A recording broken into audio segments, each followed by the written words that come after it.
Good morning, everyone. Welcome to the Trade Ideas Pre-Market Show. My name is Barry Anderson, moderator of your trading room. Remember, guys, Valentine's Day today. It is Tuesday, February the 14th. Couple of yeses to let me know you can hear me and see my screen. That'll help.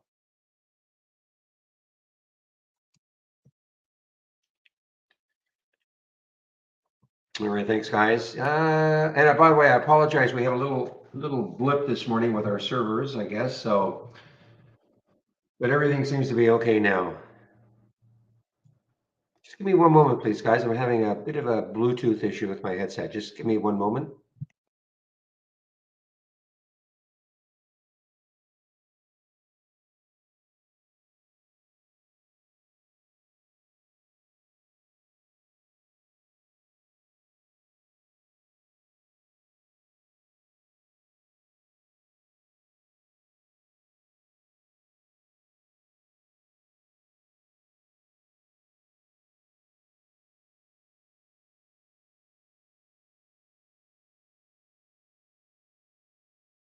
Okay, back to normal.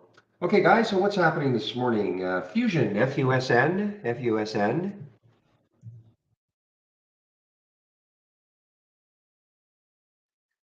Let's see, trading higher after the company raises $60 million to fund an acquisition of a prostate cancer targeted radiopharmaceutical. Okay, so that is the news for FUSN.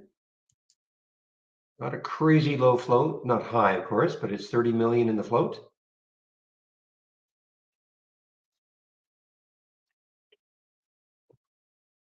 Palantir, PLTR. I guess this is the first, I think they said this is the first quarter they've actually posted a profit.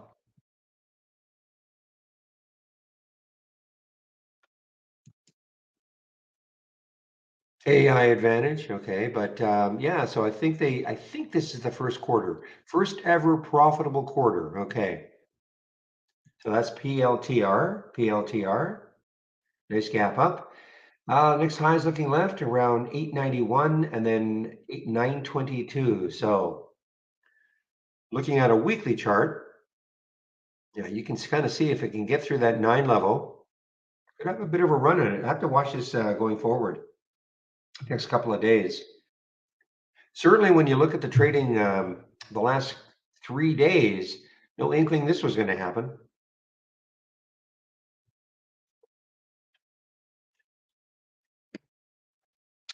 You know, this is a sneaky one, guys. LICN, very sneaky.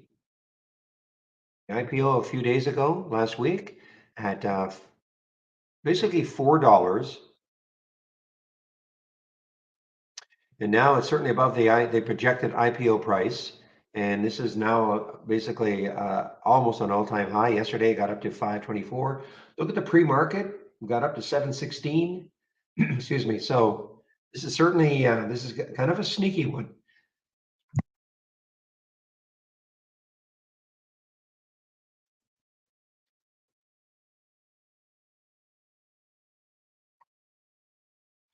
GEO is an earnings play. GEO is an earnings play, gapping down on earnings.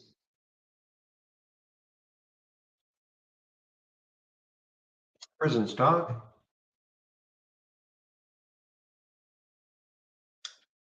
SGNX.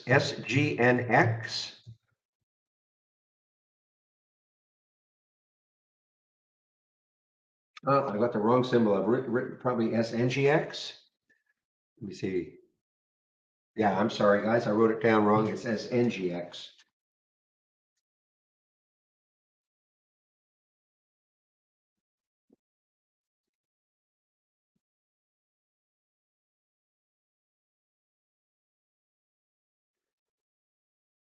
So company announced it is received a refusal to file a letter from the FDA. Okay, so that's bad news for that company, of course. Excuse me, SNGX. All-time low now, guys. This is shortable for me at Interactive Brokers. Not many shorts, only about 12,000 at Interactive Brokers.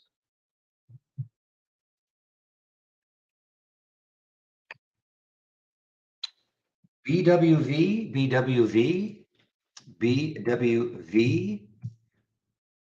It's an earnings play. Don't see any reason for this one. I'm trying to find, looked earlier. I don't see any specific reason.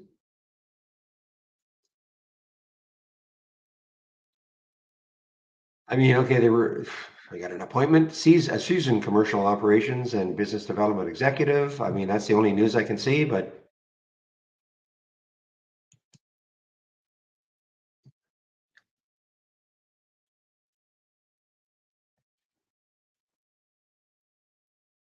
Sedge, SEDG.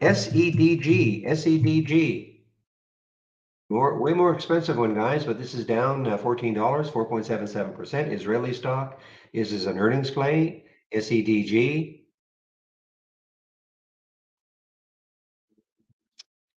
CLF had earnings. CLF and got pounded down so far. I mean, not terrible. I mean, down 3%. But anyway, CLF earnings play. And OM is another earnings play being hit hard, hit down. Yeah, this is actually a lot worse. 15% down 15%. OM.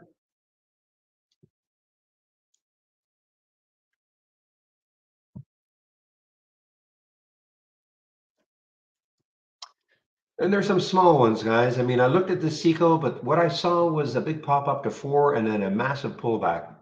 Now, 300,000 in the float, China stock. So, as you know, I like to say this all the time, anything can happen with that sort of a float.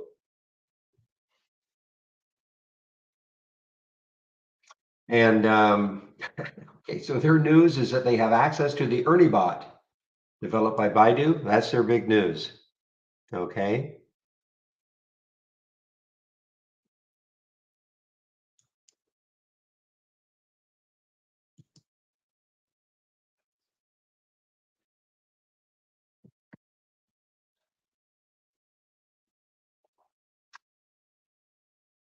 And let's see, MDXH. Some of these I don't talk. Yeah, you see what happens is I take a look at them. Yeah, they pop. They're still up. I mean, MDXH is still up 10%. What I don't like though is all these huge topping tails. So I mean, the MDXH popped up to $5 and it's pulled right back down to 4. Another low quote, 15 million, a crazy low like the other one, 300,000. But nonetheless,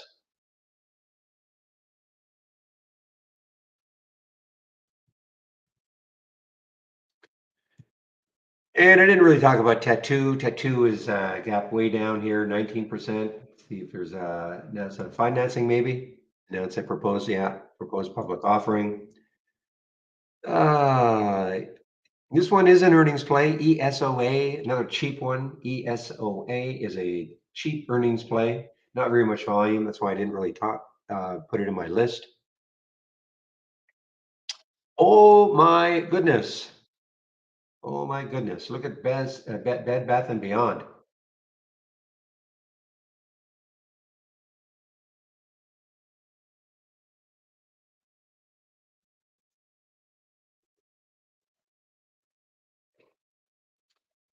Oh, these poor people who may have, bought into this nonsense. Got as high as 703. This was back 6 days, 7 days ago. Excuse me, on the 6th of February. Oh boy. And even there, maybe, okay, close down here, hold it. Oh, and they announce a financing of some sort.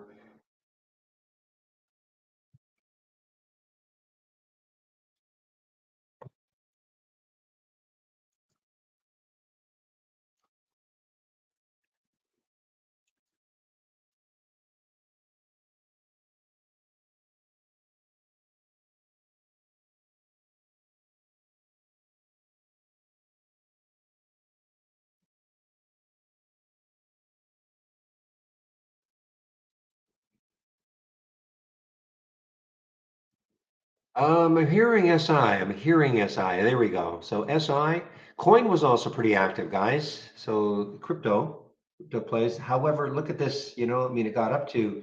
Now we had the CPI numbers. The CPI numbers came out very mixed bag. Look at this. Came out at 8:30. Huge topping tail, huge bottoming tail. looks like direction now is going to be down. We've got some topping tails. So it looks like the direction, and coin is basically following. You can just look at that 830 candle. Looks virtually the same as the SPY. No, SI is on the move though. SI is on, wow, look at this. SI on the move here, guys.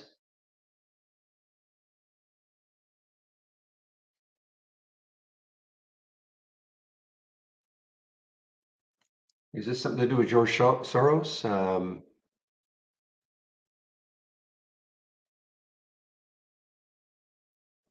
The reason I'm saying this is that, okay, here we go. Fundo stakes in.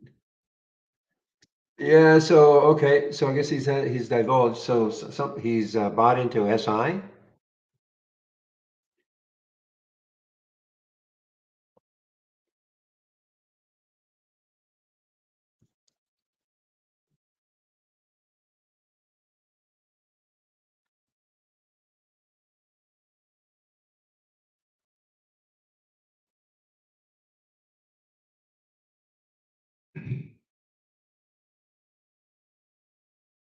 Interesting.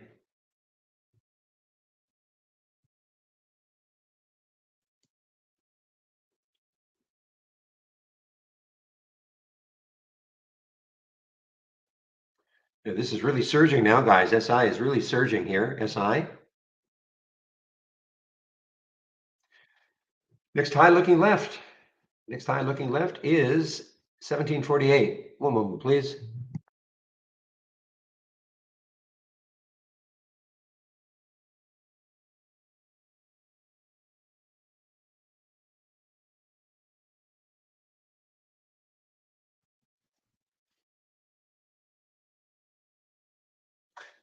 There must be something else on this one, guys. The reason I say that is that the news I'm seeing came at 4:26 Eastern Time regarding Soros. Okay, so there's got to be something else happening with SI, in my opinion, and I just don't have a headline for it.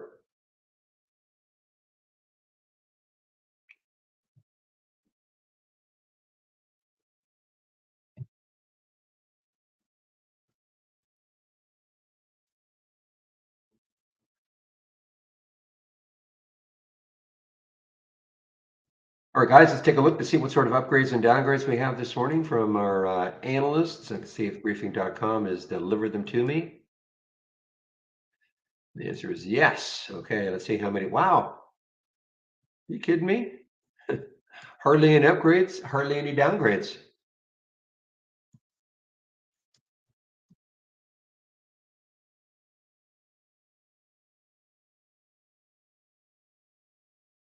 This is the lightest I've seen in months in terms of the number.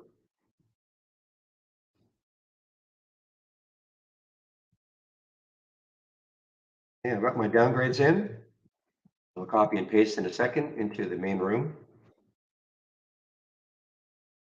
Interesting. We have an upgrade for FIS and we have two downgrades for FIS. That was yesterday, I think. Excuse me, that was an earnings play yesterday, as I recall.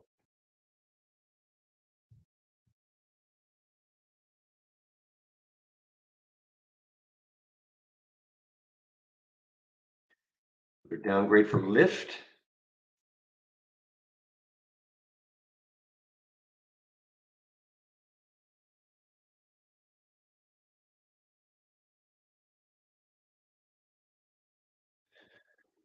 All right, I'll get these in now in the main room.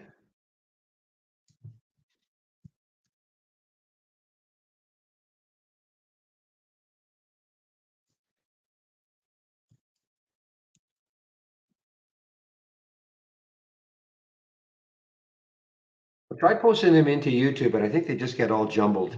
But we'll see if you can. Yeah, yeah. Unfortunately, they just all run together. They don't go in as a column.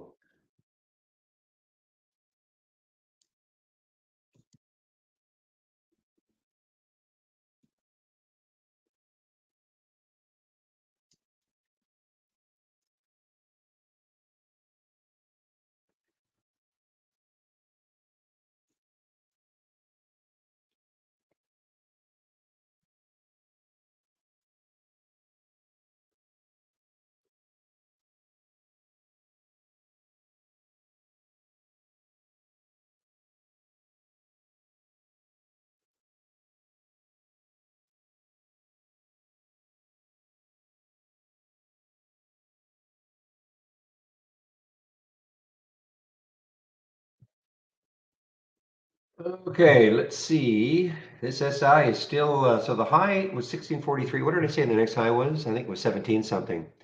Anybody get any like really specific news on SI? I cannot see anything specifically other than this is just a super delayed reaction about the Soros news.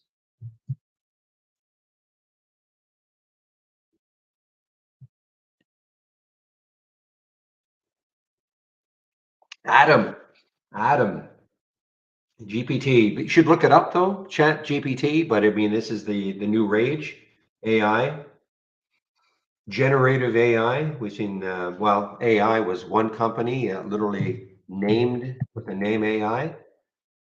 You should look it up if you're not familiar with any of this. You should look it up really.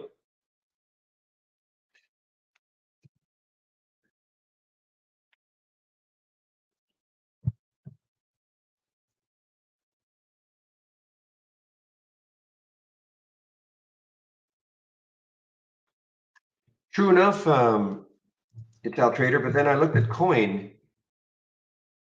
Coin. I guess I was doing this, and Coin was doing this. But let's take a look at BITO.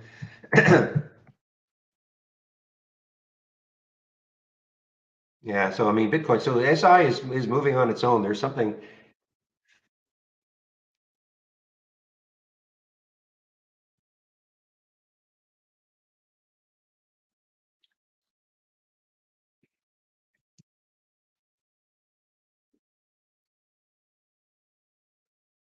Just get a partition table for GPT. Well, there's so much information out there. Just try. I mean, if you just type in Chat GPT into Google, you've got to be able to get some information on that. I mean, it's basically the latest greatest thing.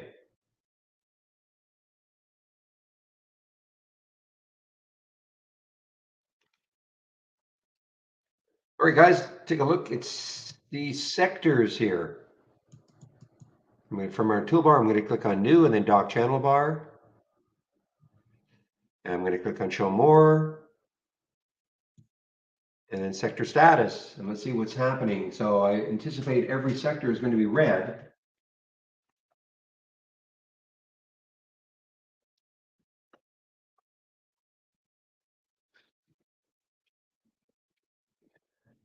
Okay, so what you're seeing here, these are the major sectors. So this is XLE. This is the major energy sector. These are the stocks that make up XLE. Usually it's 100% one way or the other.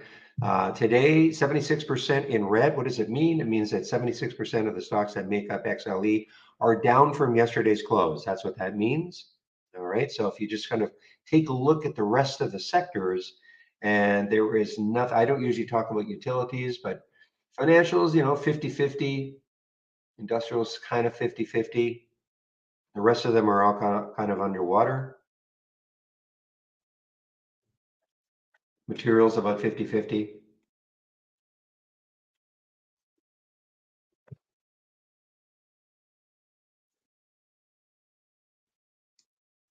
So again, let's take a look at the sectors with respect to their 200-day moving averages.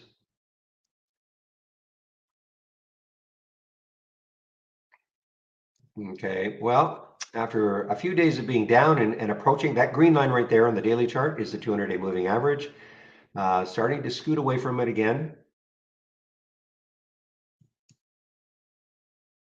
Retail was an interesting one yesterday. XRT.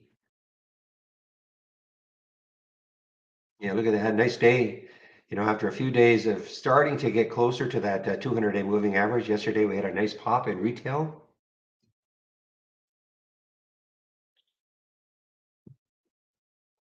Consumer staples, again, I think this is the only one that is under the 200-day moving average. Except, look at this though. So it popped above the 200-day moving average yesterday. Excuse me. So I think that every major sector now is above the 200-day moving average. Take a look at XLV, healthcare. Yeah. Now it's starting to move away. It was starting to drift down towards that green line. That's the 200-day, starting to drift down towards it.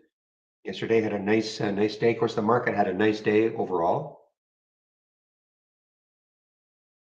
XLI, that's safely away. XLY, consumer discretionary. That was another one that was close to the 200-day. Yeah, so it touched it, but did not break it yesterday, or did not close below it. Materials, XLB, again, safely away. Now the communications, we're starting to drift down back to it. Again, like most of the sectors yesterday, you're going to see a green candle on the daily for most of the sectors, but you can kind of see how it was starting to drift down towards it again. And technology, last but certainly not least, technology, and kind of still safely away. So every sector, as we speak, is above the 200-day moving average.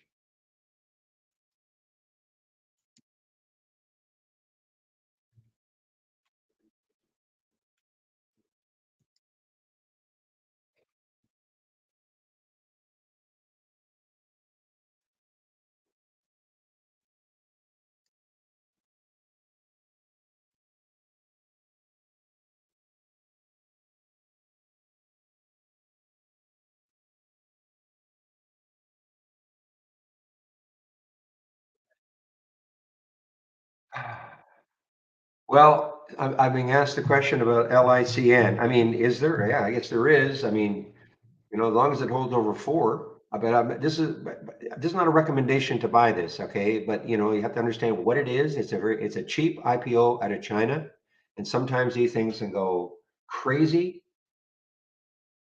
I don't consider that it's gone crazy yet. Yes, it did hit $7 in the pre-market, but it pulled right back down. So this is the type of, again, this is not a recommendation, but you take a few shares and hold on, and as long as it doesn't go down below four, maybe your stop,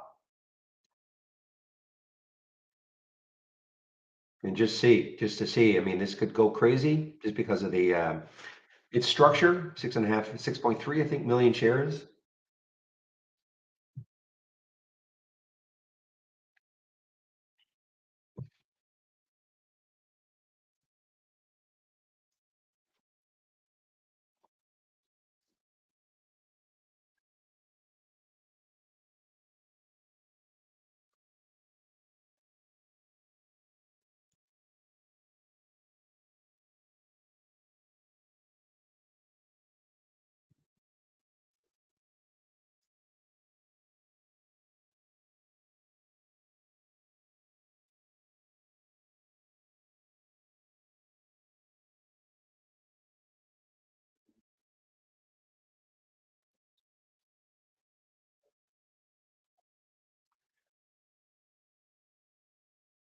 All right, guys, see 923. So anything else showing up here?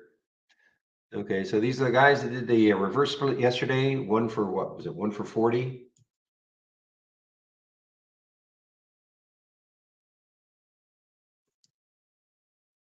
One for 10, only a one for 10, okay? One for 10, reverse split effective yesterday.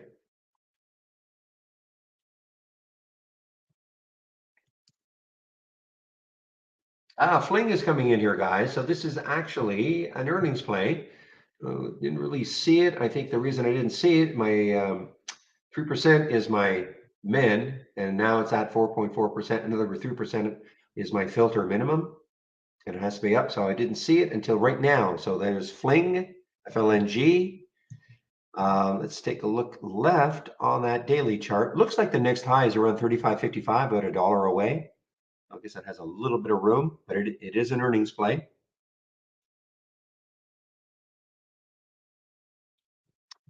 Out of, so for tax purposes, out of Bermuda.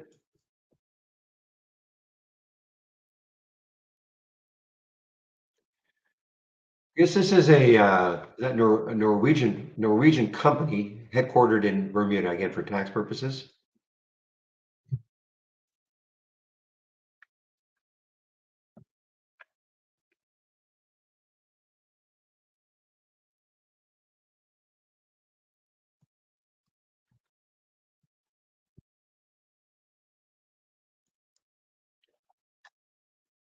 The BWV surging to the top. Well, it was. Yeah, I mean, again, the big pullback here, 176 back down to 142, 9 million in the float. I still don't see any news for BWV. I'm looking at my headlines, just don't see any news.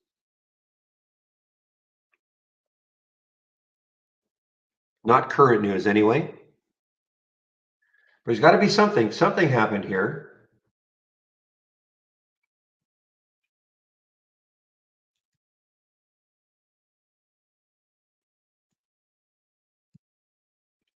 And we're in for a definitely for a little bit of a rocky open.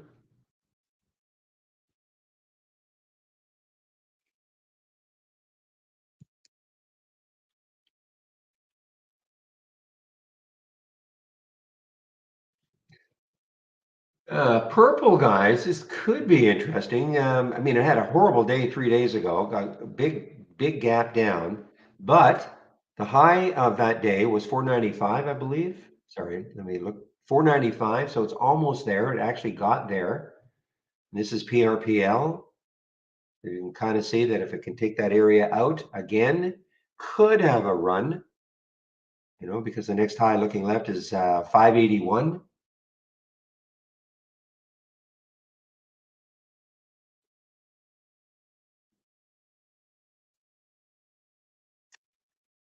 Yeah, Palantir, PLTR, it's a huge float, right? Yeah, that's the issue really, isn't it? I mean, 1.73 billion in the float.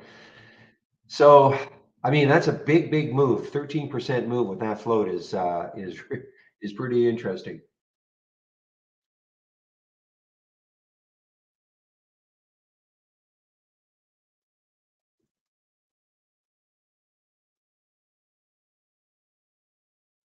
Yeah, I wonder how long it was at 7 though, that BB, that LICN.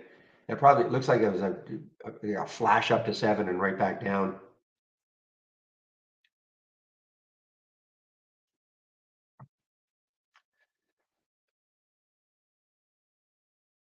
Yeah, actually, I had forgotten that Palantir's float was so huge, 1.7 billion in the float. So again, that's an impressive move, impressive percentage move.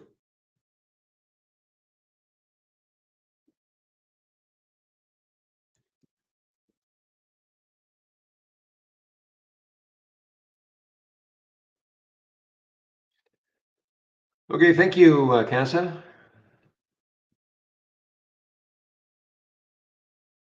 regarding BWV. Thank you for that.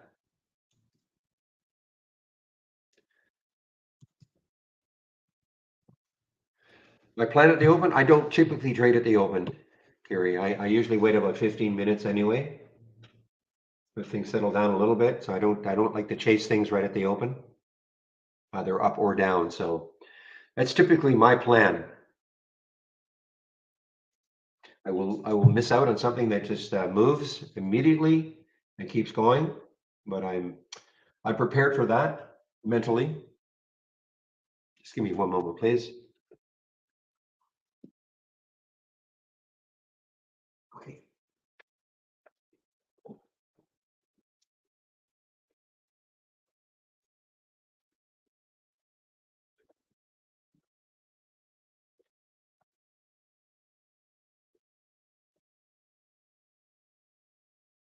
And we have 1 minute or less than a minute. You're a little late, William. Okay, guys, we have 30 seconds, less than 30 seconds for this open. Let's have a great trading day, everybody. I'm going to get rid of this. Let my races begin.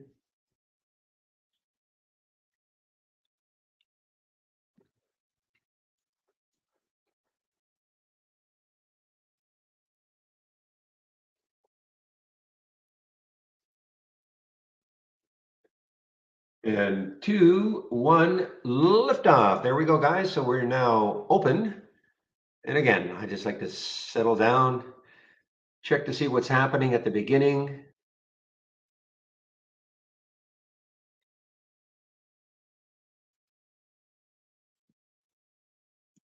So we've got Fusion right off the bat, FUSN. This was the high in the pre-market, remember, 506. So it's not a low float, 30 million.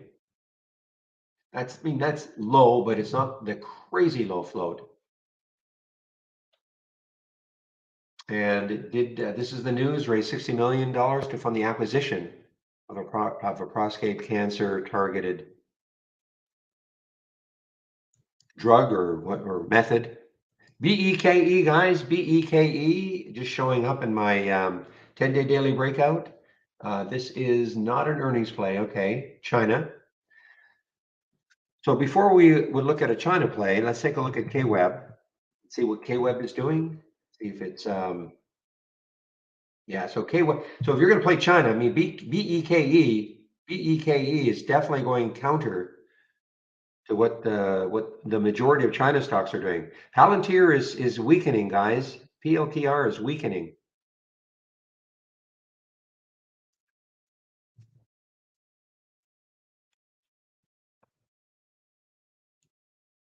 And Geo is weakening right off the bat.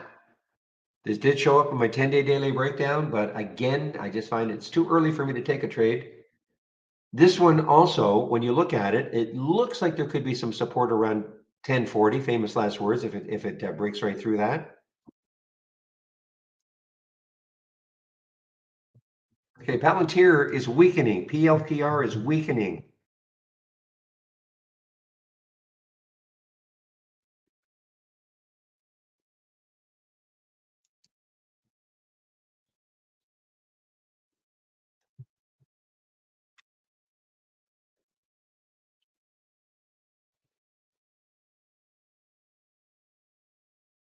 Yesterday is a star, OCUL.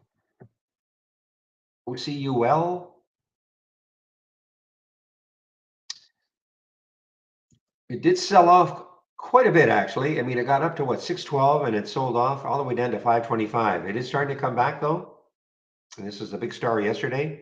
I think a price target at $12, plus it had news.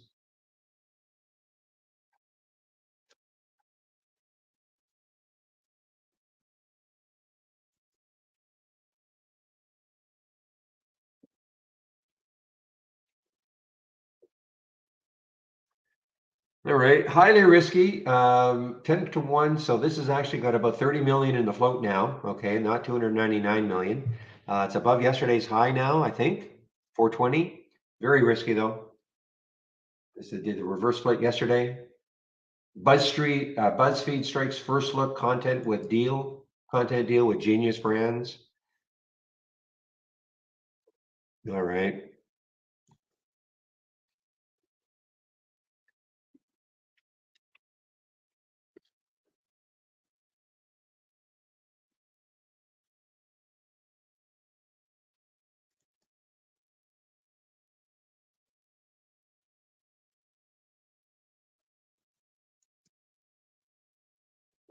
SFL guys, now this is an interesting one. They have earnings tomorrow. It looks like they have earnings tomorrow, pre-market. Interesting because it broke through 10, okay? Pretty psychological number through the 200-day moving average. But, as always, I'm just looking left and I just see little pockets of potential support. So, if I'm looking to try to short this, it just doesn't look clean enough for me. But this is really taking a beating right now ahead of their earnings tomorrow.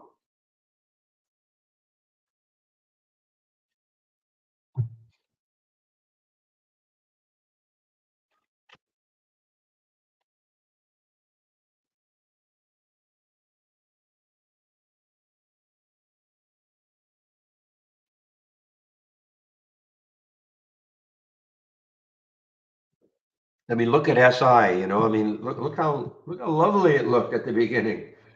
Okay, all the way up to what, 1647? Look at the sell-off now. Another reason I don't like to chase things.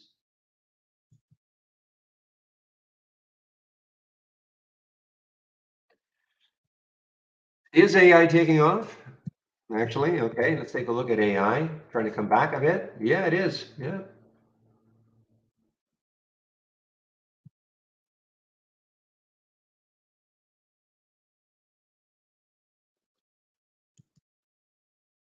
I think this is an earnings play, guys. GFS, yeah, I did see this one. It was actually was down. but it is now up. GFS is an earnings play. GFS is an earnings play. And this is pretty interesting. The high 69.30, so the weekly, so that is above now the high again. So this has got some room, but it's still early. What's the spread like on that one? Yeah, I mean, it's a little bit of a, you can get a little bit spready, but it is early.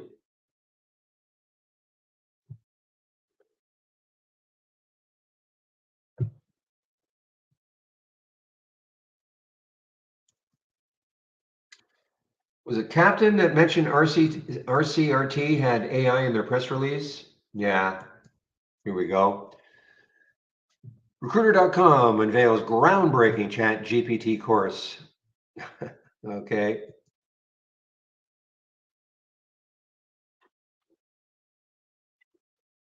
So maybe these AI plays, well, let's take a look at BBAI. Maybe it'll gain some traction again today a little bit.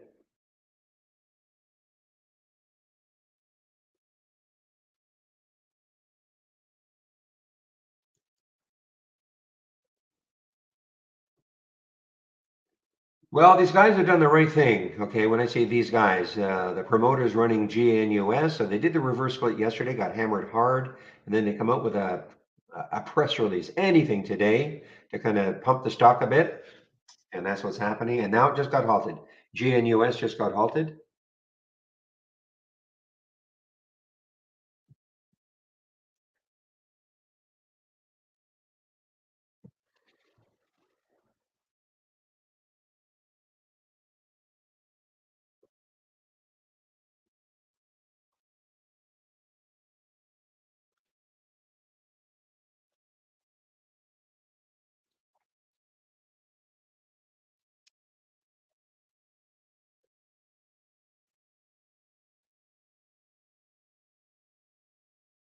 Issues, prices on the alerts don't match the charts. Okay, let's take a look here.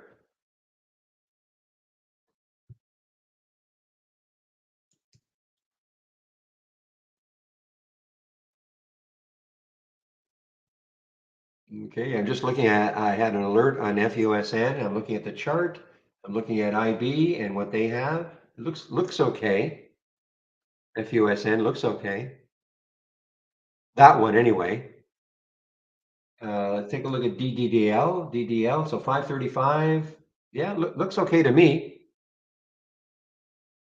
The alert was at 536. I'm checking IB, and that's, well, of course, the alert was at 9:38, 15 seconds. But when I quickly got that alert, I checked IB, and the bid ask was the same, and the chart looked okay.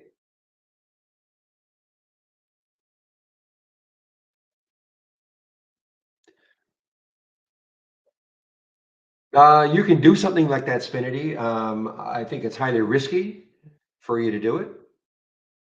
Highly risky. I mean, if you're going to do it, I would only practice in the simulator. But you're going to have to like what will be your criteria for buying at the open? Also, buying things at the open is really hard. I think it's but I guess in theory there is a you can do it, but what criteria are you going to use? And you can certainly back test it so it sells tomorrow at the opening tomorrow. You can do that. I would uh, I would suggest though that it's not the way to go, but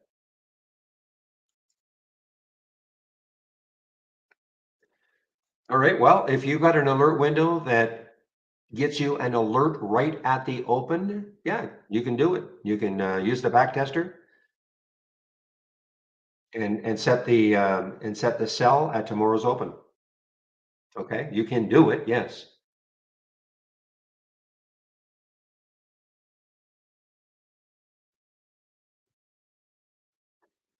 Are you a premium subscriber, Sfinity? I'm just talking to somebody in our.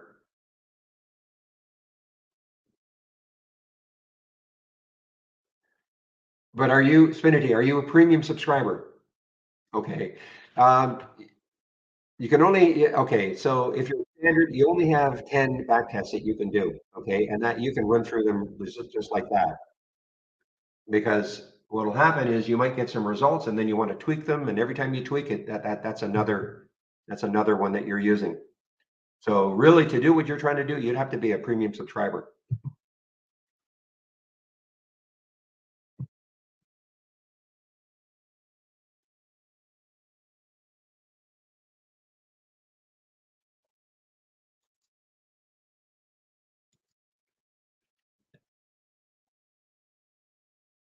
Okay, Mike, give me an example of one that's not.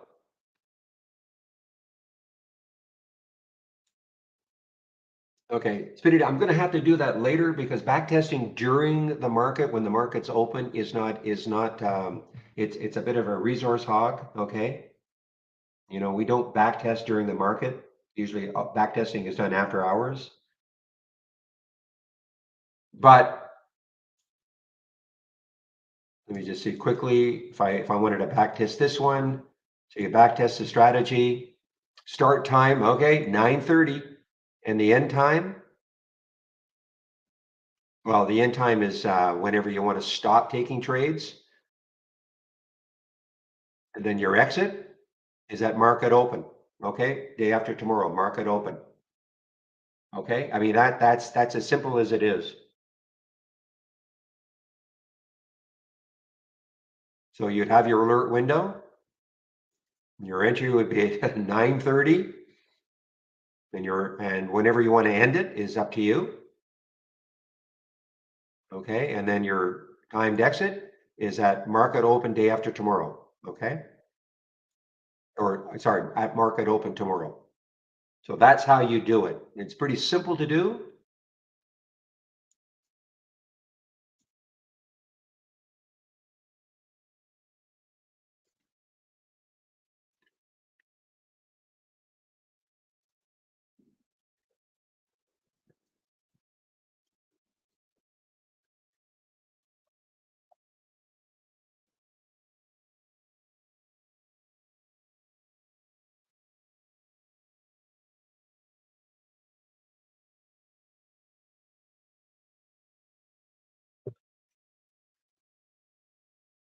Um, well, but Mike, what is really the problem? I mean, I'm okay. I'm going to keep looking at my charts here. And listen, if there's a problem, I'm okay. I need another real-time alert. The other thing you can try to do is just do a reset, okay, of your account or reload if you really think you're having a problem. I'm not seeing anybody else talk about that, so that's the issue.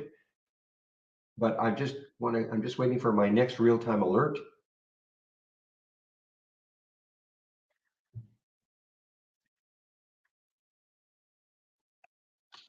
And when I do that, I'll click on it and I'll immediately look at the chart. I'll look at, and then I'll look at IB.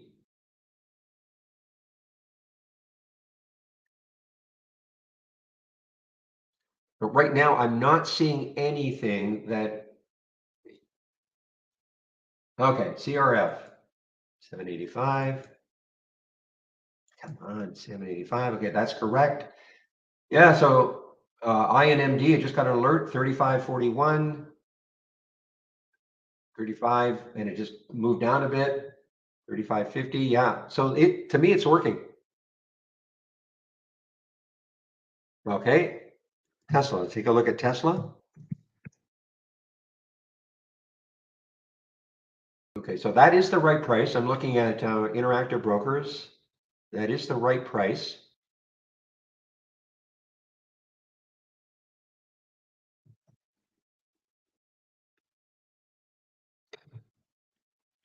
What are you seeing for Tesla right now on your chart?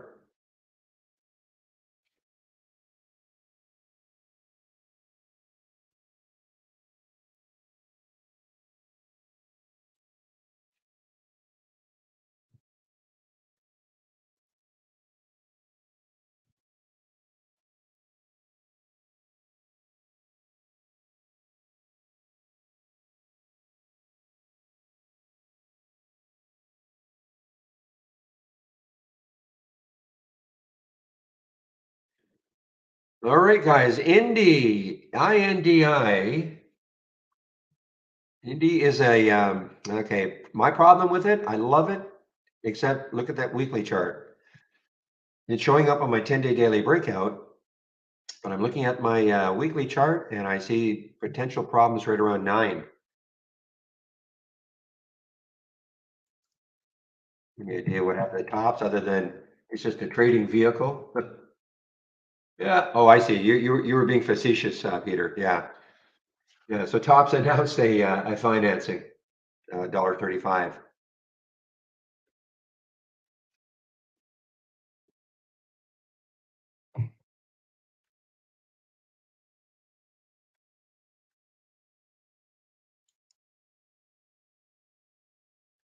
Look at VNet. VNet's getting hammered here, guys. VNet now maybe coming into a support area for VNet and VNET.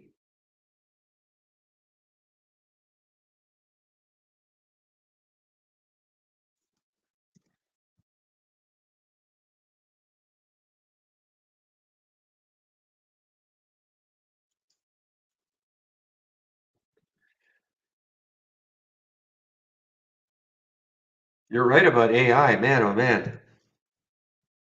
So maybe after that few days of people not being interested in anything to do with AI, maybe we're going to have a resurgence.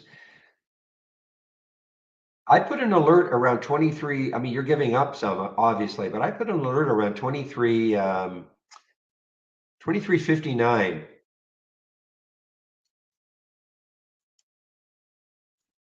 Because if it takes out the high of 2 days ago, I mean, that could really get it to run. I mean, it's already run nicely, but we could really get it to run. And we got up to 30 something, 31.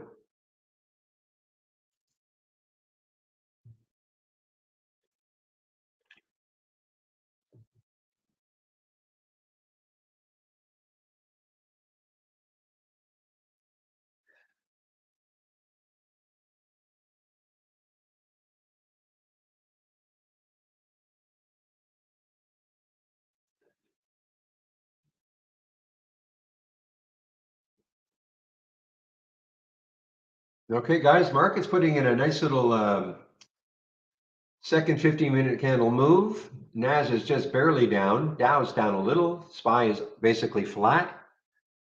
So market coming back somewhat.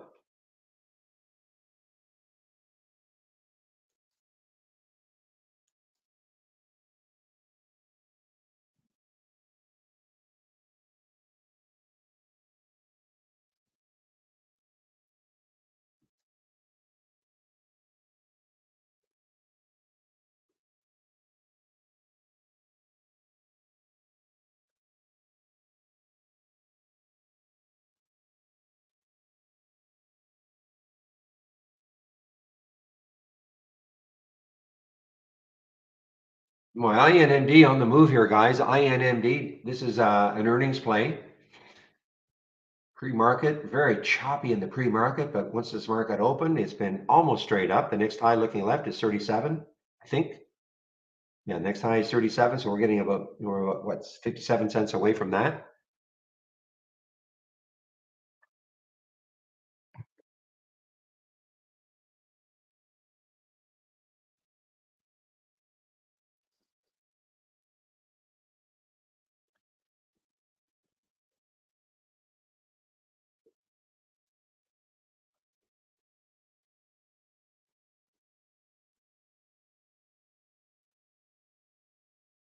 Well, here's another one just getting hammered down here. ACCO, and no action at all in the pre-market. ACCO, it's not an earnings play. Let's see, cut to $6 a share from 9. So it's already below that by BWS Financial. Don't know them at all, but it seems to have worked.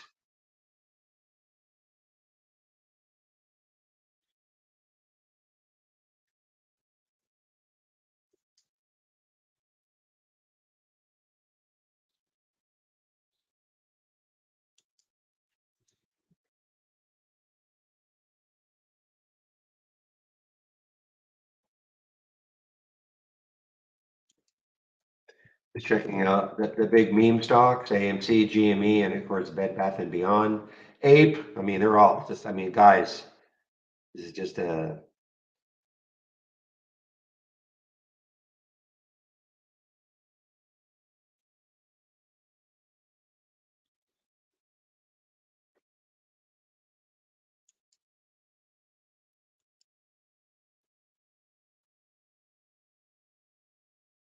wow. ASC all-time high. ASC is an all-time high. Shipping company.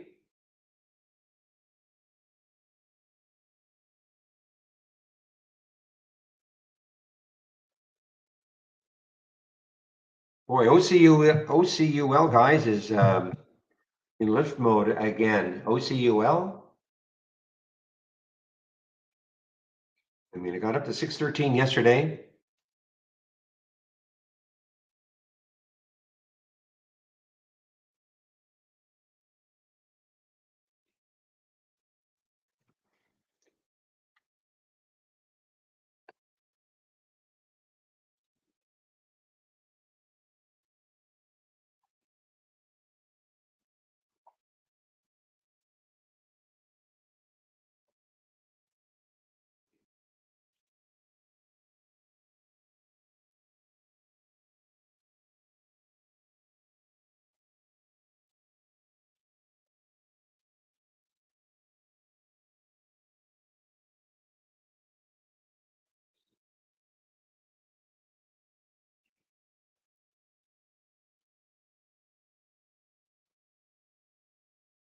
BWV guys on the move here now. I think Shady talked about that one a little while ago. BWV, but I mean, it's still pretty whippy. Look at these topping tails and bottoming tails. A little bit above the VWAP. 154 is the VWAP.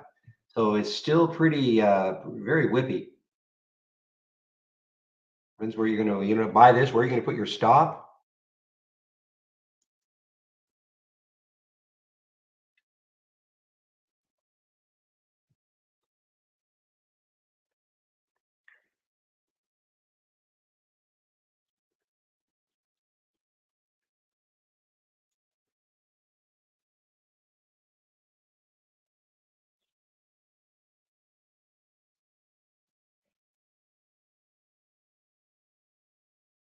I don't know what you mean. All my current prices on my alert windows are lower after a reset. Well, I mean, that could be because the price went down. If I do a reset right now, okay, I will, I will not see these numbers anymore. If I do a reset of trade ID, if that's what you mean.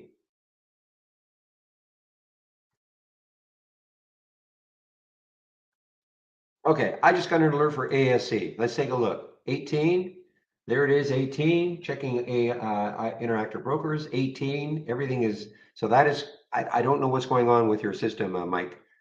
I mean, I'm just looking, I just had a real-time alert for ASC. Okay, now it's stuck there because it's in don't repeat mode, but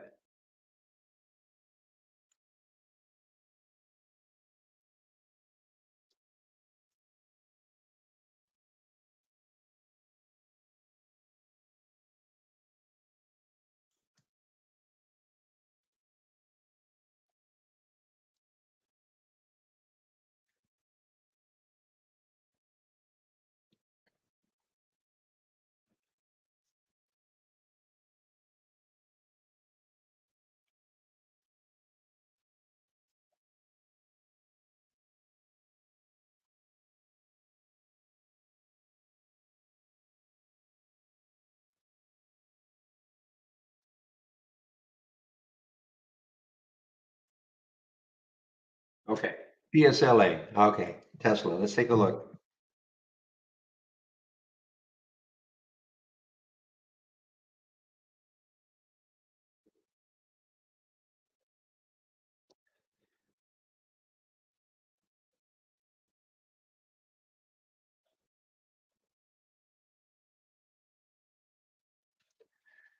So what is it showing on your chart? What is Tesla showing on your chart, Mike? There's only so much I can do, but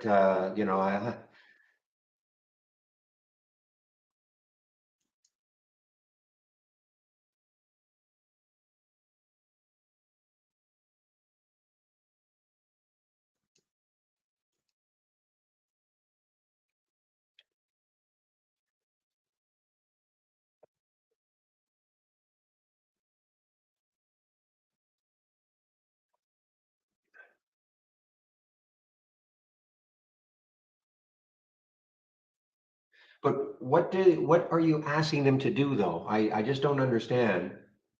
Is Tesla showing up as your correctly on your chart? Just that, and if you can answer that, is Tesla showing up correctly on your chart? I mean, it's 199.70. It's almost 200.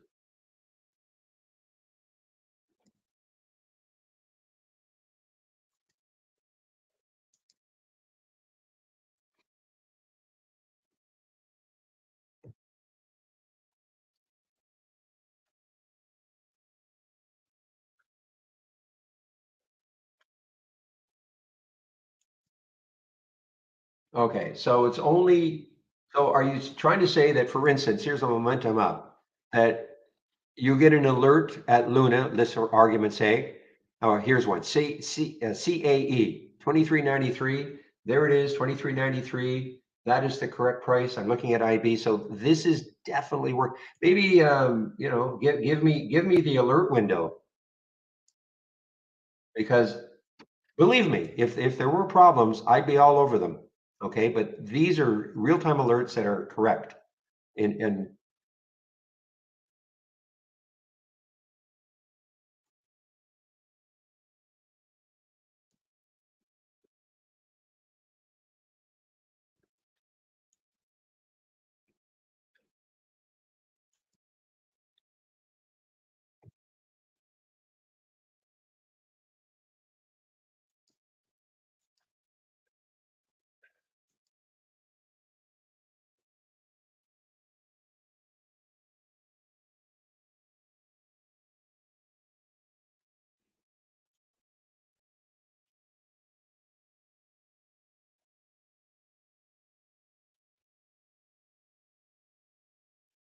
okay, so Mike, I'm actually looking at, you say you've emailed to support. I'm trying to see where you are. You're obviously not Mike G, because I'm looking at the unassigned and I don't see you there.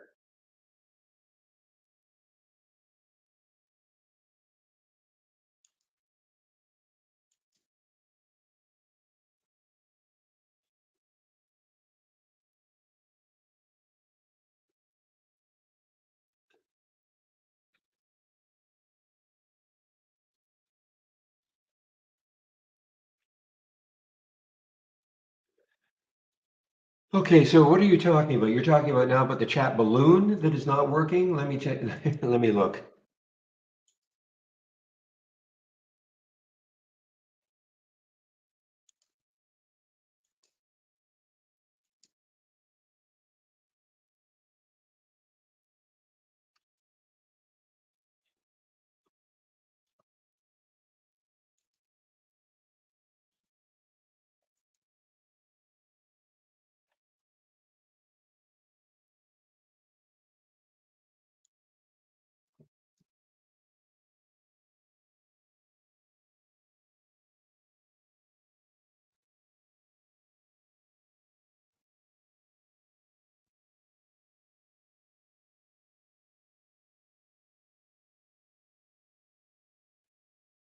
Okay, so you're trying to say that when you do the questions and answers and you ask a question, you're not getting this? And they're online right now. I mean, I see all the people that are there. Don't know how to help you, Mike. I'm sorry.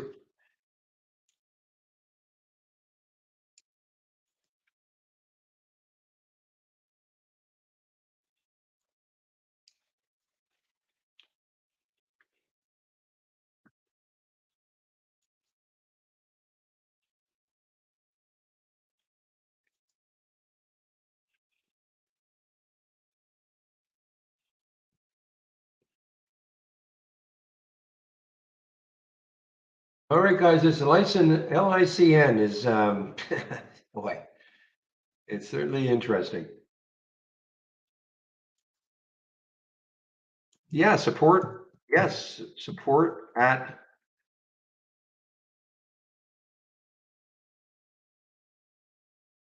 there, support at trade-ideas.com.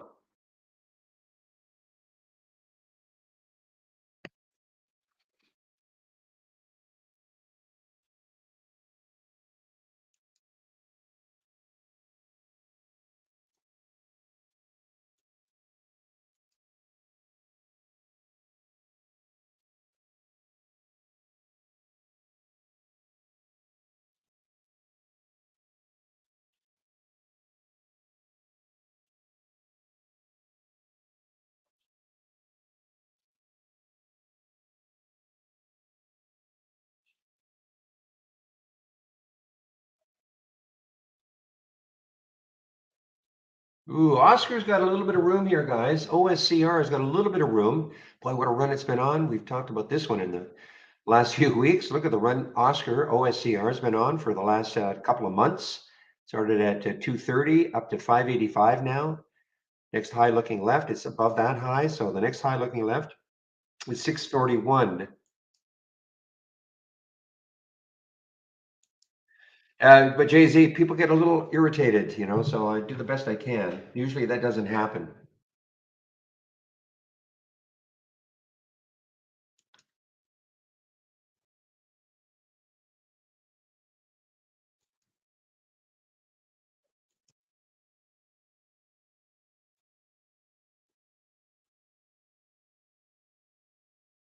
Cowan, let's see, what sort of target of 6? So that's no big deal. Now, if they put a target of 15, that might be a little more interesting.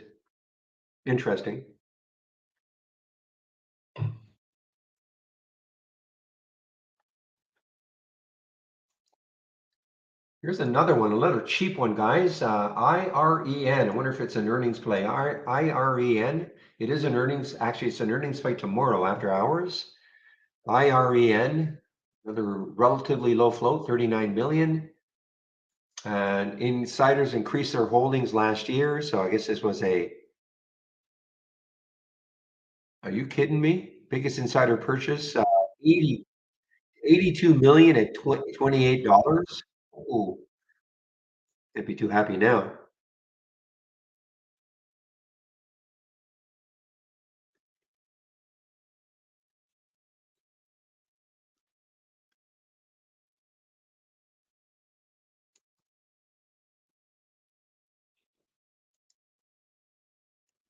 All right, Palantir actually on the move. I was looking maybe to short this one.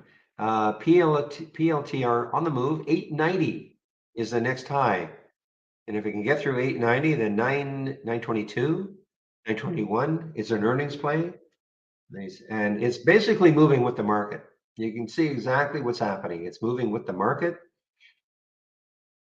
You can see the opening 15-minute candle red, and this one on the SPY red. Next two are green. Next two in Palantir are green. So this is moving with the market.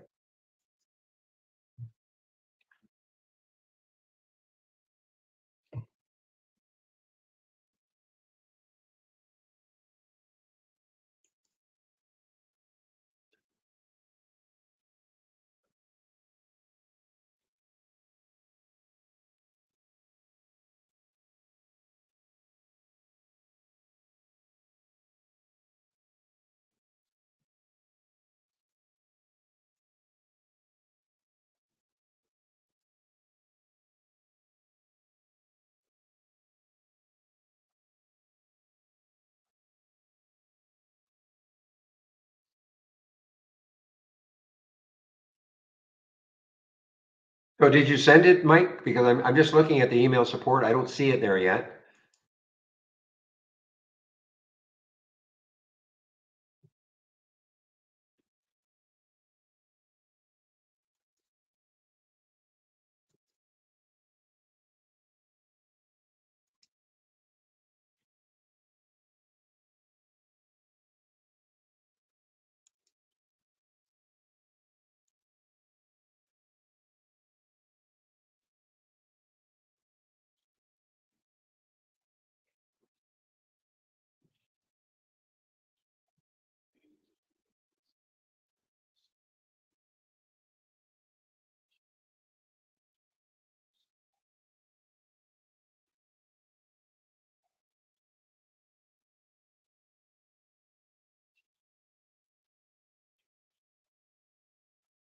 All right, let's take a look at OM.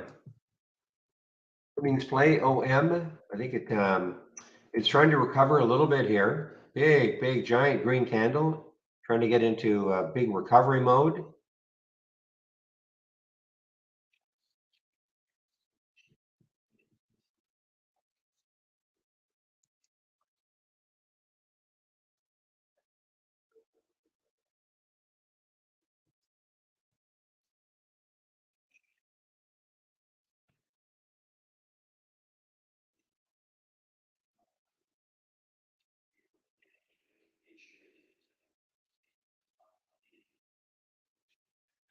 Wow, OSCR, is this shortable for me? This is shortable for me. Not that I want to short it right now or maybe even ever, but boy, this is still ripping here. The next high again is 632 for OSCR.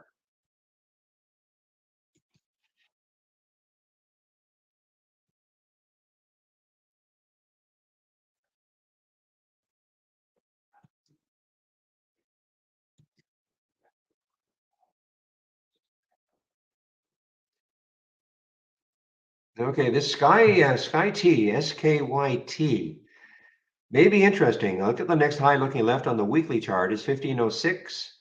It did get up to 14, I believe, 1413. So stick an alert around 1409. See if it takes it out again. This is an earnings play after hours, released after hours. Okay, there's the move area. So good reaction to earnings after hours.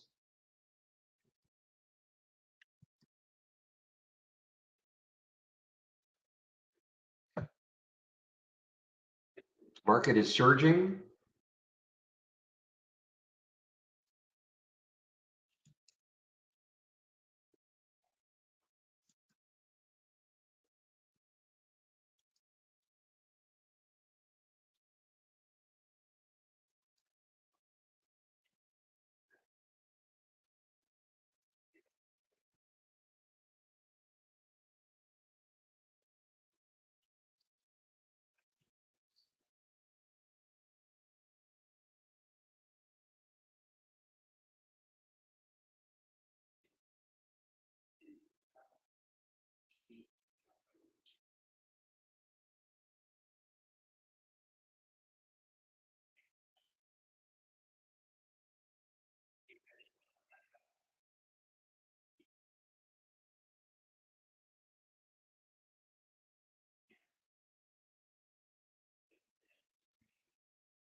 Yeah, FSLY from yesterday, guys. FSLY from yesterday. Continuation over yesterday's high now, 1312, over yesterday's high. Yes.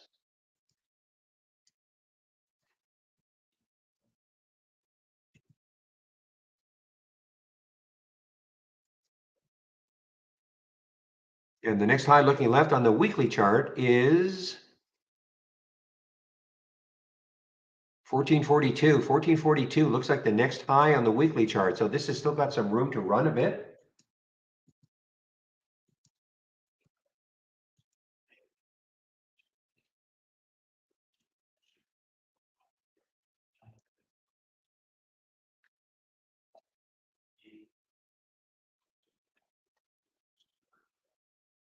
This is the one I think Bank of America had a couple of upgrades.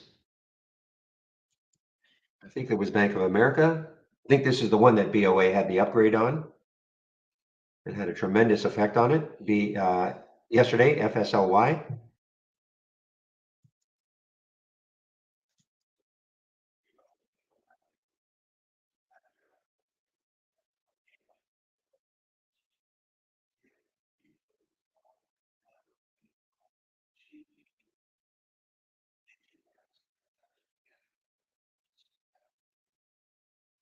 The longer it holds over this 1310 mark, I think the better.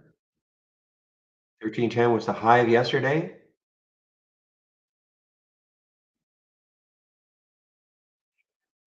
I'm sorry, 1327 is actually the next high looking left. I see there's a topping tail. So that's kind of where it got to, 1327, 1333 to be exact. So if it can take out that 1327 again,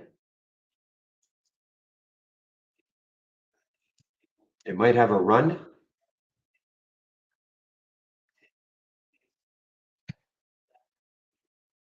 Because again, the next high looking left after that is, what did I say? It was 1442, I think.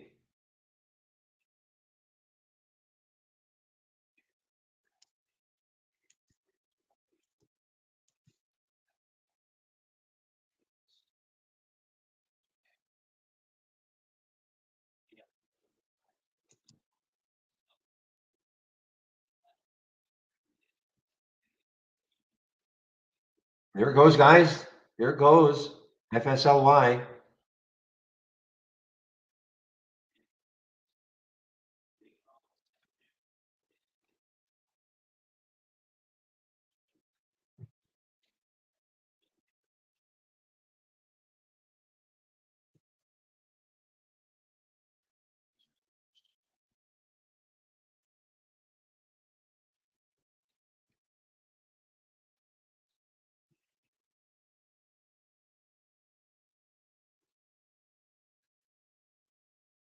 Oh, we've got some big movers here. PD, another mover. This is yeah, PD pager duty. PD.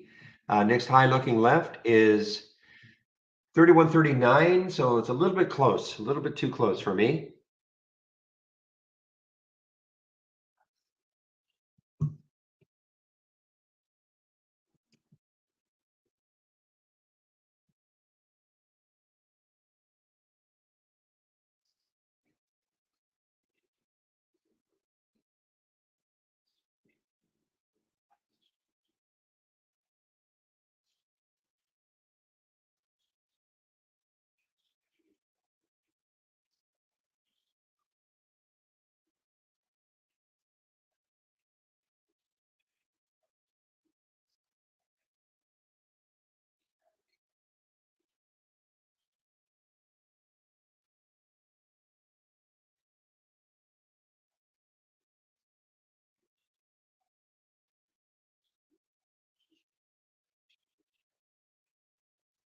This one, yeah, this one was from yesterday. This was an AI play from yesterday that did not do anything.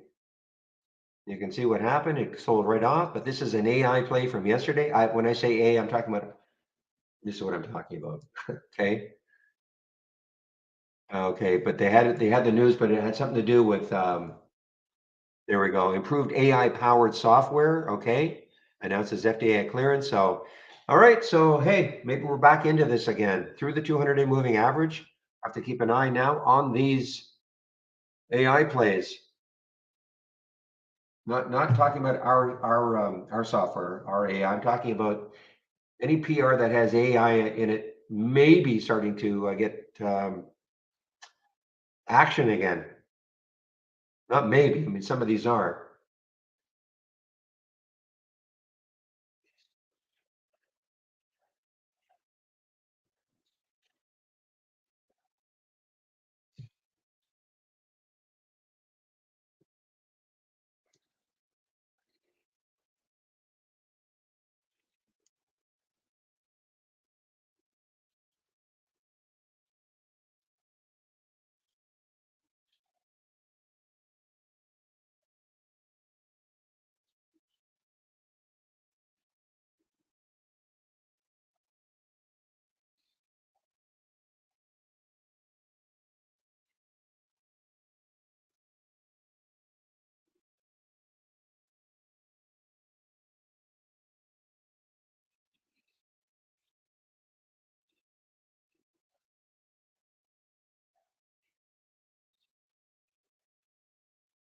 And it's a low. Actually, it's not a low float. 48 million in the float for HYPR. It's not a low float. All right. So the next high looking left is 177. So it's getting pretty close to that high, that weekly high.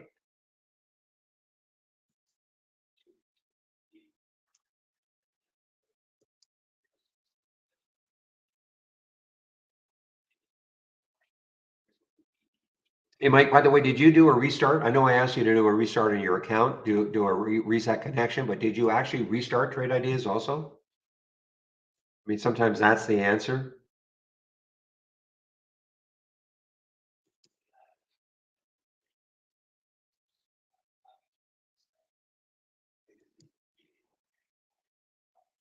Yeah, so that's why I was saying be awfully careful. You're going to take this GNUS, little fluffy press release, one for 10 reverse split yesterday, up to 489.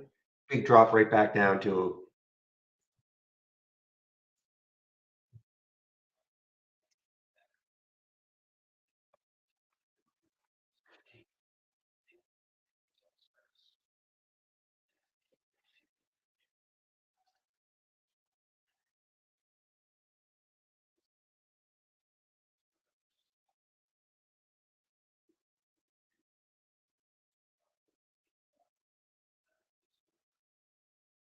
All right, Sky T guys.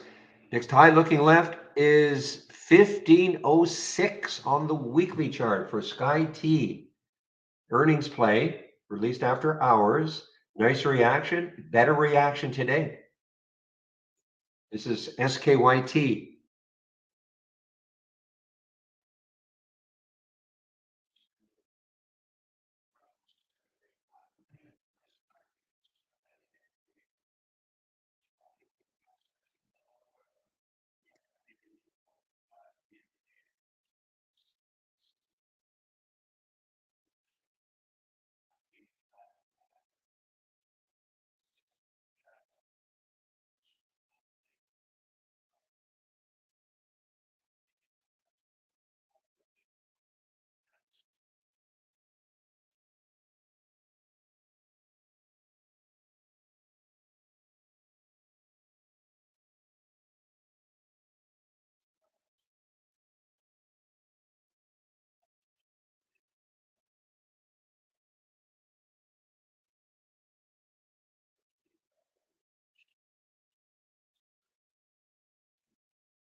Sky T, well, and then it just dropped. So you know what?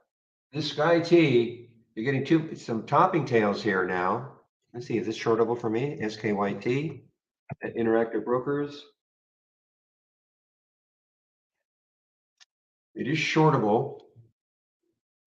Dangerous because I mean, look, it is it's an earnings play. Obviously, the market is like right now the market's loving it, but we're getting these topping tails, three of them in a row now on the 15-minute chart. Buyers are trying to take it up. Sellers are knocking it down three times in a row so far. Though this candle is only we're only 3 minutes, 2 minutes in, 3 minutes into it.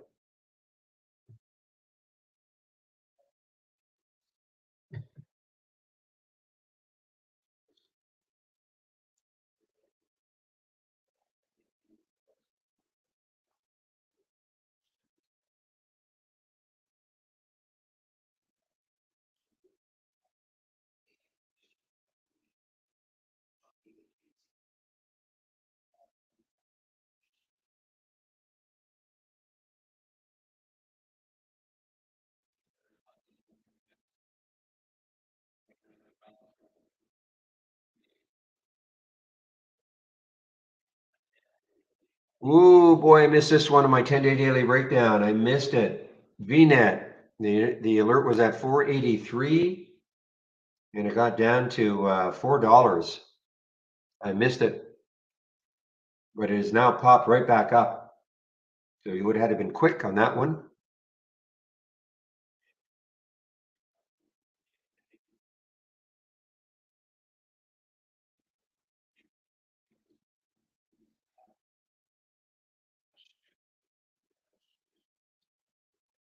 So Palantir is kind of because of that float, guys. It's going to be really tough, I think, for it to move.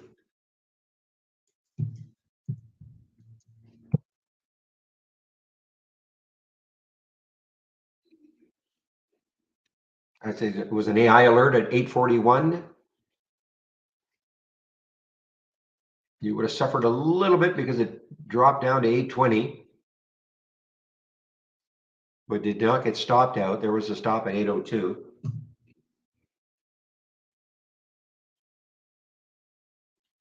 And whoa, oh, this is ugly. LICN. Boy, I was thinking I was going to maybe take just a little bit in this area, and I got distracted. I'm glad I got distracted. This is now just tanking here. LICN coming right back down to the IPO price. It halted on the way down.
EPIX, guys, EPIX, EPIX, doing it is through the 200-day moving average. And looking left, what's the next high? 332, so that's past that. 365, probably a little bit too close. I'm really just looking for something that has a big potential gap fill. I'm just not seeing anything yet. Doesn't mean this can't keep going and run right through all these areas, but it's just the way I trade. I want to see a big potential gap. Now, if I look at the weekly chart, yeah, same thing, 365, and that is for the EPIX.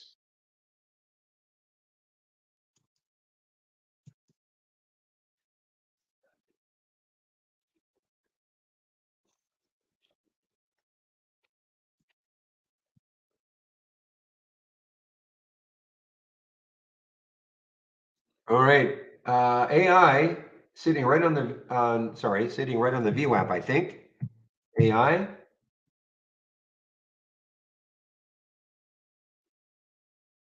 Yeah, 2191 is the VWAP, guys. So there it is, sitting right on it.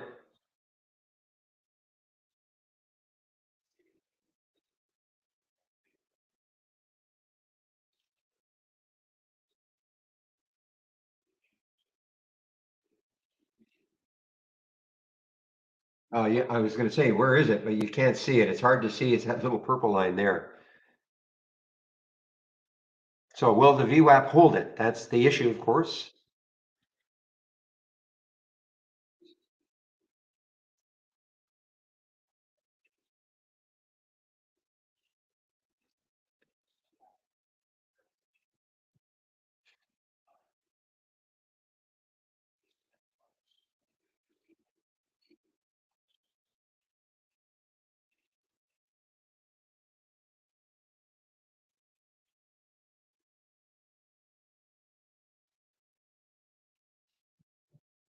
Again, this might not listen to me. EPX is on the move. I mean, this may not stall it, but this is the way I trade.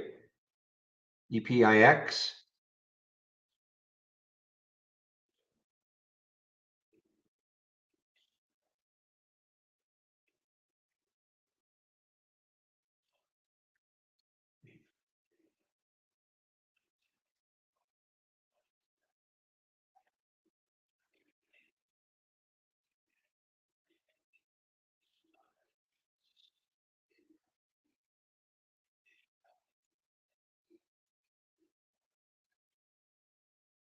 All right, guys. Sky T.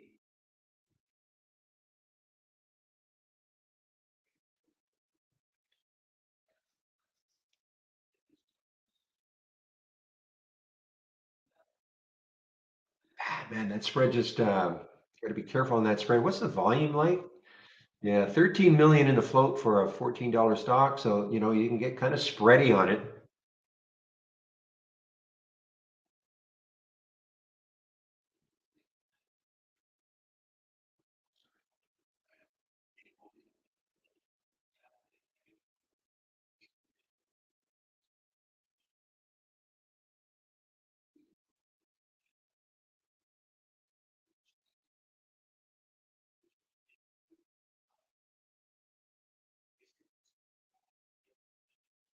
Sky T is risky, guys, because of the spread.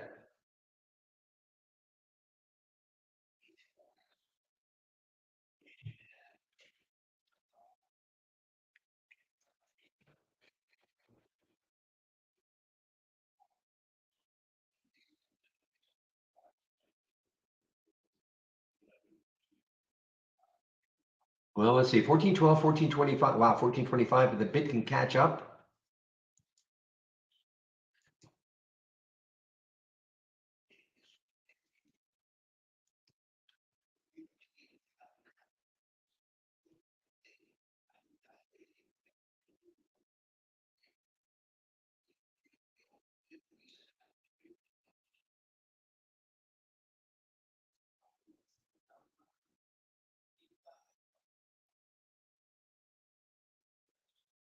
Well, I guess the only good thing we can say about Sky T is the longer it holds over 14, just got to get that bid to catch up to the ask. 1412, 1422 right now.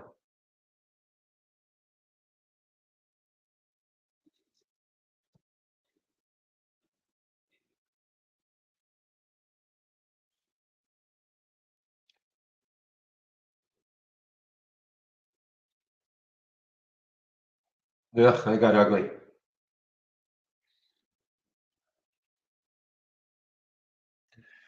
One reason to stay away from these spready ones, even though they look pretty good sometimes, and sometimes it doesn't matter. Yeah, if it tacks on a couple of dollars, it won't matter, but you just can't predict that, of course. I'm talking about the Sky T.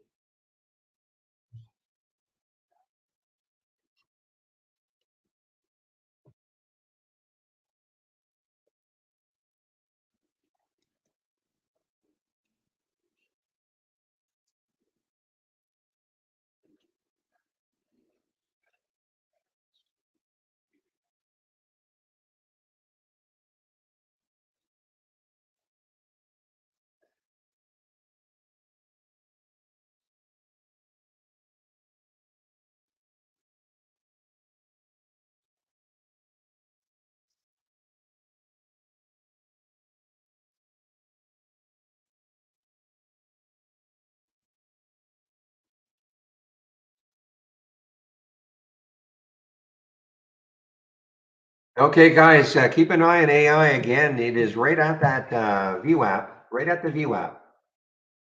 Again, 2192. It's right at it. It got a little bit below it. Choppy day for the things I'm looking at.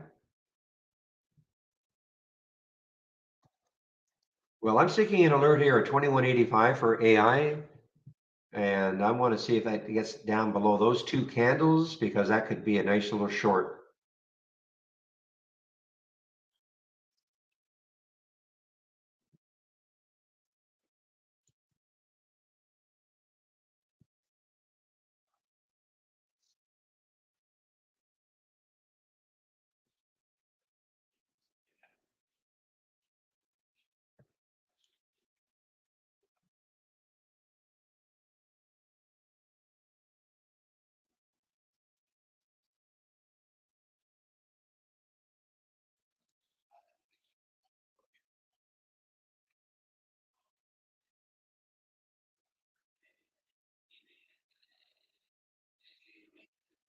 All right, guys, I'm telling you, this AI looks starting to weaken,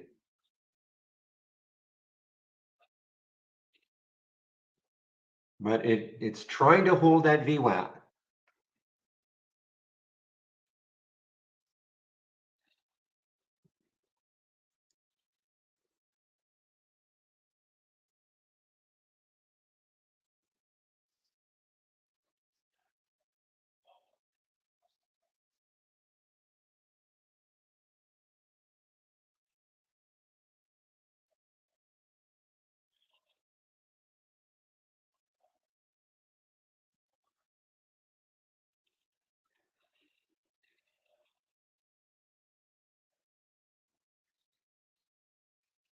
And it's doing a pretty good job of holding the VWAP. And we're talking about AI.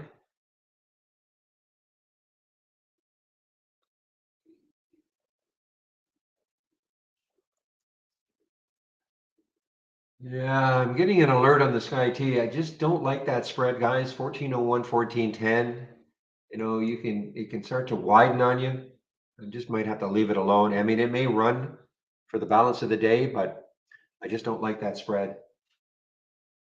Is what I'm talking about. 1401, 1413. It's too big. And I don't see that it's if it got to be about a nickel spread, okay, but problem is that all of a sudden, the ask can go up, but the bid is not catching up.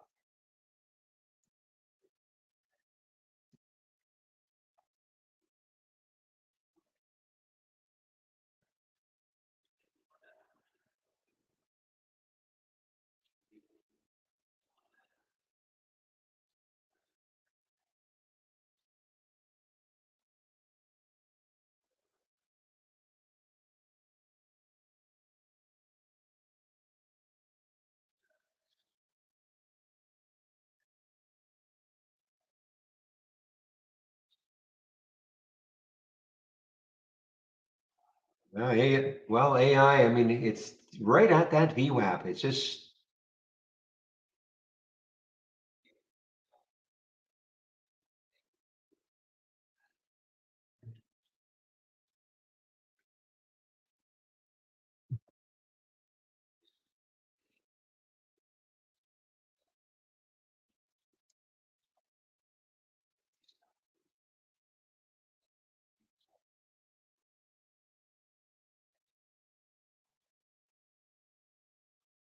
Now this one's got a little bit of room, BLDE, Blade Air Mobility, a little bit of room. 483 is the next high looking left.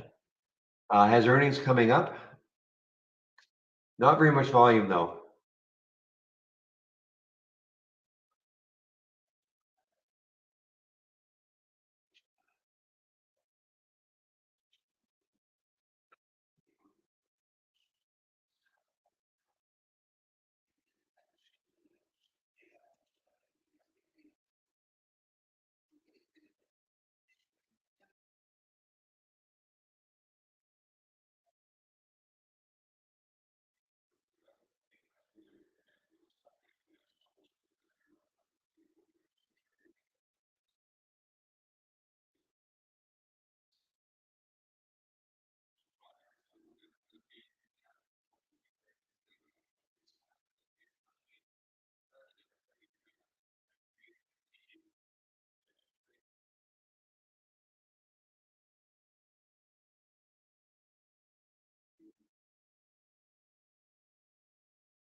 All right, guys, AI on the way down right now. Well, I don't know how much longer it's going now, but I am short this one now. Sorry, I am short this one now.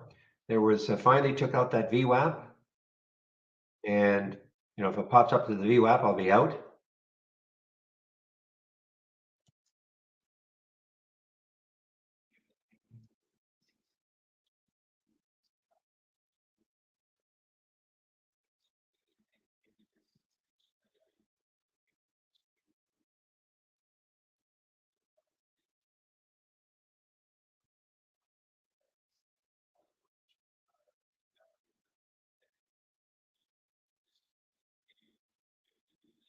And it's following the market, so I'm going to have to watch the market. It's basically just tracking the market right now. Okay, though it started a little bit earlier. There's a red bar there and a big topping tail there. So I'm in at 2184. So if it got close to that, I'm out. Just want to see if we get a nicer move down. And that's for the AI. Looking down here, my fantasy level.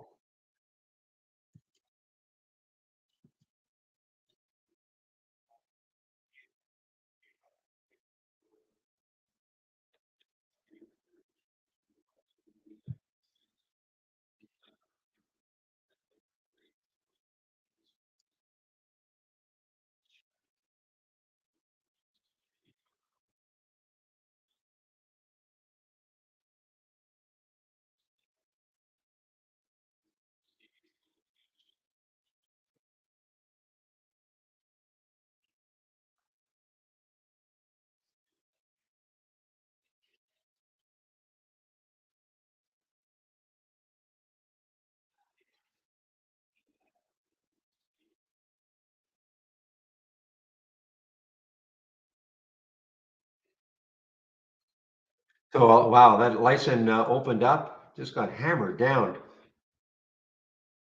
little surprised.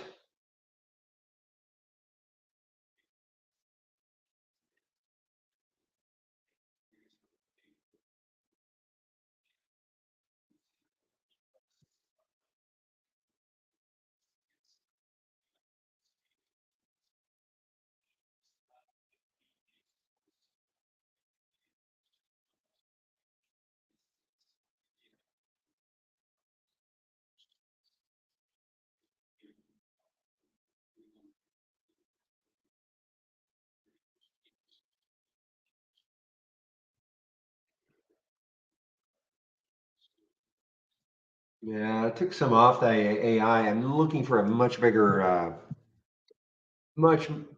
drop. Again, I'm in at 84, so just having to watch what the market is doing.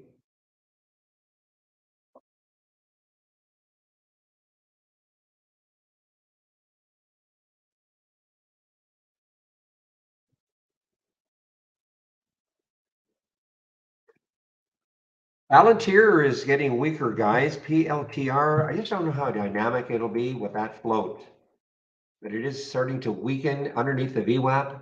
858 is the VWAP underneath it.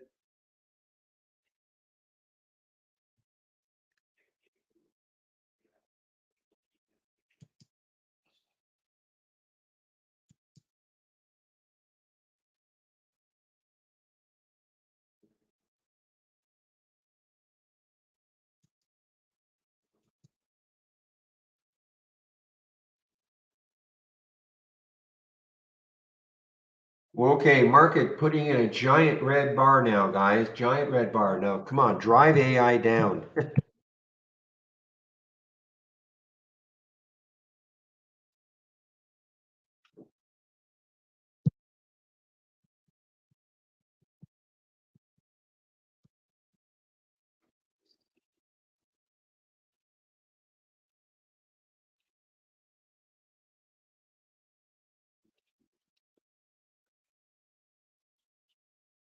Here's one that's just showing up. Wow, look at how ugly this daily chart is. BCYC showing up on my 10-day daily breakdown.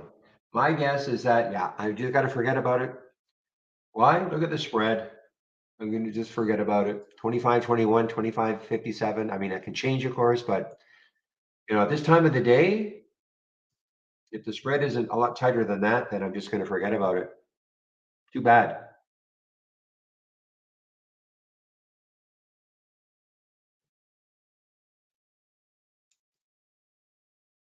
Take a look at where it could go. The next low looking left on the weekly chart is 2330.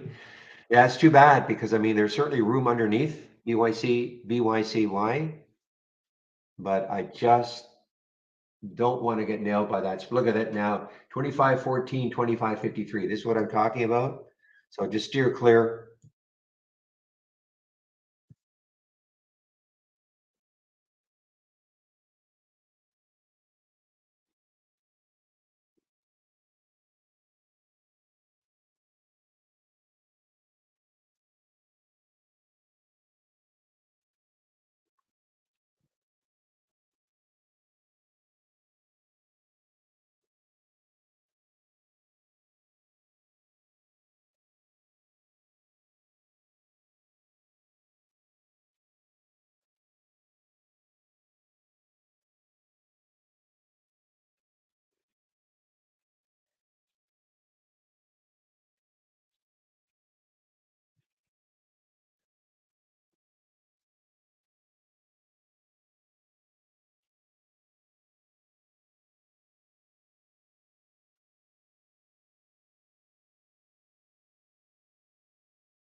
Yeah, look at this market. Wow. Market is just taking a real nosedive now, guys. Okay, AI. Come on. It's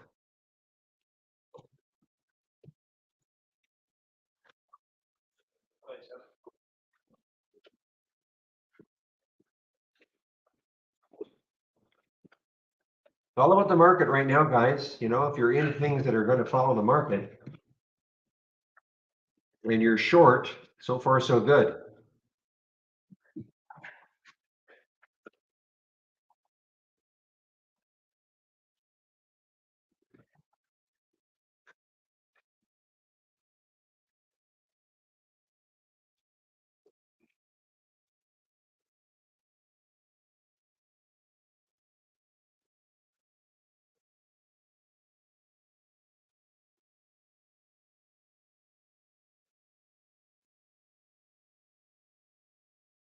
It's not wanting to utterly collapse.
Okay, guys, took myself out of the AI trade, basically right where I took a little profit, and then just give me one moment, please.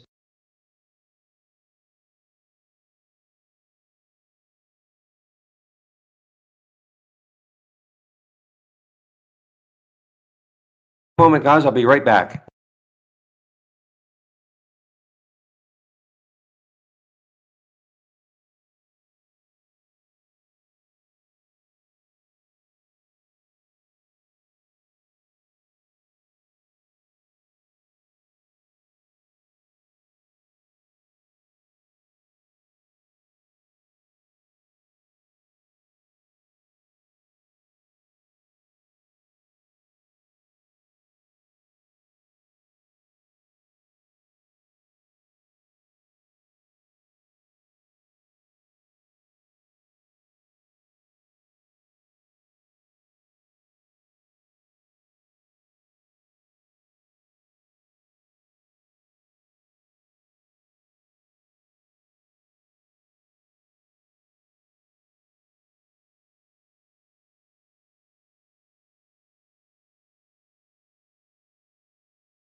I'll be right back. Just give me a moment.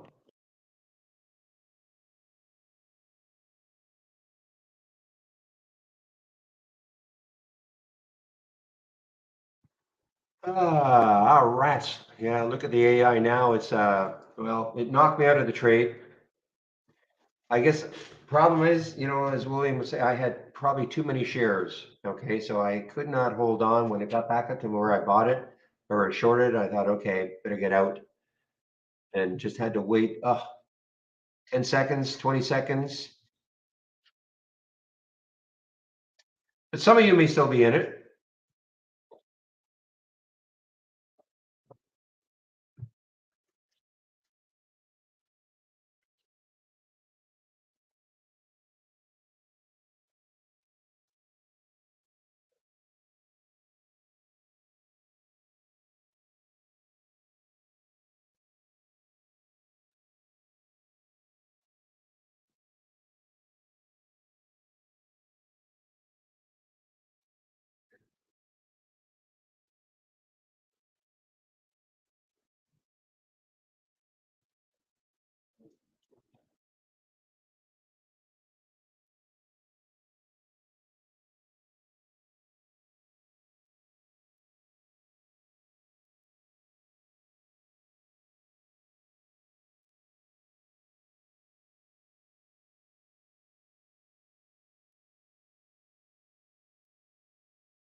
All right, guys, sorry about that. I'm now back again.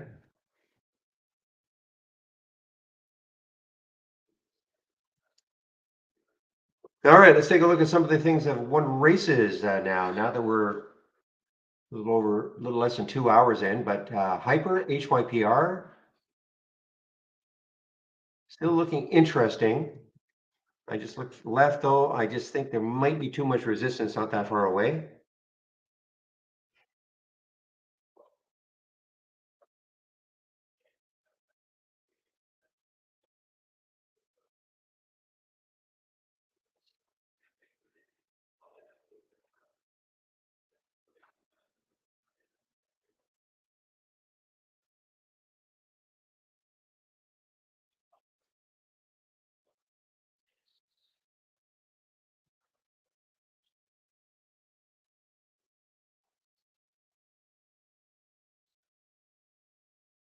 We talked about Blade, BLDE. Next high is 483. I guess that's far enough away percentage wise, if it could get there. If it could get there.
Wow.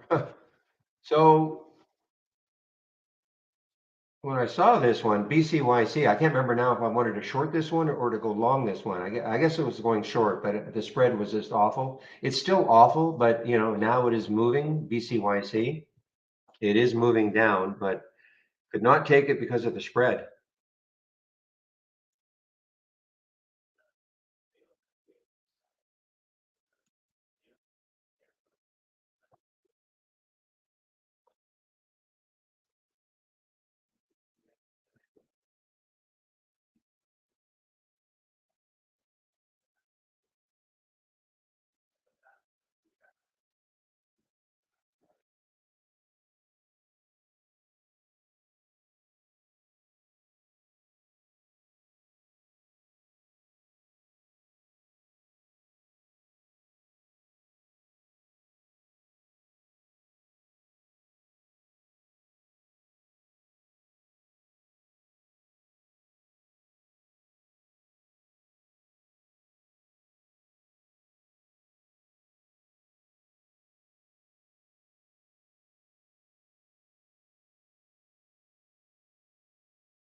Yeah, so stocks that I had some hope for was, the Sky T and the FSLY.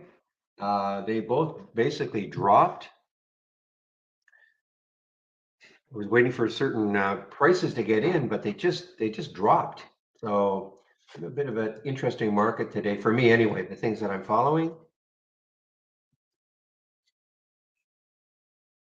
China education stock, TAL.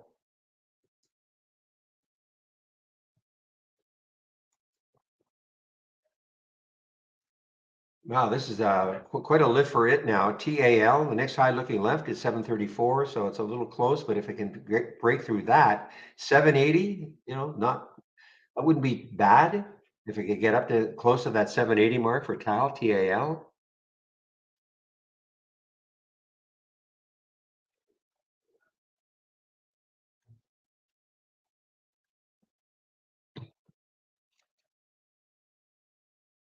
So what you're seeing here, by the way, in this blue window, the Brokers Plus window, this is a short that I took on last week in the simulator and for CVNA and held it.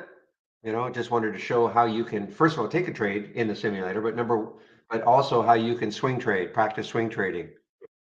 So if you don't get out of a trade at the end of the day, that's how you can practice swing trading.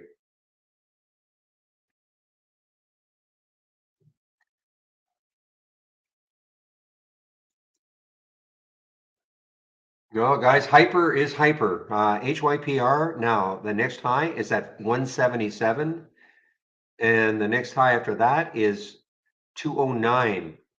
So this is one of those AI type plays, okay?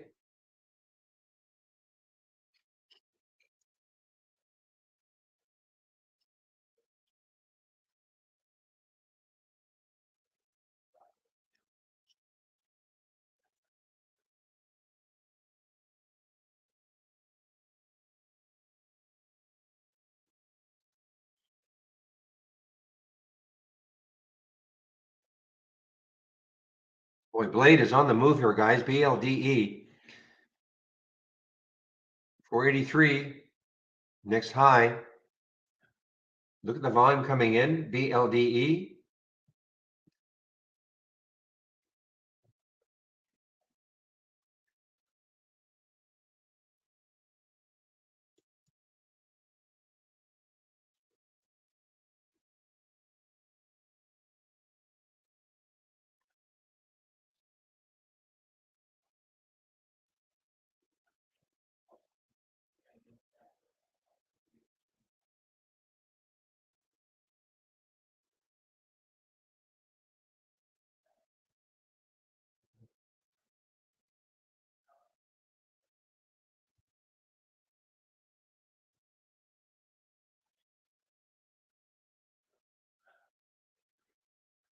Man, look at AI. I mean, it has been all over the place too.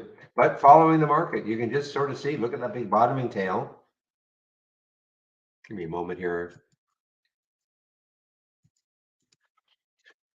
Following the market, look at that big bottoming tail.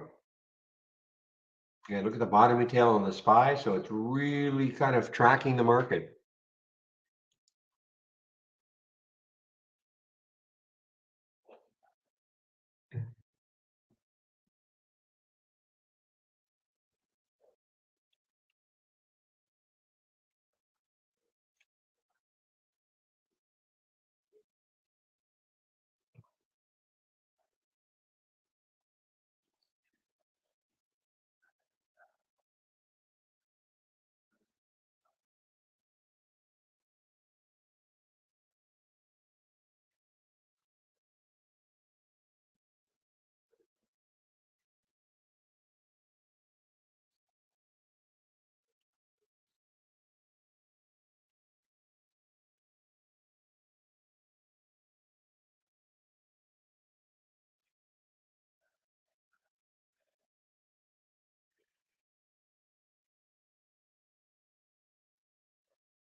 All right, guys, I'm just sort of looking at some thumbnail charts I have. I'm not seeing anything that is really jumping out at me.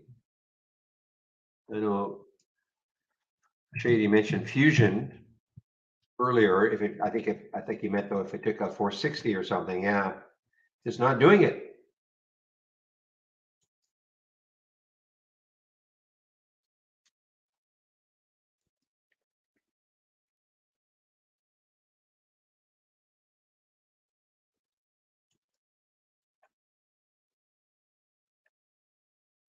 Another one, shoot, that was a good one too. Potential short on the Oscar. Another one that was flying, got up to 615 and now just dropping underneath the VWAP. I missed that one, OSCR. That would have been a nice one. I know I was talking about this one earlier.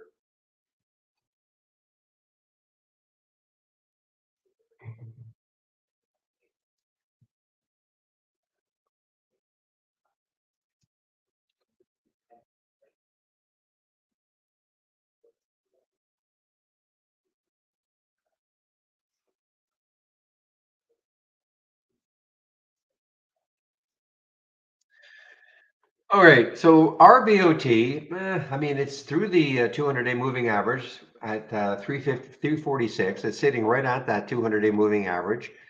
The next high looking left is about 385. I mean, it's got some room then, I suppose. It's got some room to move. It's probably a low float. Yeah, 28 million in the float.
Did BLDE earnings come out? I don't. Well, let me just do a load here again. Doesn't look like it. February 17th, so it's upcoming. So it doesn't look like they're out yet. And I don't see, no, I don't think it's out yet.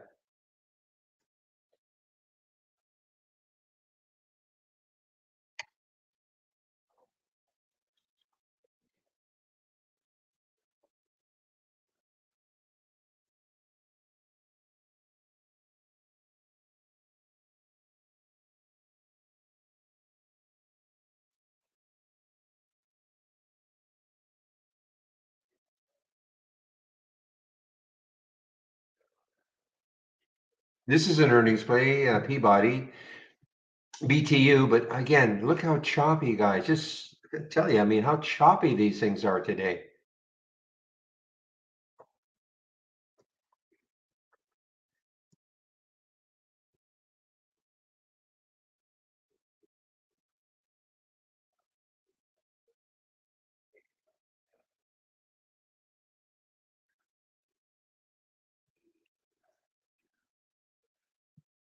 Oh, you're already long fusion. Oh, I thought you meant over 460.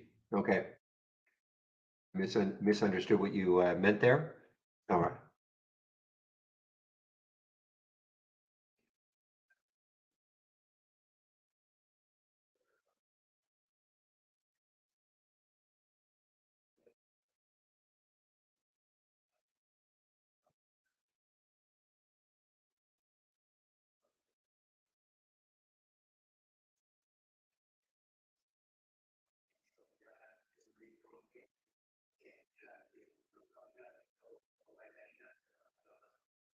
AI on the move now. The other way, following the market.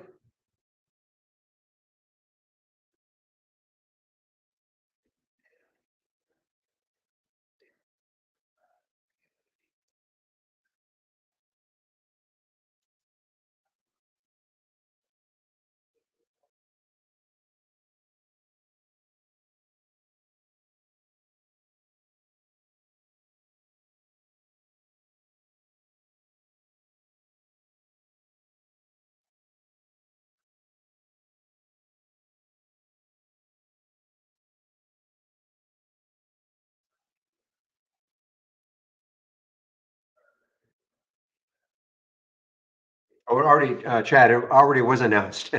8:30, 8:30 before the market opened, an hour before the market opened. The numbers came out. You can take a look at the SPY. You can see the reaction. It was a crazy reaction.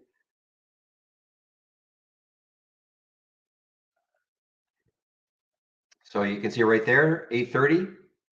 You see a huge topping tail, big bottoming tail. So that already came out.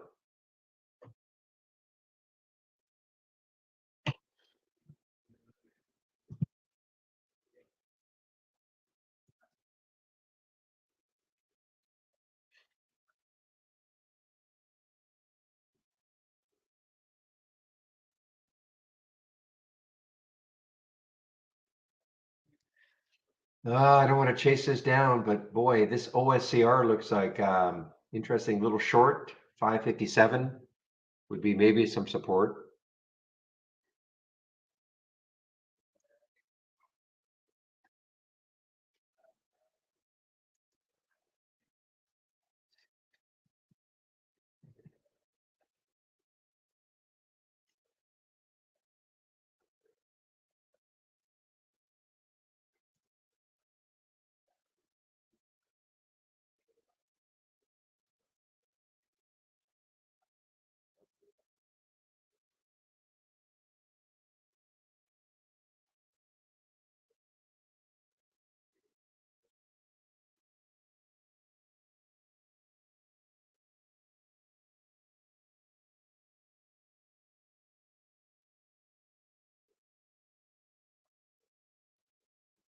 SJ on the move here, guys. Cyan Joy. SJ, wow. Okay, this now has got some room. 297. So the next high looking left is 320. If it takes that out, though, look at this next high way up here at 612. I sort of remember this one. China stock, low float, 12.5 million in the float. And that is SJ. Yesterday through the 200-day moving average, held over. And now, unfortunately, we're a bit of chase mode right now, but boy, this has got some room. Finally, something that's got some room. And when I'm talking about room, I'm talking about when you look left at the next high is not that close. And that's certainly the situation with SJ. But we're sort of in chase mode. That's sort of. I mean, this is shortable for me too. Interesting. I mean, this is a big giant green candle. Volume came in, some volume came in. You can see right there.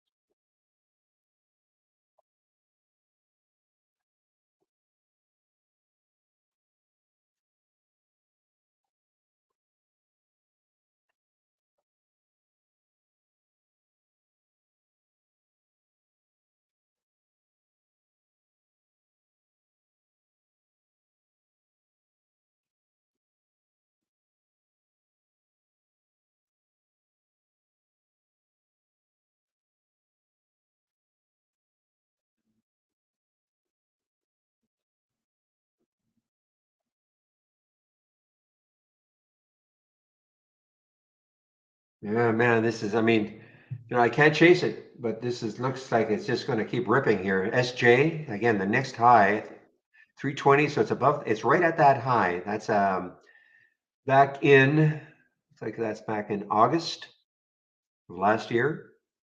September of last year. Then the week before that, I remember this day when it got up to 612, and then it sold right off. I mean, that's the thing, it sold right off. I don't see any specific news on it. SJ, I don't see any specific news.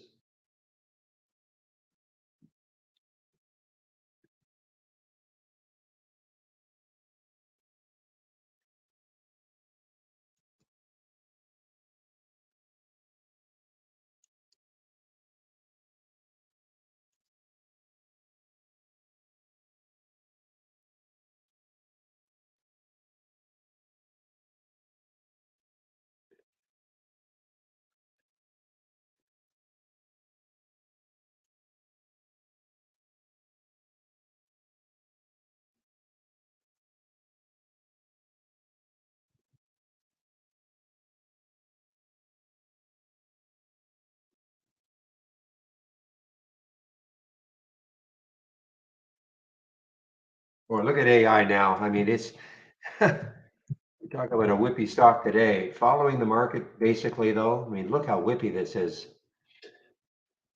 Topping tails, bottoming tails.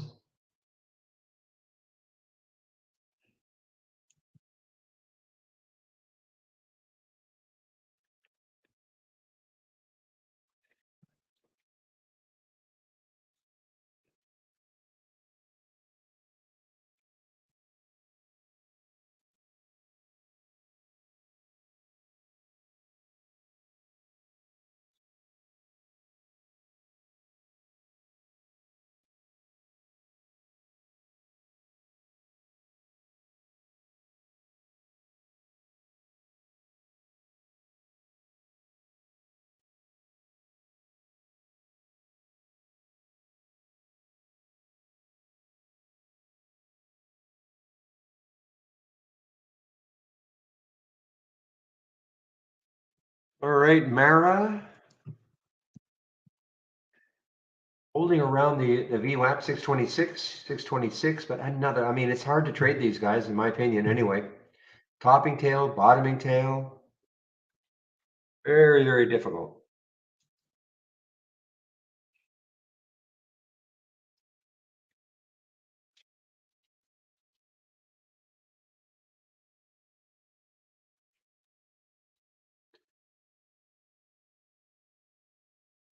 Okay, so this must just open. Okay, 5:30. IPO price was 650 a share, so it's underneath that. Bullfrog AI. All right, boy, if they had done this 3 weeks ago, this would probably be $100 right now. But seriously, Bullfrog AI, how many shares? 1.3 million. Okay, guys, very, very low. It's halted already. So very, very low. 1.3 million units at 650. Okay, so it's a little bit below. Um,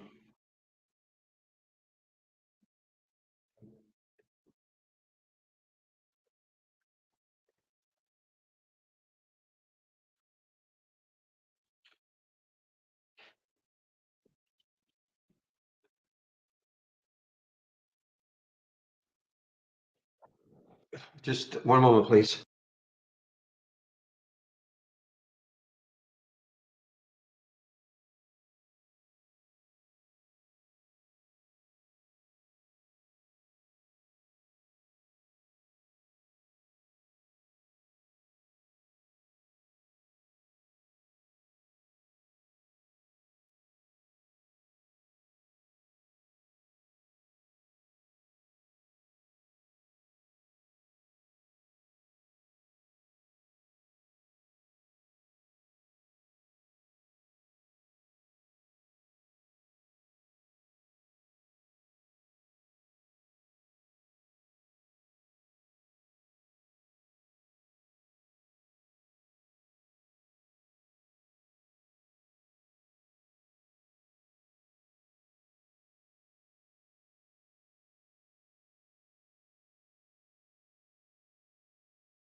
Guys, I'm back. Just give me about 5 minutes. I'll be right back. But keep an eye on this BFRG. If it takes out that 650, okay, just keep an eye on it.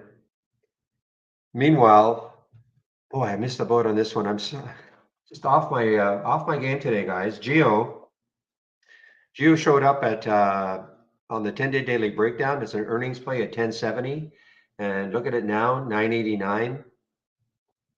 I'm just a little bit off today, so just give me a moment.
Okay, here's another one that's running, another cheap one, UIHC. Now this has got some room. This has got some room, okay? 196 is the high yesterday. So it's on the run, a little bit on the run, not a little bit, up 32%. I don't know what happened. The last 3 days just got hammered down. Not earnings. February 22nd is earnings, so I'm not sure what happened here. But the 200-day moving average kind of held yesterday, and it's holding today. 130 is the VWAP, so it's above the VWAP. 114 is the 200-day, and it's on the move, and it's a 19 million in the float, so it's relatively low float. So at least it's got some room to move if it wants to.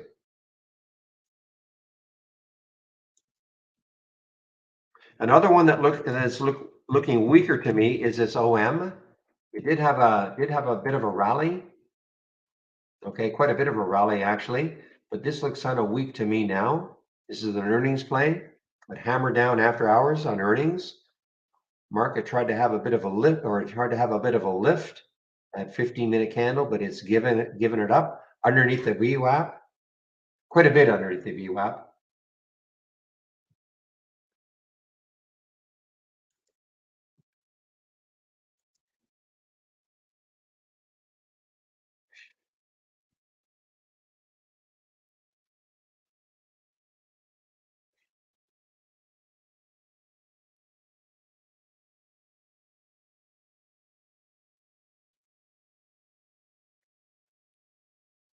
Well, the UIHC is on the move.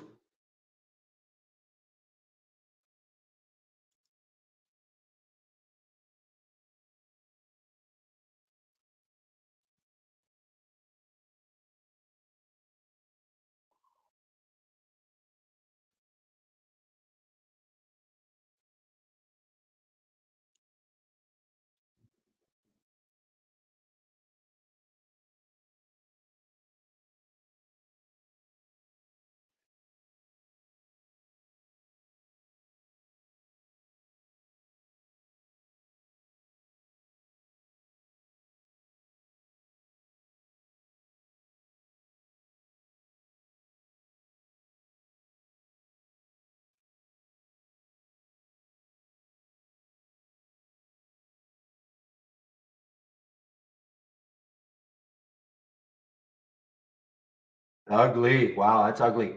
Ugly move down for BFRG. Very ugly.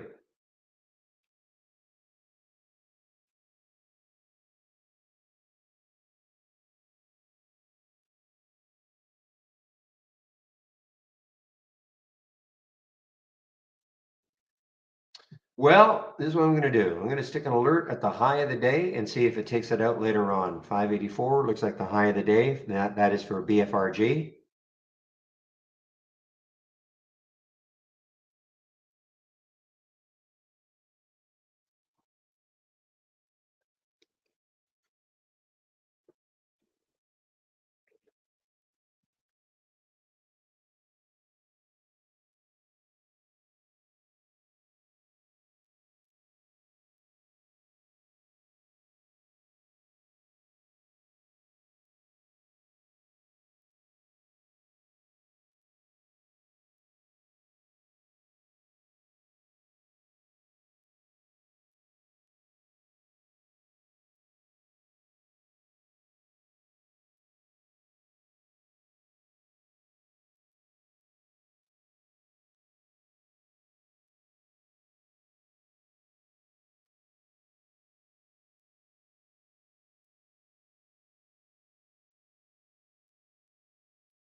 Okay, guys, Seco, a little bit of move here for Seco. SECO got as high as $4 in the pre-market.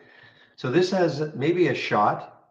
Low float, of course, 300,000 in the float, so be awfully careful. The next high on the daily chart is 376, but pre-market I got up to 4. So let's see if this has a little bit of move in it here. There's some volume coming in. So the relative volume is very low, but that is skewed because a few days ago it traded 80 million or so.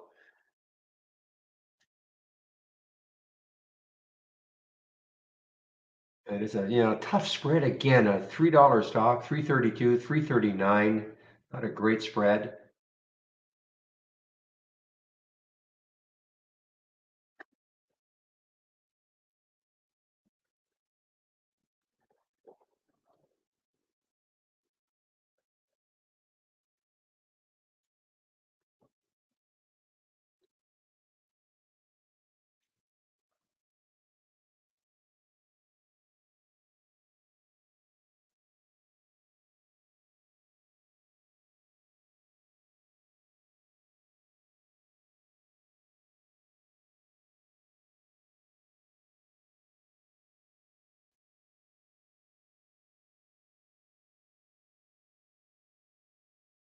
Diebold, DBD is on the move also. A little bit of a break here on the 15-minute chart. DBD through the 200-day moving average. But again, what happens when we look left? I see all sorts of potential resistance areas.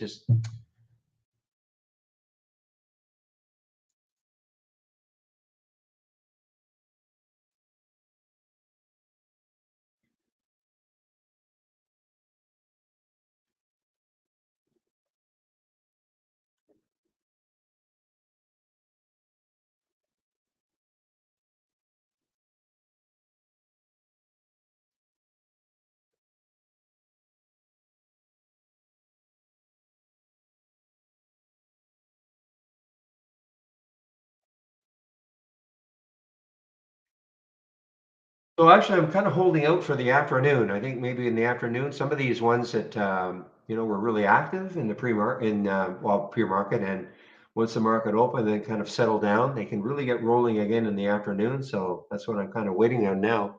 I'll be taking a break pretty soon. Michael Noss will be in our YouTube room at noon in about a little over half an hour from now. While I take my break between 12 and 1.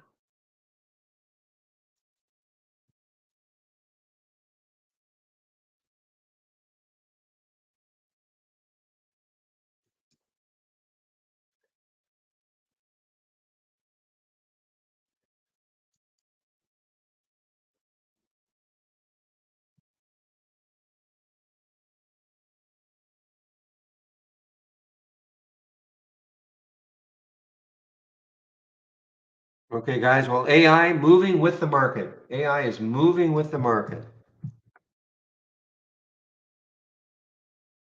Exactly what's happening.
I'd be more right now. I'm more inclined to just take a look at this OM if it takes a 25 again and for a 25 again for a potential short.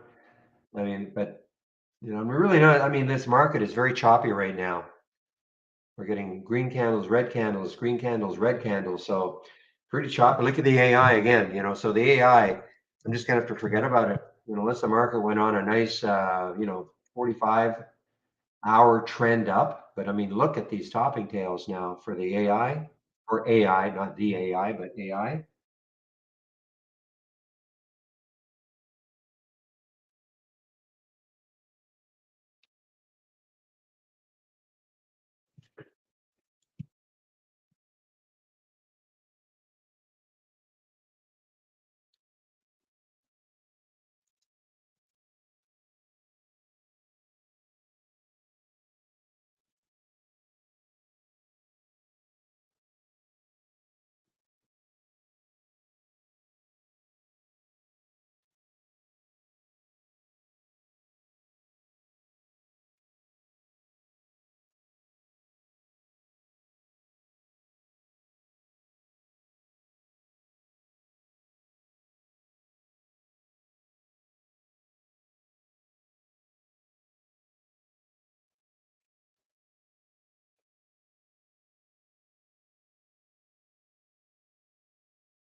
All right, OM. Well, a bit of a spread, but it just looks weak to me.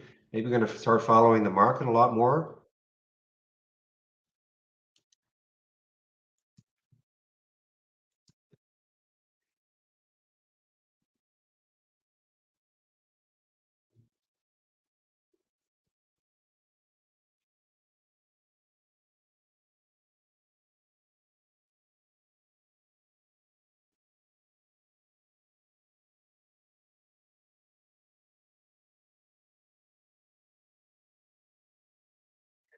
Look, I mean, look at this 15-minute chart for XPON. Look at all the topping tails and bottoming tails. I mean, it's just really hard. Depends how many shares you took in any of these, but you get stopped out. Now, here's the market moving down here. Big red bar now showing up.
Okay, guys, what time is it now? 11:31. I'm just going to confirm with you, Michael, in our YouTube room in about half an hour.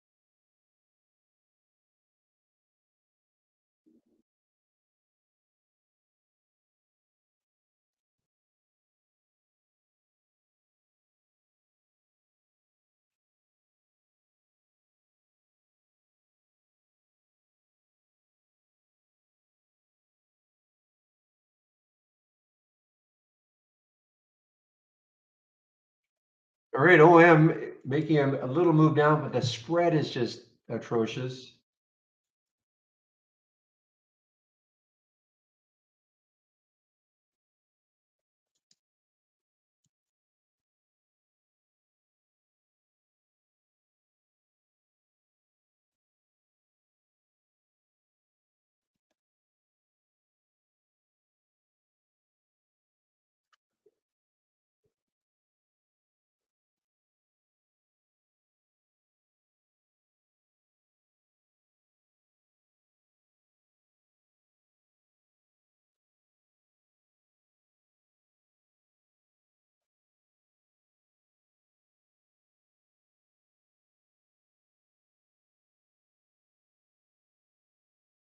I'm liking this OM on a short. I just don't like the spread right now, but I am liking it on a short. I mean, remember, it had the big gap down after hours yesterday. It is an earnings play. Did have the pop up here, but with the market doing this, boy, 24.70 might get it really rocking down because the next low is way under here at 23.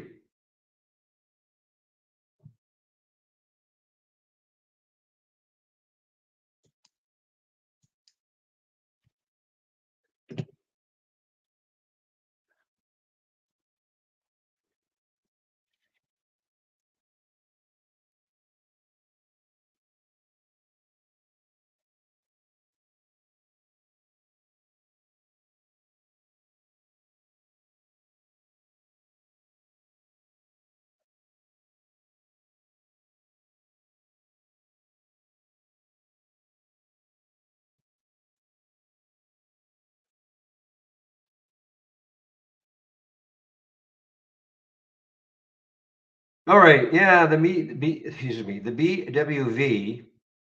I mean, it's very choppy, but hey, I mean, at least the trend is up.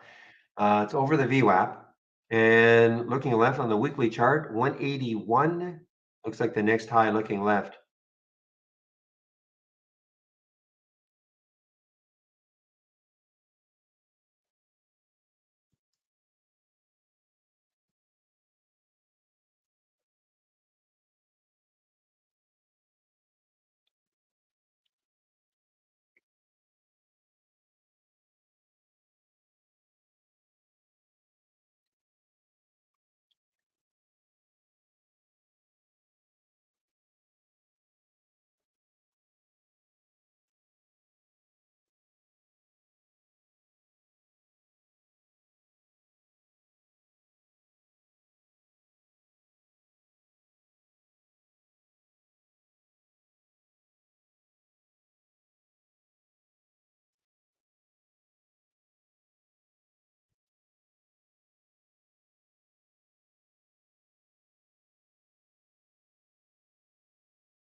All right, guys. Again, I'm just not really not loving this market today.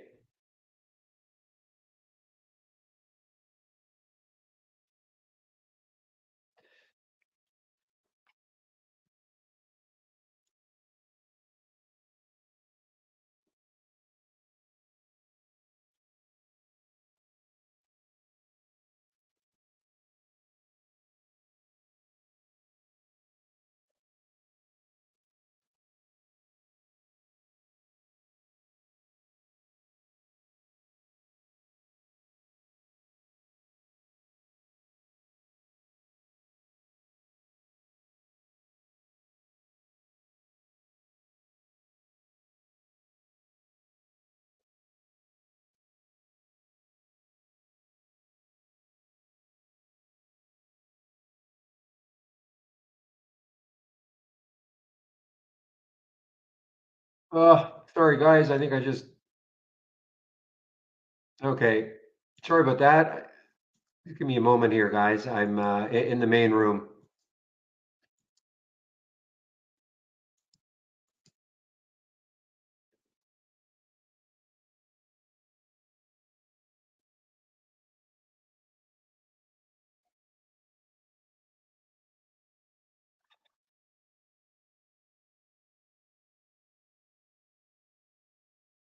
Okay, sorry about that. I accidentally closed down that tab. So everything should be back. You guys should be able to see my screen and in the main room.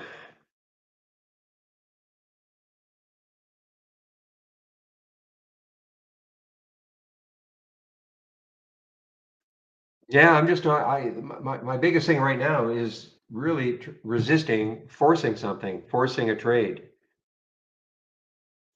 Actually, it's not hard for me to do that, but I know some are very, they've got to be in a trade all the time, and I think they try to force trades.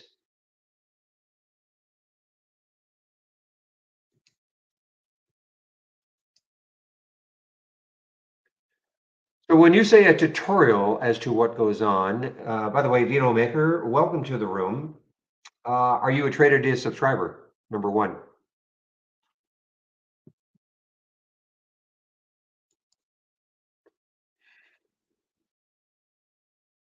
But are you a Trade Idea subscriber?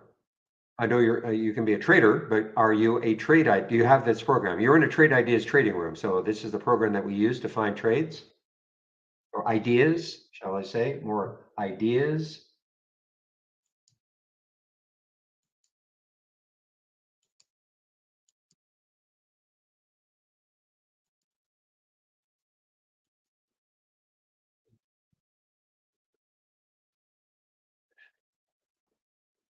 Okay, well, the whole idea of the program is you can create your own scans.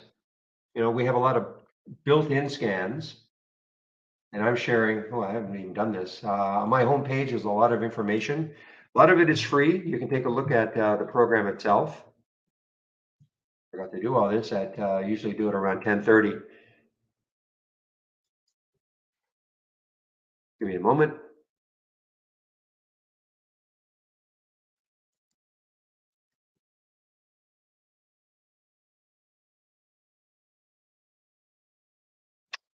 So if you click on my homepage link, this is what you're going to see.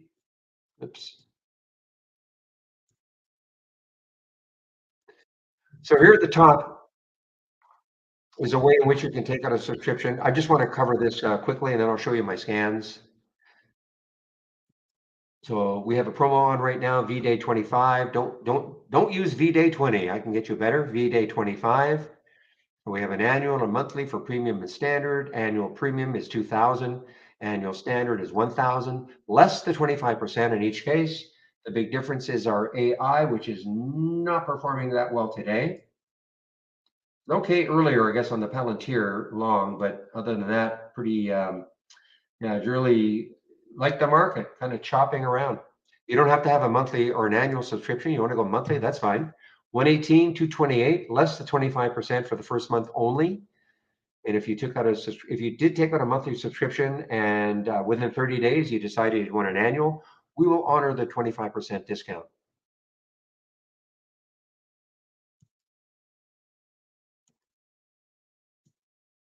And as always, if you take out a subscription, the getting started section, okay, there are 10 short videos, take you about 30 minutes to get through them. If you're new to trading, Trading 101, this is something Michael Noss will be in our YouTube room in about 20 minutes. He put this together. It's a great free resource. I do a daily stock of the day video. Of course, that's free. Trade of the week sent to you before the market opens every Monday morning. And how is it doing? Was it Berry this week, right? Bery? So it did okay yesterday. We're Tuesday today, yeah. So the trigger, so it got above that today. So these are designed for longer term trades, but in this market, I don't know. Education right here, all the big education section is right here. We have a great user guide. And here's the getting started section. Again, the 10 quick videos. At the very least, you should know what an alert window is, an A window, what a top list, a T window is, and the stock racing, which I'll go over. Other information, of course, but you don't have to learn everything all at once. And a lot of the stuff in the guide, you don't have to learn at all. But you probably want to learn how to put a price alert on a chart.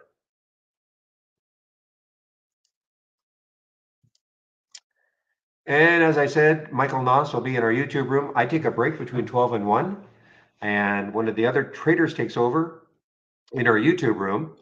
And again, because it's Tuesday today, it'll be Michael Noss. He's confirmed that he'll be there. Before I take my break, I'll put the YouTube link in both the Discord and the main room. And more educational videos about trade ideas. And then my scans. Here are my scans that I'm sharing. So this is what I use in the pre-market. Pre-market actives up and down. These are the two races that you see. The gainers from the open percent and large cap gainers from the open percent. I do have other scans I am sharing. My 10-day daily breakouts and downs. Okay, and you can see the halts resumes is right here. It's more information than a scan, I guess. It's just more information when a stock gets halted, when it resumes. So I'm sharing all of these.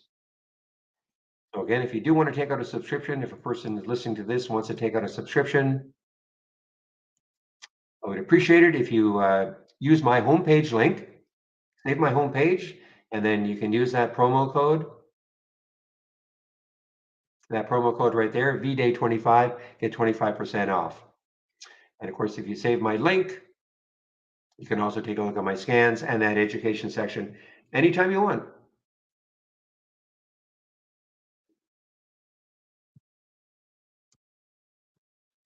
So we have a lot of channels. I'm sharing my scans, but we have created a lot of other alerts. If I click on new from the toolbar and then click on doc channel bar, what you see here, these are all theme-based channels. We have a lot of them. Very popular one is the momentum channel.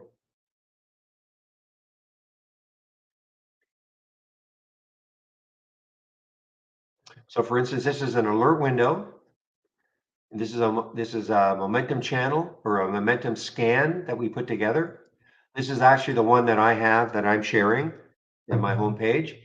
And the whole idea of trade ideas is, first of all, when you see something like this, you can find out what it's looking for.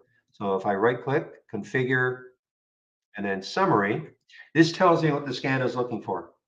So if the stock is between $1 and $50 and the current volume is at least 3, meaning it's trading at least 3 times normal up to this time of day, minimum of 100,000 shares traded. And here is the momentum part of it. The volume in the last minute is 1,000% of normal. In 5 minutes is 400% of normal. Okay. So if all of these filter values are met, the screening aspect of trade ideas, and the stock makes a new high for the day, new intraday high for the day, you get a real-time alert. Now you might say, well, wait a minute, SST, the last alert was at 11:31. Okay, it is now 11:46.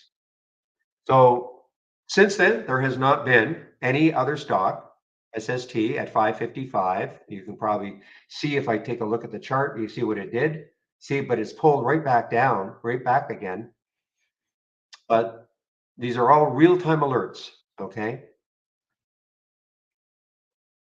And of course, if you want to build your own scan, you can. And first of all, the whole idea of the channels is that you can go through the different channels and take a look at the different scans we've created. If you like something, you can save it to your cloud, and then you can bring them back one by one, and thereby creating a layout of scans that we've basically created for you. Now, if you look at a scan like this, then I'll just click on the summary again, and you might think, well, I don't mind this scan, but I don't like that price range. That's fine. You just click on the icon and you make a change. Say okay, and now you can see in the summary, instead of 1 and 50, now it says 10 and 100. And if you said okay, then you could save it, okay? Now, if you want to build your own scans, of course you can. All right, right click, configure, and then click on search. Now, these are all of the real-time alerts that we have. We have a lot of real-time alerts, okay? And if I scroll down, I get to these icons, these are the filters that we have.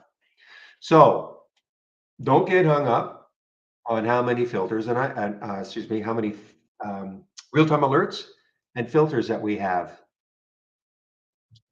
The reason we have so many is that the majority of our customers, when the company started over 20 years ago, they felt that most customers would not want to have to learn a programming language in order to create their scans. So they tried to create enough alerts, real-time alerts, and enough filters that the majority of our customers could combine them to give them the type of scan they're looking for if they want to build their own scans. Okay. That in a nutshell is what we're all about. We're a real-time scanner. You can create your own scans. You can take mine. You can take the ones from the channel. You can massage them, depending on your trading style.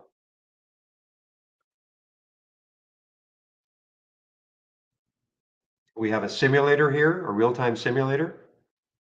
What you're seeing here, this is a simulated trade that I took last week, short of Carvana, CVNA, at 1077, 1033 now. But this is a real-time simulator. So you can if you're new to trading, this is I heartily recommend that that's what you do before you commit money to the market. You might have to spend several months in a simulator before you get comfortable trading. You might have to find the type of strategy or what sort of a trader you want to be. Are you going to be a pullback trader? You want to be a momentum trader? You only want to trade in the first half hour. It's all. By the way, Michael Noss, who will be in our YouTube room in about 11 minutes, that's what he's going to hammer on. He's going to say you must have a trading plan. You can't just sort of, you have to have a reason for taking a trade, not just, oh, it looks good. So anyway, our simulator, all you need is our standard service. You don't even need a broker. If you're still unsure about who your broker is going to be, that's okay. But it uses our real-time data. So it's a great way to practice trading.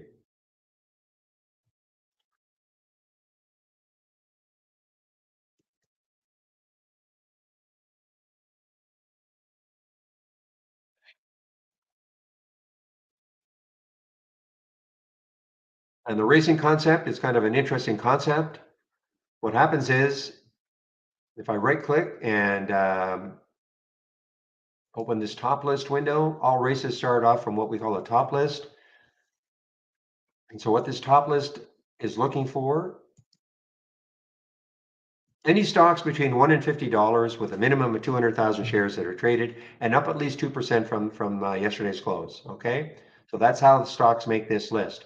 And then you run a race on it, launch the real-time stock race. So what does that do? So I have two races running here, and I run 4-minute races. That means once the race is over, another one will begin. Another 4-minute race will begin. We're just into this one. And what happens is when the race starts, all stocks start off at an equal footing. Whatever stock is moving the most, that meets those filter requirements, between $1 and $50, 200,000 shares minimum traded, up 2% from the close. You'll see the stock that is moving the most right at the top. But of course, like any other race, just because it's at this one right now, Sky T is at the top right now, doesn't mean it's going to remain there. Some other stock can come and take like just like that, BWV. So over the course of the race, you'll see jockeying for position. But this is going to tell you what is moving the most percentage wise. That's what that 1.36% means right there. And sometimes in this race, this can be a very volatile type race. You can see some moves of 10, 20, 30% sometimes. Over here on this race, you typically will not. The reason is because I put a market cap minimum of 500 million shares and a minimum float of 50 million, 50. So you'll see movers, you just won't see the big percentage movers here. But if I were new to trading, I would probably concentrate on these ones a little bit more because they're just not as volatile.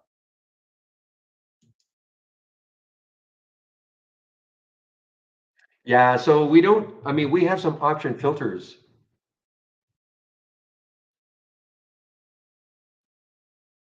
Yeah, so Yari, the only one you can use is E-Trade. Okay. If you're looking for a zero commission broker, the only one that we link with using this brokerage plus is E-Trade. But you get what you pay for. That's all I'm going to say. You get what you pay for.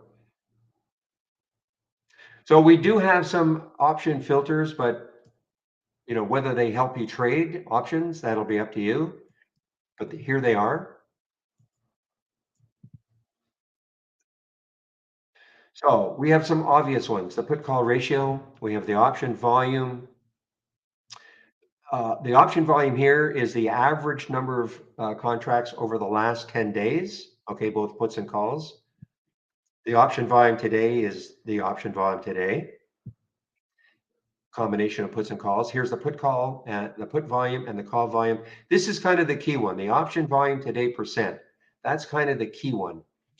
So if you're looking for stocks that are having abnormal option trading days, then this is a good one, because what this is going to show you, for instance, if I put 200 or 300%, which is, say a ratio of 2 or 3. So if I put 200 or 300 or 400% in here, what that means is that, let's just say a stock over the last 10 days has traded an average of 1,000 contracts. For me to see that stock today, and if I put, say, 400% in here, that stock has to be trading 4,000 contracts, 4 times the average it's done over the last 10 days. Okay, so I mean, it can help you zero in on stocks that are having abnormal option activity. Now, whether or not that helps you trading your iron condors and all, I can't tell you that. Yeah, you can use trade ideas with any broker. Okay, it's just this little feature here. This we call brokerage plus. If you had an IB, Interactive Brokers account, or an E-Trade account, you could actually trade from within Trade Ideas. Okay, but it doesn't matter who your broker is. You can use Trade Ideas. Okay, just give me one moment, please.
Okay, sorry about that, guys.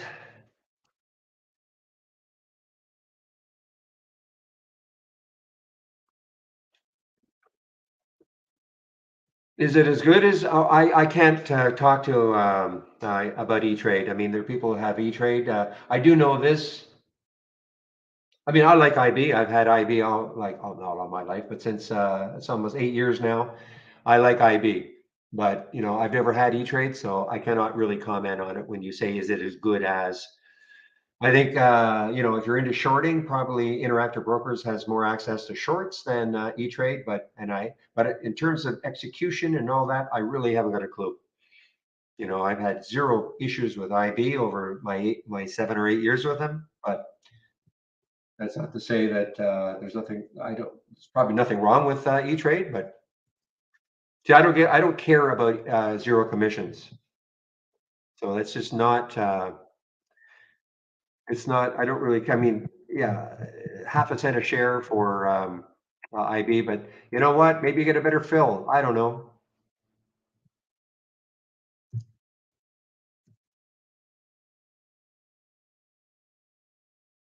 Let me get my announcement in here, guys. I'm anticipating Michael will be in the room very soon. And there you go. Pepe is the has the last word on that. Okay. Better executions with V plus with IB. And he probably has experience with both. I don't use V plus. Okay. I just trade from within Interactive Brokers.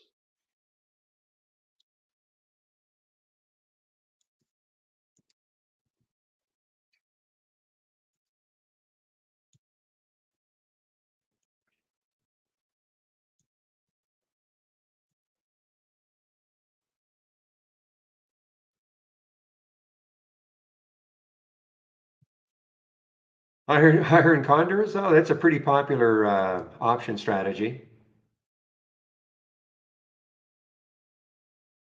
Yes, I will agree with you. I will agree with you, Captain. But I also think, though, that at Interactive Brokers, I think because depending on the size of your account, because I could have sworn somebody said you can negotiate a better commission if you tell them, look, I'm going to be taking 10,000 shares of this, 2-cent stock. I don't want to have to pay, half a cent a share and all that. I have a feeling that you can negotiate. But that's just not my style. I'm not taking 10,000 or 20,000 shares of these super penny stocks. Barry, there he is. I didn't hear. Just give me a moment. Just give me a moment. Snuck in. Yeah, you did sneak in. I didn't hear the little ping. Okay, guys, I'm going to put myself on mute in the two rooms. But before I do that, I just want to put the YouTube link in so you can go over and listen to Michael nag at you, but not having a trading plan. Just give me a moment. That's right. Yeah, and you should. And you should. Just give me a moment as I put the YouTube links in, Michael. Okay. There we go. Okay, so I'm muting myself now, guys. Muting myself in the main room. And we'll see you in about 1 o'clock, about an hour from now. All right, Michael, you are in. I'm assuming you are in now. I am Are you in. taking over my screen? Not yet. What sort of day you having? What sort of day you having? It's all right. Yeah, this okay. Well, no. I'm finding it choppy today, very, very choppy today. Yes, And that's I look at exactly. you see something like this drives me crazy. Look at SKYT. Okay, SKYT. And I loved it earlier, okay? But the spread was just and it's an earnings play, okay? So it's that. It had released earnings after hours, this morning. But the spread was so terrible. It was going like 20, 30, 40 cents at some point. And so I just had to back off it and look at it now, and now the spread is, it's not terrible. It looks like it's going to run. It has room. Just Michael, you might have to take over. I have a phone call coming in. So, okay, you want to take over right now? Okay. All right. Bye-bye. See you later. Bye. All right, ladies and gentlemen, boys and girls, now that the teacher has left, as per usual, I always give this kind of speech at the beginning, but for anyone who is new here, essentially we open up the room for a live Q&A, and this Q&A will go on for 1 hour. So I'll be here till 1 Eastern. So if you have any questions about trading or trade ideas or anything like that, now's the time where something cool that Trade Ideas does that I don't think a lot of people do, where we're kind of devoted. So we're here for you to answer any questions you may have. So make sure you use the time, because as always, we don't really have anything prepped, where we're want to make sure that we are open for when you guys have the question. So nothing's prepped, nothing's ready to go. So in the meantime, if there are no questions, you'll just have to hear me waffle on about stocks that I'm interested in and kind of do my homework. Because as I've mentioned many times, I basically, during the morning, I do a little bit of day trading, some scalping here and there. But my bread and butter trading style, the thing I focus on the most, is the swing trading side of things. So for me, that actually starts to get interesting around now. I find entering swing trades and everything in that first, you know, hour or even two isn't that interesting, which is why I focus on day trading at that time, and then around now I switch over to swing trading. So r- and the one thing I love about trade ideas is I have my day trading layout, and then when it comes time, I'm just gonna make sure there's nothing super interesting going on here. Doesn't seem to be. I can just minimize this and away we go. And this is my swing trading layout. So these are all the things that I look for on a swing trading basis, and I'm able to go through and take care of that. Now we're on a new VPN where I haven't even downloaded my Epic Pen using uh, internal, or maybe I have.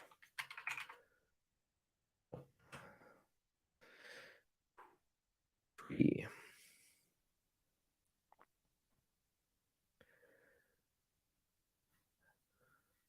What time programs start tomorrow? Not sure what you're asking there, Peter. If you just want to elaborate, if you're talking about the show, I think Barry goes live half hour or so before the open.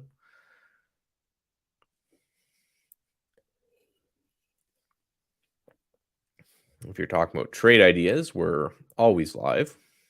You can always use trade ideas, and we ingest data from pre-market open until close. Had a little bit of a hiccup today, but that's just technology. It happens.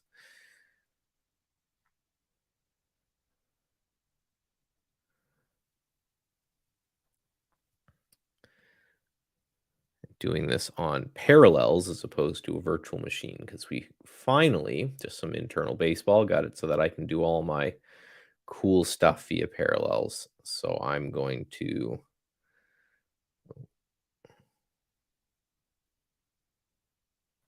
what do you want from me? Get out of here. Boom. Um yeah, so I can start to do more things locally, which is good. Because the cloud servers are great and everything, but sometimes when you're doing a lot of work, it just feels better if you do it locally. So all right. So I think for anything, we got to take a look at the SPY here. I the CPI stuff, man. I was on a couple Twitter Spaces today. If you follow me on Twitter, you notice I'm on Twitter Spaces a fair amount. I get invited a lot to talk and give my thoughts on the market.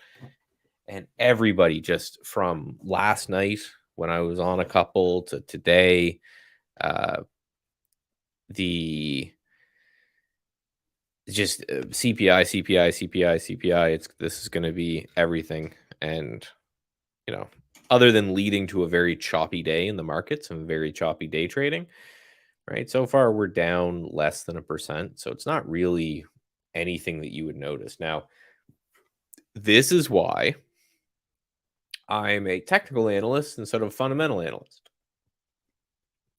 This was a CPI day.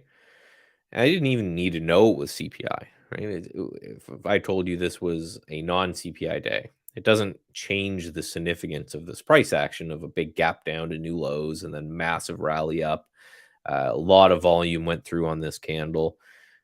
You don't need to know why. It doesn't help you in your trading, right? So, this is just, I don't know.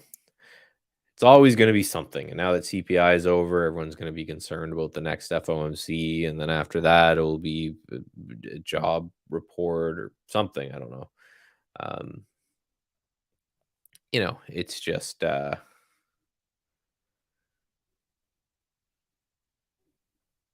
check on my using the brokerage plus sim to, actually track some of we got double that. The TI strength names today. Double that. I meant to put 10,000 each.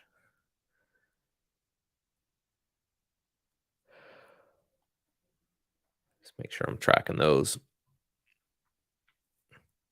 Talking about the I Love Trading event. I believe I am tomorrow at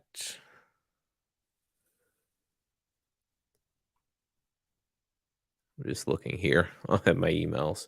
I do a lot of these things. If you've seen one of them, you've seen them all, to be honest. Um,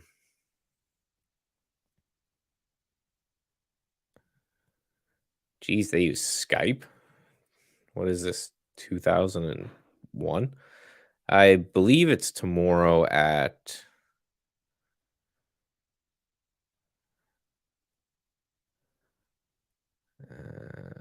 scroll up 10 Eastern. Yeah. So tomorrow at 10 Eastern, I'm on there, which is good. They wanted to do the 16th, but the issue with that is that I'm going to the Trader TV head offices again on the 16th. So this Silvergate Capital SI is very interesting to me with this short float, but you know, the thing that's important about learning about short floats is that if the stock looks like this, then those shorts aren't worried, right? It's all about like I laugh at the Bed Bath and Beyond people. Oh yeah, look at this massive short float. We got them right where you want them. It's like, yeah, I'm sure these shorts are real nervous from $4 down to a buck. Um, but SI is kind of interesting to me because unlike AMC and Bed Bath and Beyond and stuff, they're not a bankrupt, awful company. They got caught up in some FTX stuff, but from the reports I saw, they did everything right. So the question to me is just now that it's come in and filled the gap, is this $15 going to hold? Because this would be the level to play against, in my opinion. This $15. Now you would trade something like that in a downtrend so small. One thing that I am watching that's got a great short float. Oh, and earnings are finally out of the way. I was actually waiting for this one for earnings to get out of the way, but we've got a 31% short float on SAH, and I think it's tagging all-time highs. I think. Sorry, I'm testing the new charts, so there may be some bugs and stuff, but that's just part of our testing. Yeah. Right. So new all-time highs here and a 31% short float. Like that's where your shorts get nervous. If I'm short a stock and that stock's just tanking into oblivion, well, I'm not nervous. That doesn't bother me at all. Right. It's great. I'm making money. I have to cover eventually, but right, really, who cares? Uh, I'm actually gonna probably avoid covering that just because I will have a massive unrealized gain that I'd have to pay the government if I realize. But this kind of stuff, this is where people start to get nervous because it's like, okay, if a third of this float is short and this thing's popping into new all-time highs and now it's just breaking out of a base, that's where you have the potential anyway. I'm not saying it's going to happen. No one knows what's going to happen, but that's where you have the potential of a kind of a short squeeze. Now, be very careful, right? 77,000 shares is not a lot, right? So trade it way smaller than you normally would, but this one interests me. The last one that I got was actually ASO.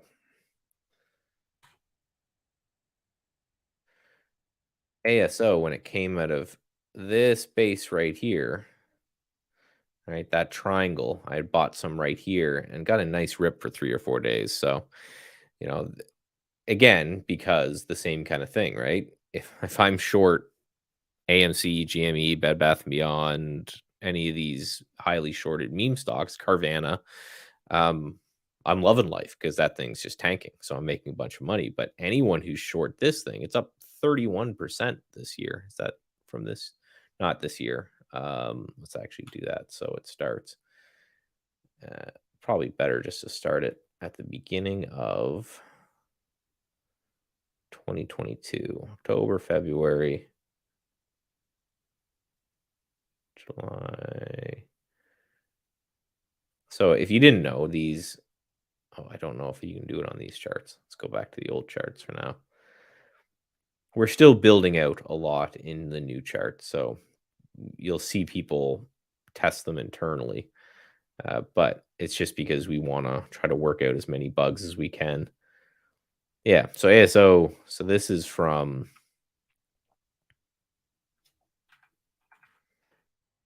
Trying to be kind of spot on about this, but that's fine. Yeah, 30-ish% year to date. So if I'm short something and it's up 30%, then it's like, you know, um, that's something I have to worry about, right? That's now it's like, okay, now we need to,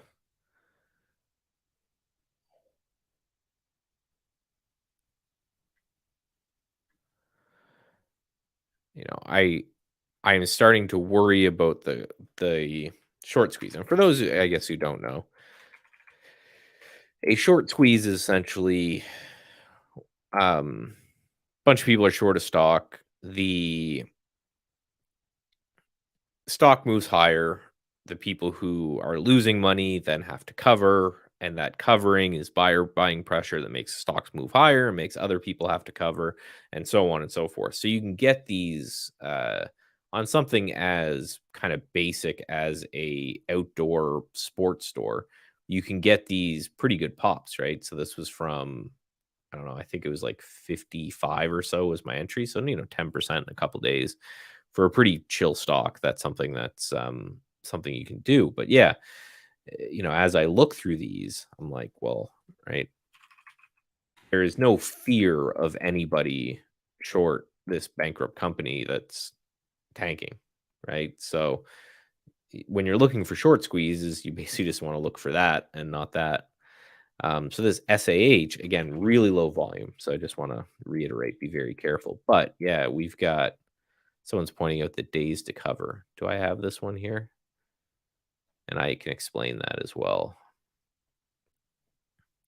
which is something I usually have up here. It's a really interesting metric. I think it's actually a more important metric than short float. We'll add that one. So yeah, 18.7 days to cover. Oh, someone asking about this program. This is a program called Epic Pen. This has nothing to do with trade ideas. It's just an annotation tool for when I'm doing presentations and webinars and all that kind of stuff. It just helps me annotate the screen. But yeah, it's called Epic Pen. There's a free version. I think it was made by like people for teachers, which I guess kind of.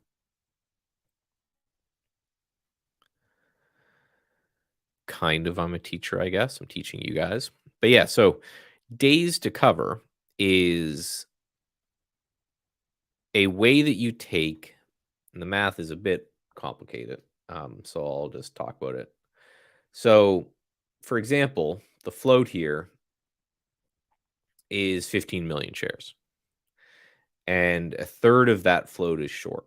So then they take that and they incorporate the volume and they say this is how many days it would take to cover. So let's do this with simpler math because I'm only one monster deep today. And let's say you had 10 million shares in your float, and then a third of that is short. So you have SH earnings tomorrow. We have earnings the 5th. Oh, the 15th. You're right. Good. Thanks for pointing that out. But yeah, so I guess I'll have to wait another day. Now, knowing me, this thing's just going to gap and go without me on earnings, but it is what it is. I've been stalking this one for a while when it's been in this base, but I don't like buy stuff without earnings. So you get 10 million shares, and then let's say 3 million of those shares are short. So that's right, 30-ish% of, again, 10 million shares. We're rounding. So 3 million shares are borrowed short. And then let's say, just for, again, to make the example easy, the stock does 1 million shares a day in volume. This is how this days to cover math is done. where it goes 10 million down to 3 million, and then you've got 1 million, and we'll just put average daily volume. So that would show a days to cover of 3. Now, that's important because it basically means that if every trade done on an average day was somebody covering their shares, so buying to cover against someone that's out there, it would take 3 full days of buying to unwind the current short position. Now, why is this important? And it's basically, if you think about it, Apple. How much has Apple done today? 31 million shares so far in Apple today. So let's say 10 million shares of Apple are out there to be borrowed. There's 10 million shares out there just sitting, waiting to be borrowed. Well, it doesn't really matter because it will probably do 50 million shares today. So it's like 1/5 of one day's trading on Apple is out there to cover. It's not going to, if everybody has to cover all of a sudden, it's not going to cause any significant move one way or the other, right? Where if you have a high number, say you have 10 days to cover or 20 days to cover, then all of a sudden it starts to get into that the short should be nervous if the price is moving higher kind of a thing, right? So it's a very interesting. It's a way to it basically, to summarize, it includes the average daily volume and the amount of shares that are short into a nice kind of round number to say this is how, quote unquote, worried the short should be. Again, if there's ever a reason in which they need to cover, which, ASO, if we go out on a weekly chart on this one, there's been a handful. This has been in TI strength. I think it's been in the trade of the week a few times. It's there's been a lot of good trades this last few years because again, right, you look at this price action, right, and you know that a third of them are short, so they're losing money. So they're gonna have to start covering. So this is one that, anytime it gets any kind of a pullback or correction, I'm looking to get involved in it. It's just kind of a permanent on my watch list just to see because again, we had that one spike here from 56 to 65, so nearly 10% just coming out of this base right here. Right. And then if it pulls back down, so what I'm watching on ASO now is it's pulling back into this breakout area. So you can see this resistance right here. It's coming support. So if this starts to kind of curl back up, then again, with nearly 10 days to cover, these people have got to start getting nervous again. So I guess that's a little short float. But yes, thank you for the person who pointed out that it was indeed tomorrow that SAH is reporting and not today. Duh. It even explains it like right here. Clear as day. Earnings tomorrow before market open. Like slap me. It's that obvious. Again, knowing me and my luck, this thing will just gap without me. But for me, it's just not worth. It's just not worth the risk. Knowing that there's a large binary event, within a number of days. One scan that I've been playing with a lot, and this is actually covered this on Trader TV last week, is this power earnings scan. Basically, what I'm doing is I'm saying, okay, get me something that's reported earnings recently and is kind of up from that period of time. And I've just been putting that into this symbol list using my my symbol list right here, and then just watching them.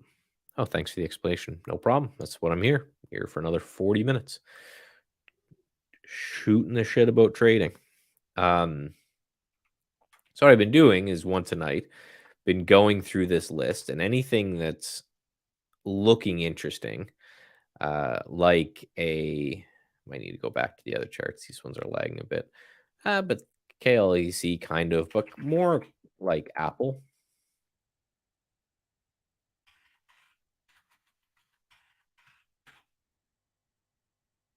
where and this is just a setup that I'm interested in, so take it or leave it, but this is one of my favorites for swing trading, is you basically just I'm not gonna sit through the earnings call and read the financial report and do all that stuff. I'm just not gonna.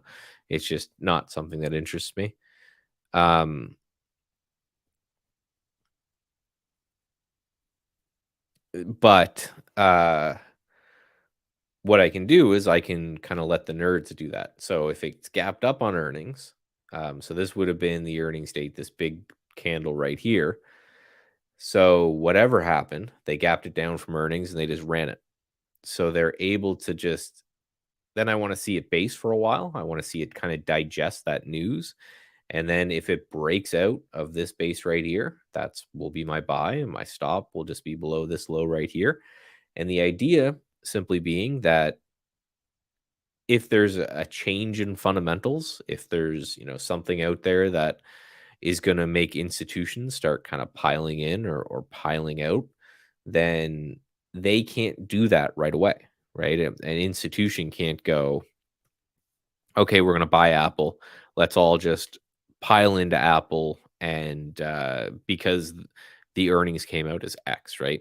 They have to get the earnings, they have to read the earnings, they need to go and have investment committee, right? And they got to talk to their compliance department and they need to see how it's, all these things kind of put together. Uh, and then what they'll do is they'll basically most reputable giant funds and stuff will have a technician and an execution trader on staff, and they'll be looking to accumulate on dips. So what I don't want to see is earnings come out and it do this, and then it just retrace back down. I want to see earnings come out and then it start to hold, kind of proving that every time it's dipping, there is someone or something that is buying those dips. So we had a nice pop on earnings and now it's consolidating like this. So if it breaks to that side, that will be the trade. The win rate of this is not spectacular. So, a little better than 50-50, which is fine. The benefit of it is that when you're correct, um, you have just these complete, often blowout moves where you have large institutions and hedge funds and all of this stuff getting involved in that trade because they have a reason to for the people who study fundamentals. So you can have this whole doc right here if you want. It's easy enough. But the just FYI, the symbol list will not. This one will not work because what I'm doing is I basically go through this scan every night, and then anything that looks interesting, I'm just using the my liked symbol list, which is just this button right here, and then I just add it to this list. All right, so then I just go through this list once a day, and then I say, okay, from this list, what has to be added or removed, or what am I interested in potentially trading? Right, for example, ABBV had this massive downtrend going on, reported earnings. Again, I don't know or care about anything like that. Um, and now it's just kind of consolidating sideways. So if ABBV can break up, then that will be my purchase. My stop will be down here somewhere. And the idea being, if there was some change in fundamentals that made this trend reverse, well, that's just my way of getting in on that change without needing to know, right? This is probably a really good one. This stride is something that I'm interested as well, right? Right, this thing is just kind of basing sideways right here. So if this one breaks up again, I want to see it over that high, stop. If I'm wrong, goes under that low. And then we just see if this thing's going to start really moving again, because whatever happened here, this earnings really changed the outlook of this stock. Scan parameters. If you just scroll up, Brenda, there, those in the YouTube chat posted by the TI channel. That's, you can just copy that link, and you can, if you don't know, if you're new, you can just go file and then load from cloud, and right down here, just paste that link that I put into chat, and you'll have this whole layout like this. And then you can go in and look for yourself and make changes and play around and kind of keep that as your own. I'm still learning this art. I must master the use of SMA. No, I don't have any tips for moving averages. I don't really like moving averages. I use them sometimes as maybe a trailing stop metric, but just not interested. And no, you don't need to master moving averages to trade. Um, there's nothing in the rule book saying that you need to trade with moving averages to be a successful trader. In fact, many successful traders just don't use them as well. You got it. Yeah, let me know if you get that loaded. But that's something really cool that we can do in the system, where if you see something, and this isn't just for me, it could be Barry or any of the other people you see on stream. There is some limitations. So if the person says I can't share it for this or that reason, they're not lying to you. But in a lot of cases, they can just, like I did, they can share your layout. So when you load that, it should look pretty much like this. Now, this one won't work because this is a symbol list. So you'll have to start creating your own. We're working on the ability to share those, but you just can't yet. But the rest of this should open. So this is my power earning scan, which again, I use constantly, but it's obviously not as important after earnings, right? This starts to dry up, and you won't see it on the screen till the next earning seasons. But the other one that I use is right here. So this is TI Strength, which is an algorithm that I created for swing trading that essentially just uses relative strength. So everything in this list you'll see is kind of outperforming the market, at least over the last short term. It's been statistically proven that if you invest, if you focus on names that are in this list right here, they have a good tendency of going up and beating the market. So this is something I use all the time to go through and try to figure out what it is I'm going to trade going into next week. So I'm going to add this one as well. Again, this is the setup I want. There's some sort of news fundamentals, and that's been pushing the price up. So I just need to see it kind of break this area right here. Again, a thing I like about this particular setup, and there's a few setups that I trade, is that this one is just bone simple. Sometimes it will work, sometimes it won't. That's just the nature of trading. But there's really nothing to think about, and it's really, really simple. And I remember one of my old trading mentors always said, if you can't explain your trade to a 5-year-old or, fifth grader, it's probably better, then it's a shitty trading strategy, right? If it's this really complicated triple moving average crossover and then this and this crazy thing. But the explanation I just gave you guys of Dove, whatever Dove is or whatever it does, reported earnings, it broke out and it ran for 3 days off of earnings. So whatever they reported, the market liked, and now it's just doing a nice controlled pullback. So if this pullback is met with buyers before it kind of comes back down in this area, then I'm going to get some, right? And again, the idea being, if whatever they reported is big enough that caused this spike, then ideas being that maybe institutions are going to start accumulating this one. Right, so this one's a pretty low floater. It's only 130 million shares in the float. I can't. Oh yeah, no, never mind. 21 billion dollar market cap.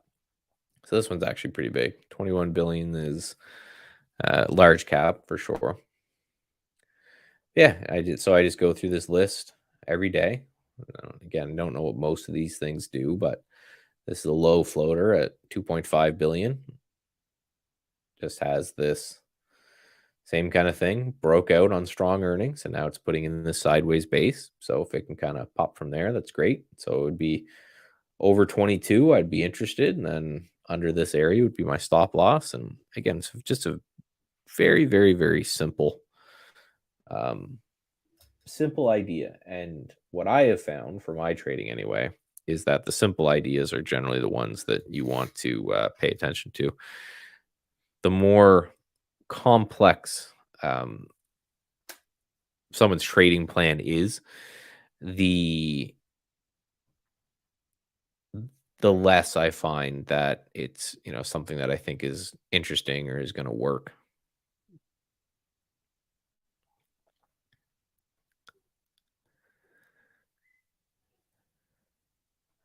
So yeah, PLTR, that's another one that I want to look at. So uh, PLTR, and this one will probably be a little bit early to put on.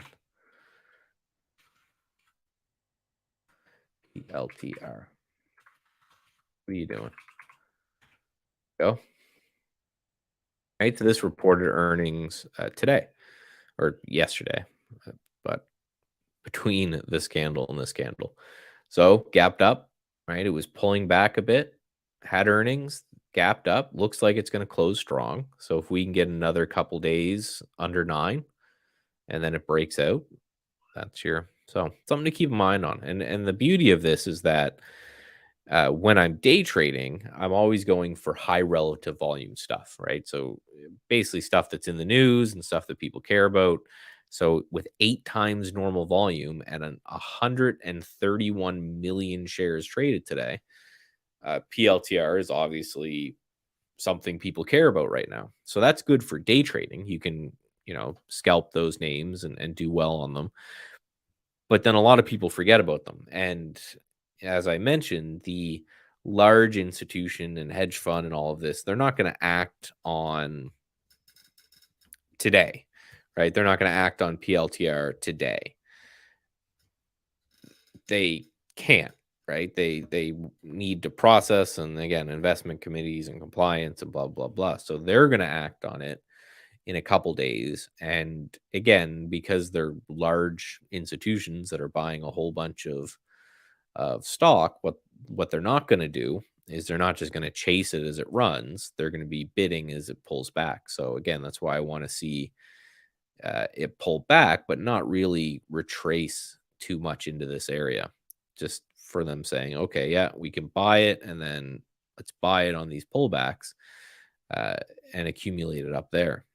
So again, this is just one. It's not my only setup, but this is one that I really, really like. Scott's Miracle Grow, SMG. Again, just nice push up, slow pullback. So we get over 80. This one's interesting to me. Stop just goes under here. Away we go. It's a TI strength link. Same link I just put above. As soon as you load that in, you'll see this one. You'll see this down at the bottom here.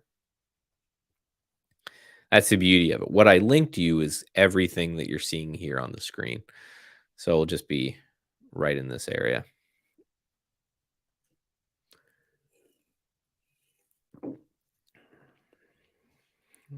So yeah, again, just copy that link from above in chat.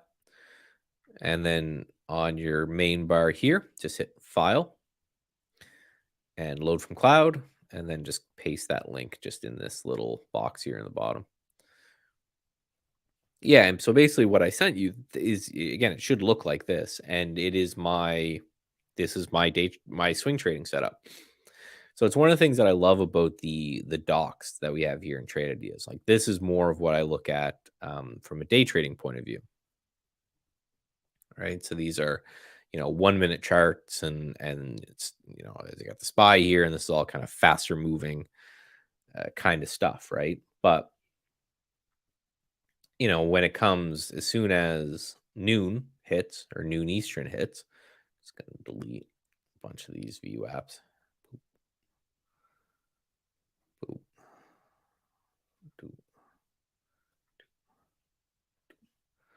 Um, I just want to mark that one. But yeah, as soon as noon hits, and usually 11:30 or so is when I'm done, and I'm no longer interested in day trading. I just shrink this, and then this is my swing trading layout. And then, this one, I'm not done yet. I'm still working on this, and this will be a scan the market explorer, but this is like my weekend layout that will have weekly charts. Um, but yeah, so you can create these little docs based off of what you want. So this is, to be honest, this is all I look at for my swing trading point of view. So what I'll do is I'll go through these scans, and then this one that's TI strength in the bottom. If you right click in the middle of it, click select strategy, there's all of these different pre-built scans in here. And this is basically all I use from a swing trading point of view. Right. So this one I really like, the double inside week. And what this is just looking for, I can show you on a weekly chart. Um, is just that, right? Double inside week, basically just meaning this last week was inside the week before, and then this week is inside last week's. So what that happens, even though it's scanning for weekly charts, what ends up happening is that if we go down to daily charts, you just get these nice kind of tight flag patterns. You got to be careful, stuff like that looks like a bio, but yeah, like Morgan Stanley, for example. This is one that I actually may buy today. You can see it's already on my liked list. And the same thing, had a big gap up from earnings, didn't close the gap, right? So buyers came in at a higher price and then came in at a higher price again and then a higher price again. So if Morgan Stanley can close above $100, that's where I'll get involved in that one. But yeah, that's what you'll find from all of these ones is just, and again, it's sorted by position in 20-week range, which is about 6 months. And yeah, you just get a whole bunch of, oh, get out of here. You just get a whole bunch of these kind of tightening patterns. And then if you go all the way to the bottom, you'll get the stuff that is the other way, right? That just looks bad. Like if you're a shorter, something like this, big push down, and then now is consolidating sideways. Nice little bit bear flag in that one. So yeah, so this is it, and that shocks people from time to time who assume that traders have 10,000 monitors and a billion different scans and all of this. Now this is all shrunken down because you guys are looking, but the only thing that I really run other than this layout for scanning is just another one that just has a whole bunch of thumbnail charts of everything that I'm watching. Right, and that's it. Here.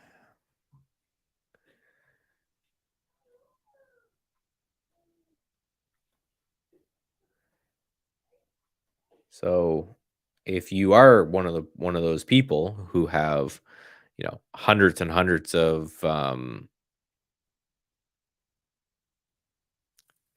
people or scans and charts and all that kind of stuff, and you're feeling a little bit overwhelmed, I just pare it down a bit. Even when you look at Barry's layout, and he's got a bunch of different monitors, so there's a bunch of stuff you don't see, but keep it simple, right? So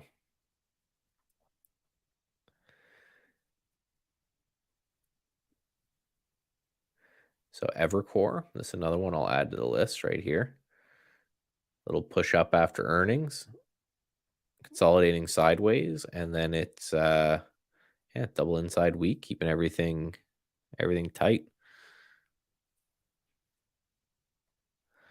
Yeah, so just don't overcomplicate trading.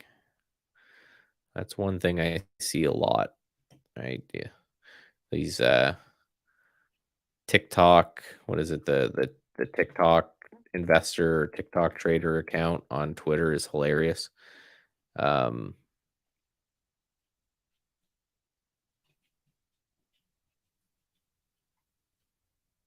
the people, oh, I've figured out this magic algorithm that beats the market, and no, you didn't. Right? Just keep it simple. Right? Is the stock in an uptrend or is it in a downtrend? Is there a way that I can get involved in that uptrend or get involved in that downtrend? And that's all there is. CPA, oh, earnings tomorrow. It's a nice looking one.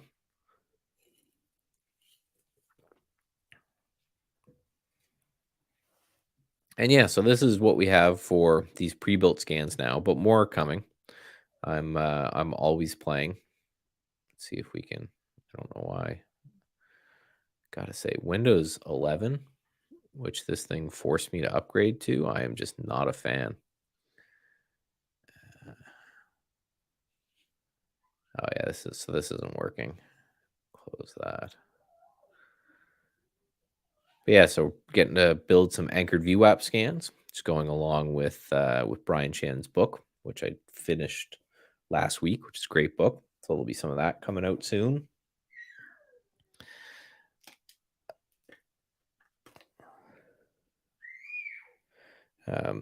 More pattern recognition is a big one that I'm really interested in playing with. So double tops, double bottoms, triangles, pennants, all of that kind of stuff, which I like as a CMT.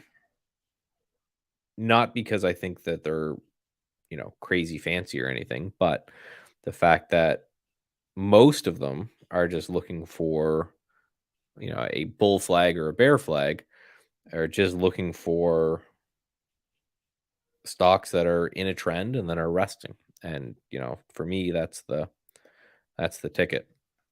Right? Find something that's going up and then is either pulling back or chilling out, and then kind of go from there.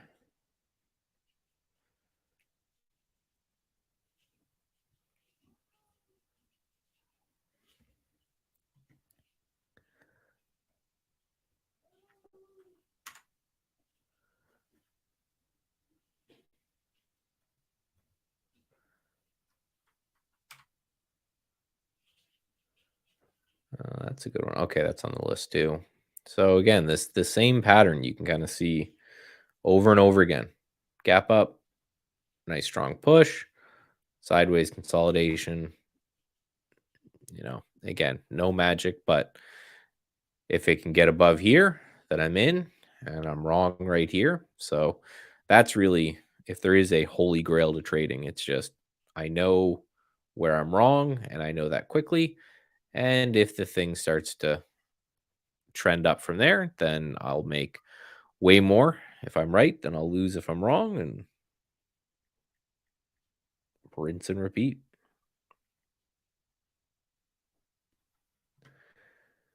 So what's happening with the Spire? Just such a choppy day. I wouldn't be shocked to see some sort of insanity going into the close on this one. Let's look at the intraday on the SPY. Yeah, it's still kind of chopping here.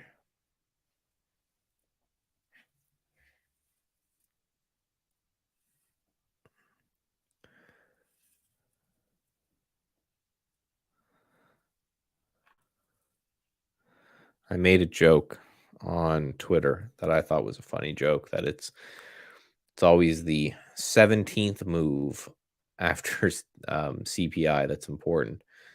And it was initially a joke, but this thing, it does seem to potentially be. Right? It's like, so CPI came out on this candle, I believe, and immediately tanked, then popped back up, and then tanked again, and then popped back up, and then tanked again, and then rallied, and then it tanked, and like, who knows? So this is why I know a lot of traders that just, if there's an FOMC or a big CPI print or something, they basically just go, you know what, I'll see you tomorrow. If you trade more of the kind of lower float and penny stocks and that kind of stuff, I don't think it matters as much, but uh, there's just a lot of that out there where it's just so much chop. You have to be so quick.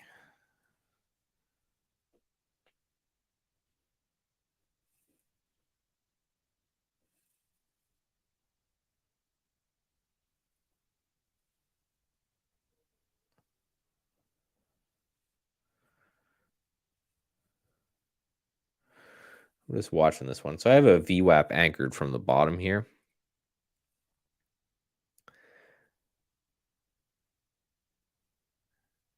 I'm just seeing. So what are they? 410.26. Sorry, I'm just on another screen. We're all traders, right? You guys will forgive me for looking at my other screen here and filling out an order.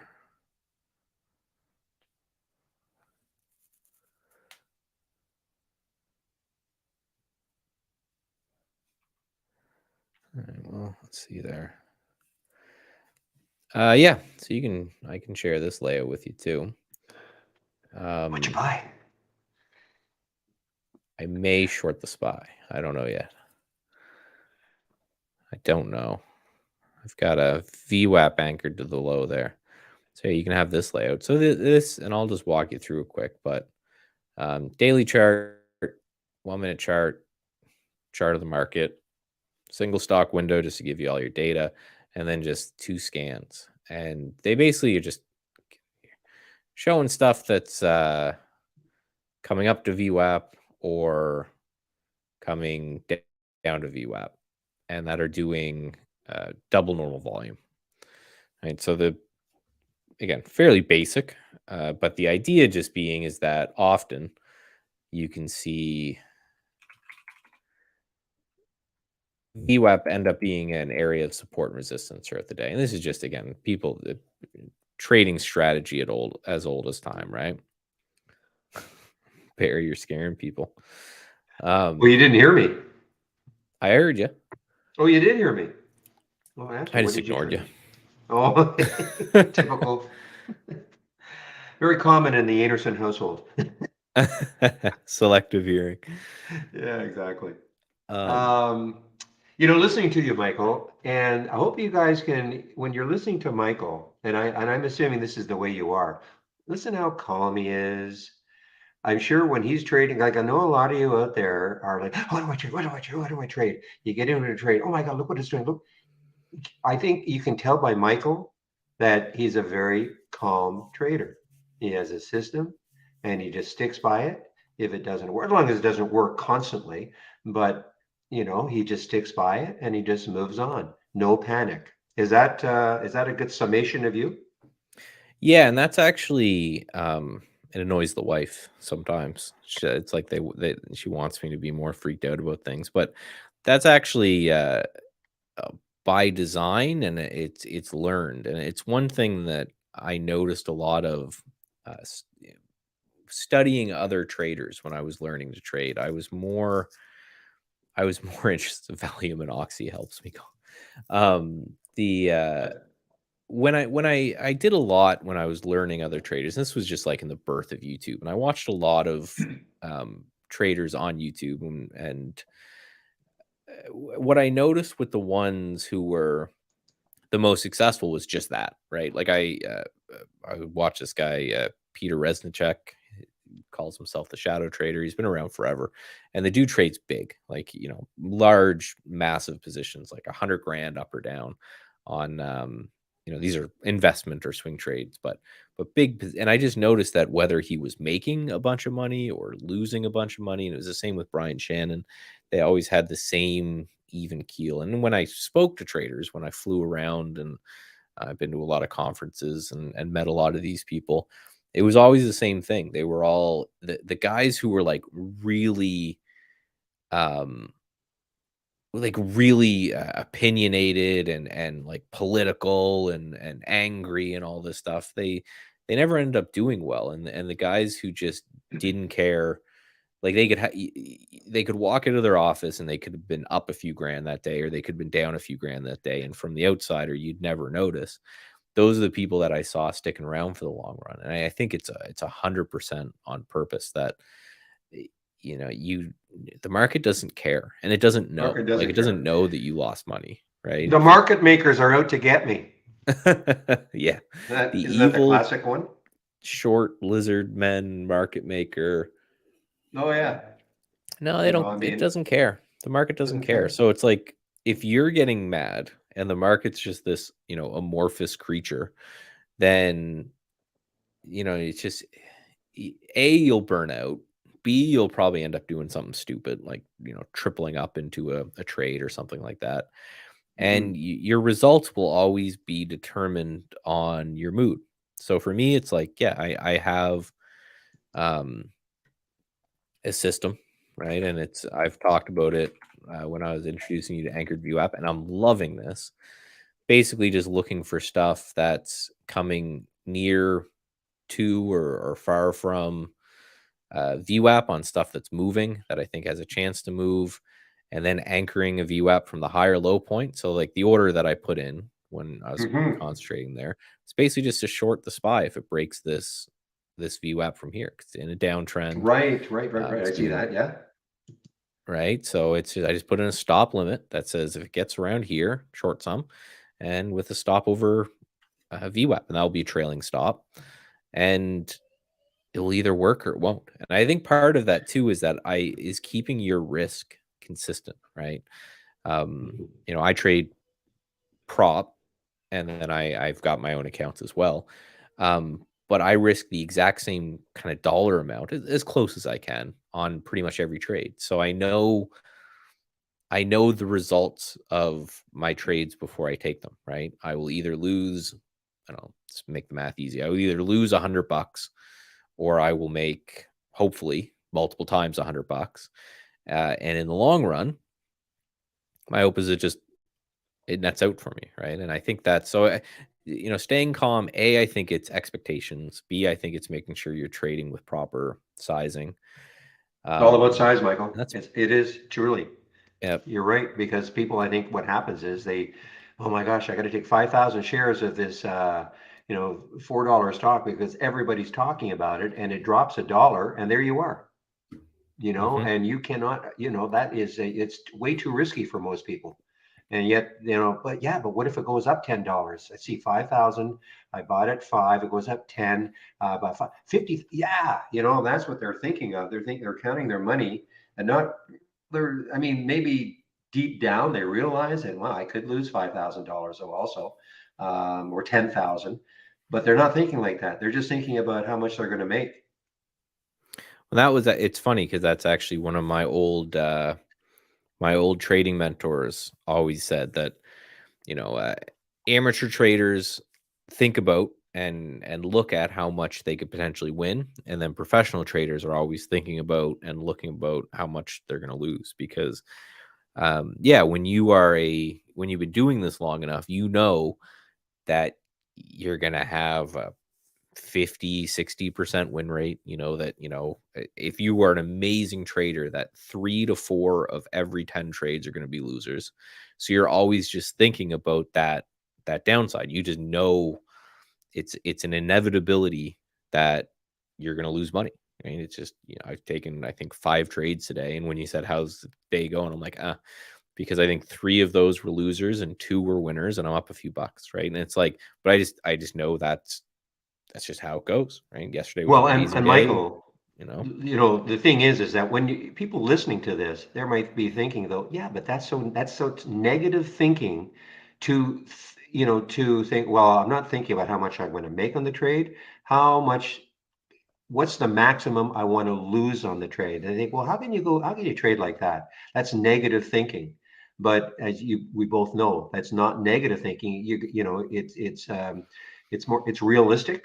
And just like you said, hmm I talk about it in the room. I don't risk $1,000 one trade, $50 the next trade, $500 the next trade. I try to keep, as you say, within reason. I try to keep my risk amount about the same every single trade. And the only time, sometimes, and I'm sure you were the same way. Some setups are just a little bit better than others, and so maybe you vary a little bit, but it's not double. It's not like I'm going to double my position just because the setup is a no, little bit there's better. there's always a max to risk. And then the way I look at it is that yes, you can go, if it's a really tight stop or something, maybe you go a little bit bigger, but mostly for me it's like, okay, again, let's just use the $100 example for the And I'm easy sure. I math. mean, I guess you're out of the spy now, right? I'm just looking at the I spy. I never guess it you're. never I triggered. guess. Never triggered yet. Oh, it It's got didn't to trigger. break Okay. down under this. So where did I put the Oh, I see. Okay, I don't gotcha. mind talking about. Yeah, 410.26. So I got real close there. But yeah, It I did. put it just under that level. I'm going to leave it Okay. there as long as it doesn't break VWAP. I think it's still valid. But it's usually you'll be like, okay, so if I risk $100 on a trade or $200 or 1,000 or the amount you risk is just the amount of your account size, and nothing else should really matter. But I'll look at it and I go, okay, it's noon. The SPY could just chop around all day. So for this one, I took about, if it triggers, it's about half my normal risk. Um, but yeah, there'll be some times where, the setup, there's a lot of volume and it's really, really tight and the daily chart looks great. So maybe from that $100 risk, you go up to like 120 or 150 Right. but that'd be about it. You're not going to go 300, you know, I'm going to risk 300 on this one and then $100 on the rest of them. It's just not going to work. And someone mentioned meditation. Without getting too hippie, I meditate before my before trading. How's your float tank I'll going? Are you still float doing that, tank's or been did you get good. rid of it? I periodically I need to get back in there. It was closed for COVID for a while, but it's all open up now. I love my Hmm. floats. They help with the craziness as well. But yeah, anything to keep your head level. The worst thing I hate though, now that we're talking about all the hippie stuff, is that when you hear people say, "Oh, you need to trade without emotion," and it's like it's not possible because Hmm. they've done studies of people who have like brain injuries where they don't have emotion anymore, and they can't make like really basic selections. Like one of them was like trying to get them to pick out cereal to eat. They just can't do it because all decisions are emotional in some way, but you just need to know what it is. Like if you're pissed off and you know that you're pissed off, then that's fine. Just mean right, go work out or manage that in some way. But yeah, I think it's everything. It's funny because I bet you if we sat this whole room down, most of them, 90%, would recognize a bull flag and a bear flag, and when a stock is basing and looks like it might break out, and all of that basic stuff. So I don't think that's the thing that makes a good trader or a bad trader. I think it's a lot of the between the ear stuff. Oh yeah, there's no Um, doubt about that, Michael. so how are you liking your anchored view app playing? I am. You know what I'm finding is that it works better off probably starting now from once there's more data.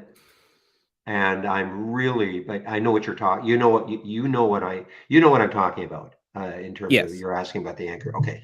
So yeah, I am really now intrigued later on in the day from 1 o'clock on, because now there's more data. And I think there's better pattern setups.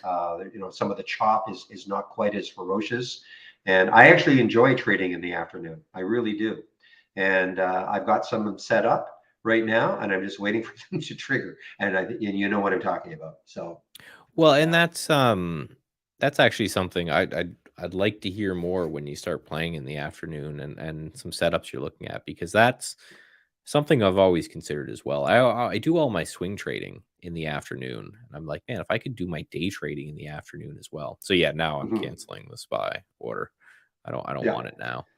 Um, but yeah, just because if I could do all of that in the afternoon, I could take my mornings and devote it to other things, and then only look at the market in the afternoon. I think would be super Hmm. cool. Well, I'm Um, seeing, on a day that I've found difficult because of the initial chop, but I was saying to myself, don't worry, because in the afternoon, even on days when there's no chop, a lot of these stocks, they eventually kind of settle down. And then all of a sudden, for whatever reason, they get going again. And I find that they have a better trend later on, because people are not just as willing to, at the beginning of the day, people are, I got to take a profit, got to take a profit, right away. And because things are volatile earlier on. mhm. Well, in the afternoon, I just find it settles down a lot more. And you're right. I could literally, I mean, my goodness, what time is it now? My time. It is 10 o'clock my time. Boy, I could get up at 9:30. My time That'd instead be of at nice. 4. And I'd probably live another 10 years, add 10 years to my life if I could do that. But in all Yeah, I'd seriousness, be though, I mean, I am really, I don't mind trading in the afternoon at all. Not at that all. is something I want to test because it's one of those things that it refutes, conventional wisdom of day trading, right? And anytime Mhm. something questions that, I always like to be interested about it because yeah, conventional wisdom is you Michael, have to do Michael, all your I'm sorry. trading in the first hour kind of thing. Michael, I have to leave. My wife is calling me, and it's Valentine's Day, and I know what she wants. Okay, so I have to leave you. Okay, so Okay. can you just Have can fun. you just keep going for a second? Yeah, sure thing. Okay, okay. All right. So what are we reading into that? It's Valentine's Day and my wife's calling me and I know what she wants. So we can all laugh at Barry if he's back in a minute or two. Am I gonna get kicked off YouTube for saying that? But um so question here. If there are five stocks winning all the races throughout the morning, how do you decipher which stock to play? Well, after that it's going to be setup dependent, right? Um Reading that he could be in the doghouse. Yeah, that could definitely be an option too. But yeah, so um so you have five stocks on your races and you're wondering which one to play. But then it's setup dependent, right? So the important thing to keep in mind is the races, what they're showing you is they're showing you the stuff with uh the most amount of interest, the most amount of volume, the things that are moving the most in the market, right? Doesn't necessarily mean you just buy it or you sell it there. But the beauty of it is that the thing that is making up your watch list there, or the thing that is doing the or is doing the races, like winning the races, that's basically making you a watch list. So those five stocks now that are winning all the races are going to be hitting your watch list. So you mentioned OCUL. So if we look at Michael, I am back, and okay, SD, are you the one who sent me an email yesterday and wondering why did I play OCUL? Because I did, I think I did my video on that, and I can answer him. Okay, yeah, if you want to take off. sure. But yeah, before I go, just let me know how your afternoon watching of this anchored view app setup goes. Because I would love Sure. if we figured out a, I would love to just not even look at the markets until like Well, one. I think it would be super yeah, cool. no, seriously. Well, I'm actually using a 15-minute chart also. I'm not using a one or a two or a five even. I'm actually using a 15-minute chart. I may do a check on a five. I won't go lower than that. But I've been using it on a 15-minute chart. I'm just so used to it. So, but I'll let you know for Interesting. sure. Cool. Okay. All right, and I'll see you in the marketing meeting. Okay, you will. Okay, bye-bye. All right. Thanks for Bye going bye. over time. Oh, no worries, man. Have a good one. Okay.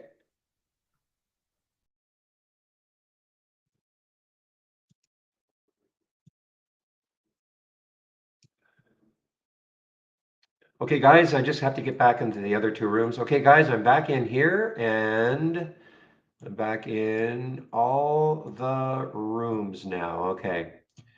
So I'm talking to somebody in our YouTube room. So SD, are you there? And I think you were the one. I'm sorry. I do recall getting an email and I forgot to answer it. But is that you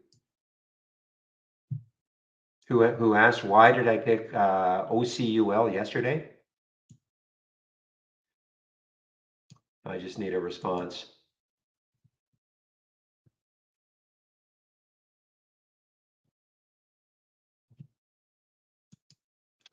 And while I'm waiting, see maybe he's gone.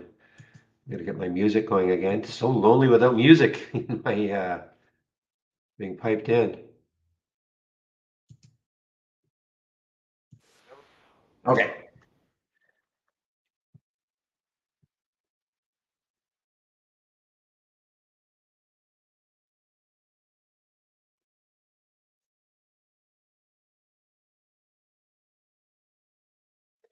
So guys, some of you really made out well with that BWV. I guess. I don't think I took out two yet. BWV. Yeah. I was watching this when I thought, okay, hopefully people are aware. I mean, that whole number can be a real tough one to get through the first time anyway. But that was a nice move for a lot of you guys. I know for me, it was just too choppy at the beginning. But as I was saying to Michael in our YouTube room, I think setups in the afternoon are can be really, really good.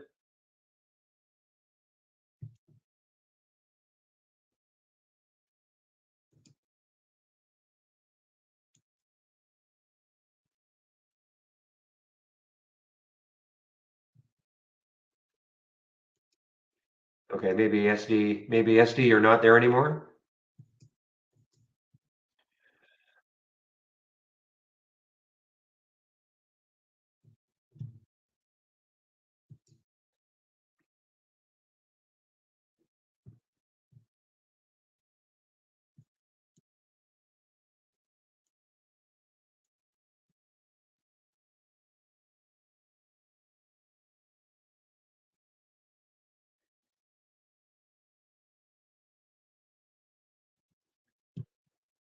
All right, Palantir guys is well, hey, it's starting to lift a little bit here. PLTR is starting to lift a little bit here.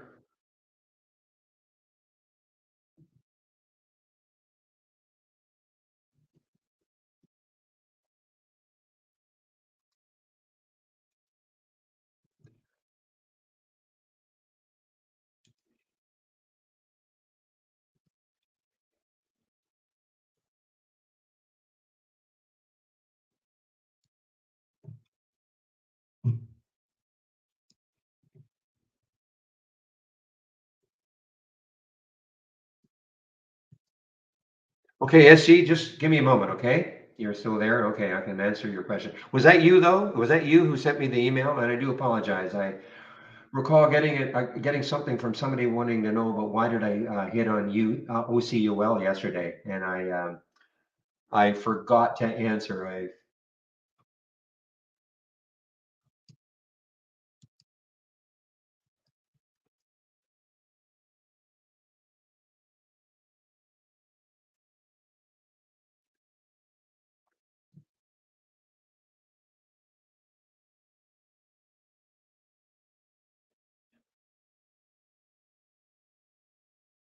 Well, if it is you, okay, if you were in the, you probably asked me because you must have been in the room or listening to me yesterday talk about OCUL. For me, OCUL, it was all about, if you recall, I'd have to look at a 15-minute chart, see if I can get a bigger one up and running.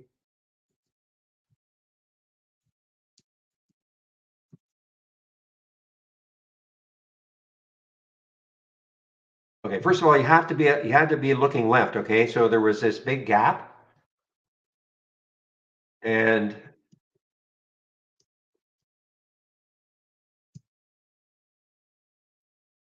so again, if we were in the room, I kept talking about breaking out over five. So it was right about here, and I kept saying, I want this one if it breaks over five. It did briefly, came right back down. Or I'm sorry, right here came back down. Once, I looked at this and I thought, okay, I think now five is going to hold. And that's why I took it. I said, okay, I think five's going to hold.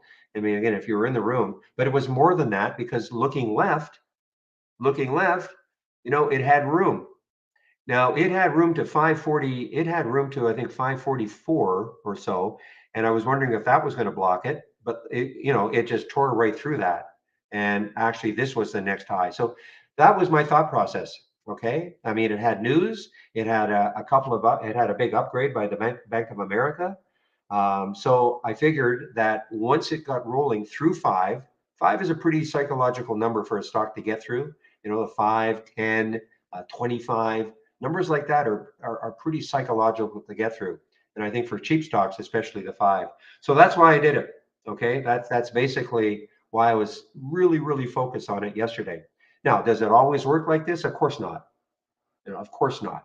But in this particular case, it worked out extremely well. So hopefully that answers your question. It's all about looking left. How much room does it have? Uh, I don't want to say that I'm married to the news, but hey, sometimes you just can't help but think about what a big price target is. I mean, there were several. Wainwright, though, I think it was mainly Bank of America, the one that I was thinking about. So that was the reason.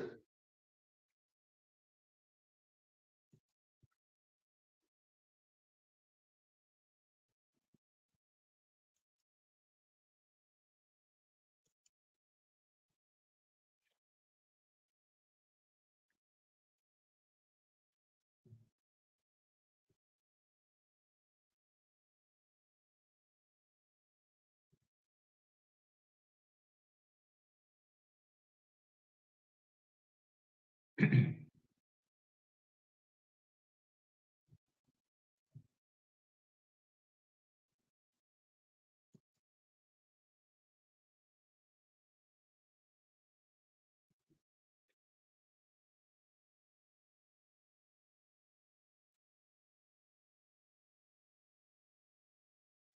right, guys.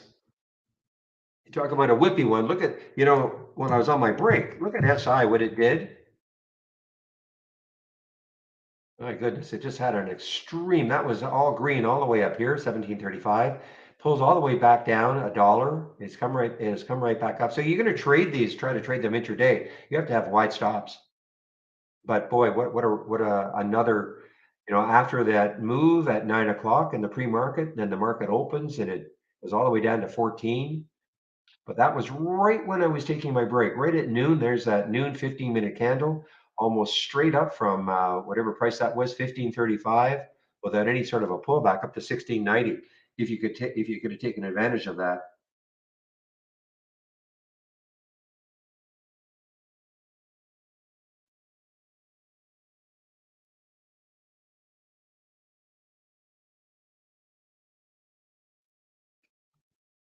No, I'm not in the doghouse, not at all. Reading a comment.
All right, guys. I am OCFT. And how about this little gem? CGEM. What's CGEM doing? Boy, some of these things are just popping up right now. Haven't seen them all day. There's another one, HTGC. I think that popped up. It's coming right back down. But look at the VWAP now. Can it hold that VWAP?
All right, guys. I think I'll do my video now.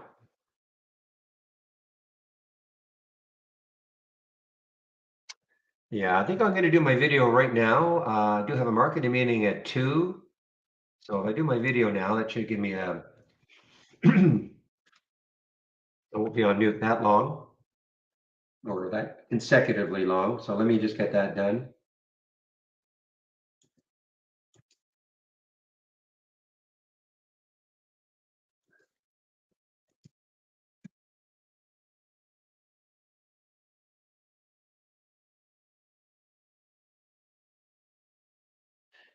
Oh, it comes in at 118, so back certainly no later than 128.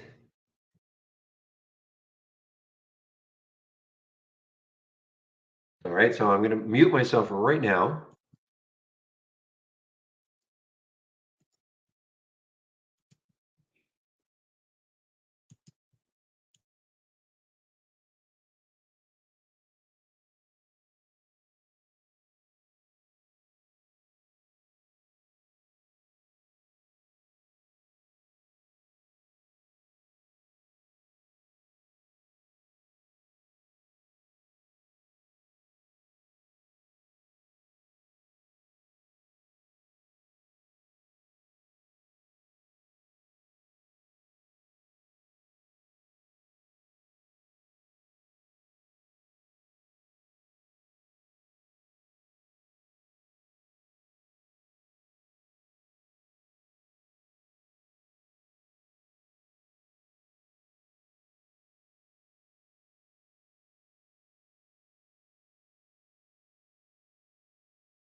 All right, guys, I'm back.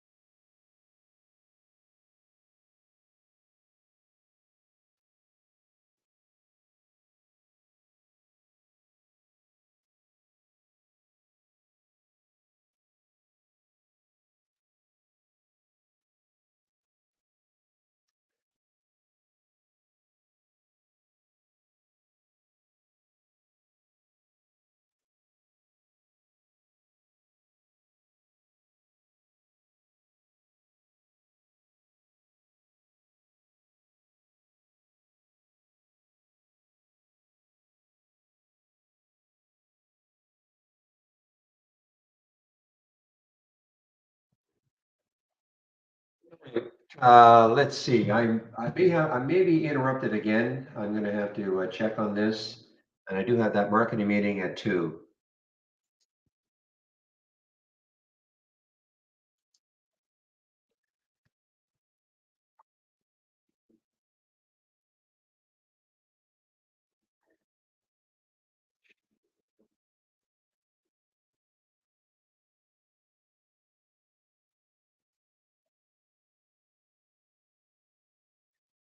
See, here's another one that just, coming out of nowhere, really. I mean, I guess it obviously had some action early. It is an earnings play.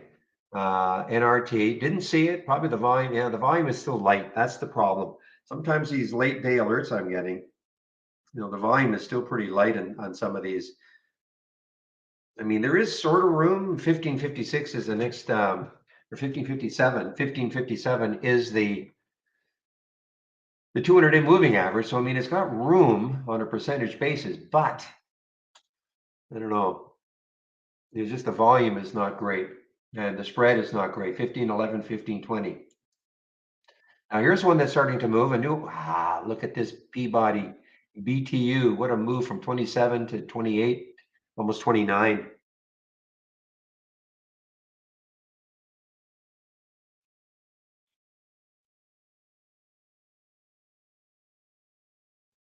Your Fusion finally is making a bit of a move here. Fusion, FUSN.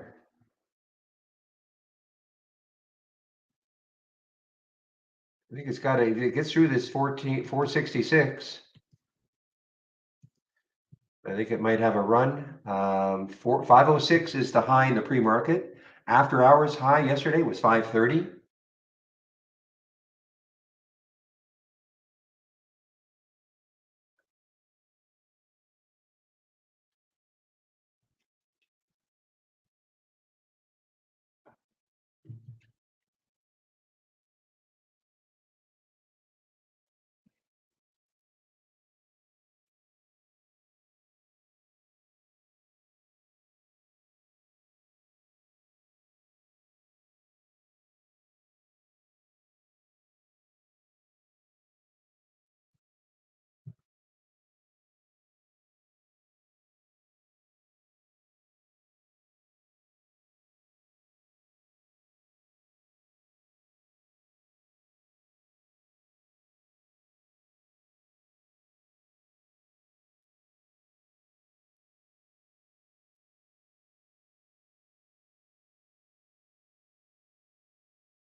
Here's another one. Some of these, look at this MGNX, unbelievable. Now, right into the 200-day moving average, okay? Will it hold? I mean, that's the magic question. 464. Uh, just really bad news for it, obviously. Though you would think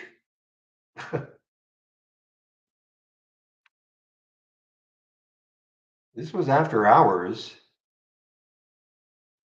Phase one prostate cancer asset data leads to phase two. So data couldn't have been that bad. Otherwise, yeah, but the interim data, obviously the market's saying, giving it a big pass for MGNX. Another one now broke through the 200, sorry, I keep saying that, the VWAP.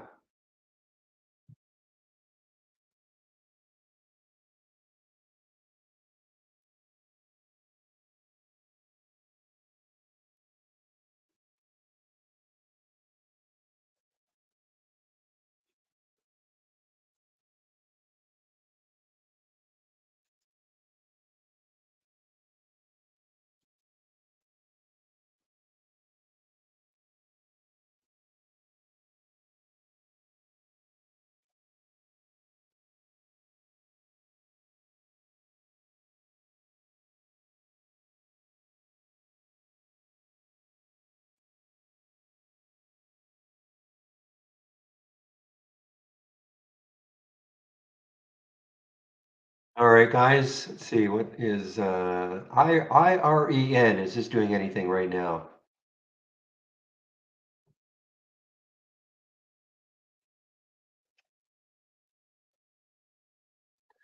Another one that kind of held the VWAP.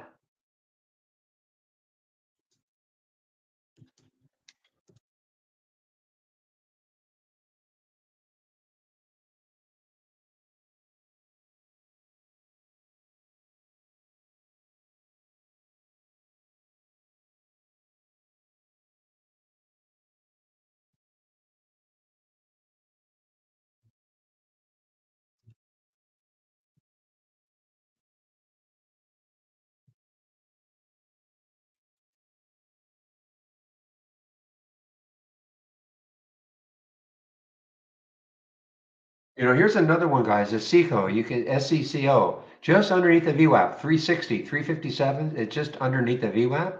So, I'd stick an alert maybe, up here around 368 or so and see if it clears the VWAP.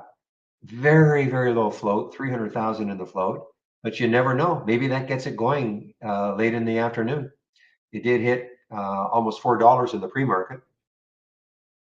And you can tell, I mean, it's got that, it's still got room.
All right. Well, so far that 200-day moving average is not holding that MGNX. So let's take a look left. The next low is down here around 4. So maybe 4 holds it. Right now, the 200-day moving average, which is an area.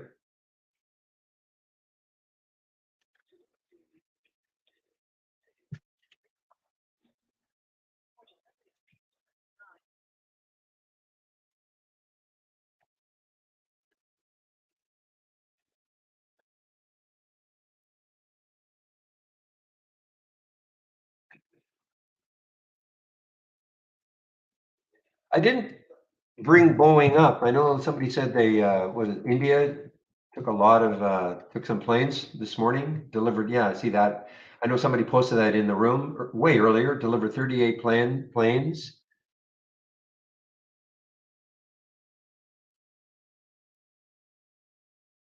I thought it was to India, so maybe I'm wrong.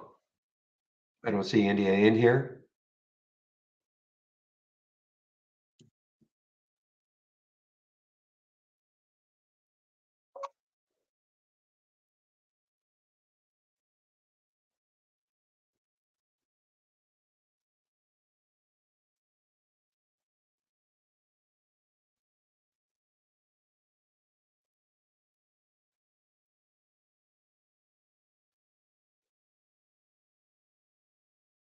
Excuse me, sorry.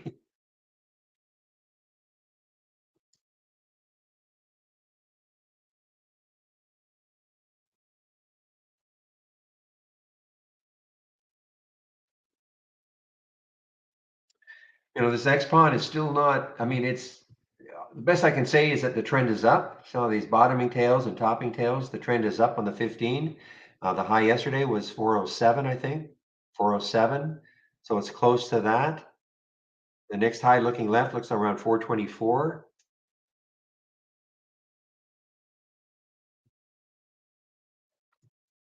All right, I have to look at the sky T one more time.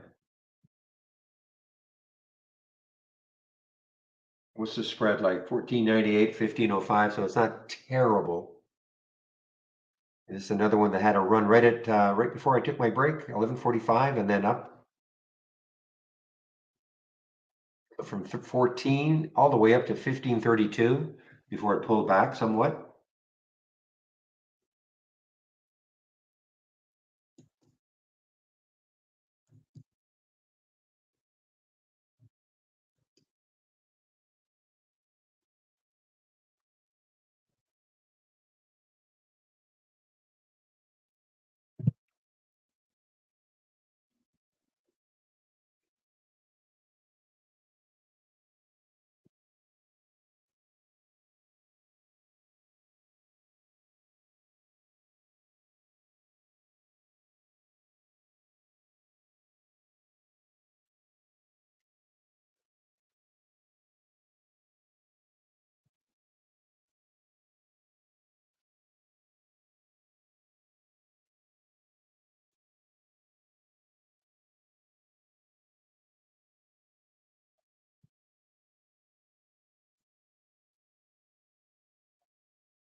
How would I describe my style of trading? I guess not I guess, momentum.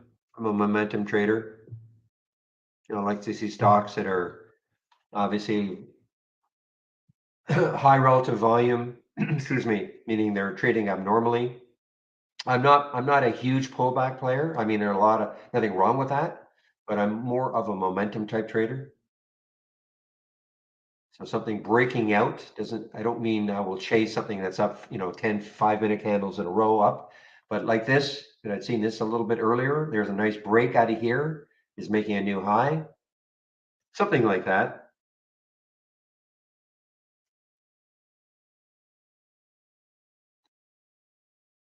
I mean, I didn't love this one because I thought that maybe this high a little too close, dollars 160. But if I see this and I look left, and let's just say the next high was, at $2 from $1.50, probably would have taken this trade. Okay, because I think from $1.50 to two, and when I say this, I always have to emphasize the point that when I talk about looking left and I say there's room to, that doesn't mean it's going to get there. It's just all I'm trying to do is take one reason why a stock won't keep moving higher out of the equation, which could be chart resistance. That's all I'm trying to do. Okay, so by no means does that mean I think it's going to get there. I mean, it could get there. It could blow right through that.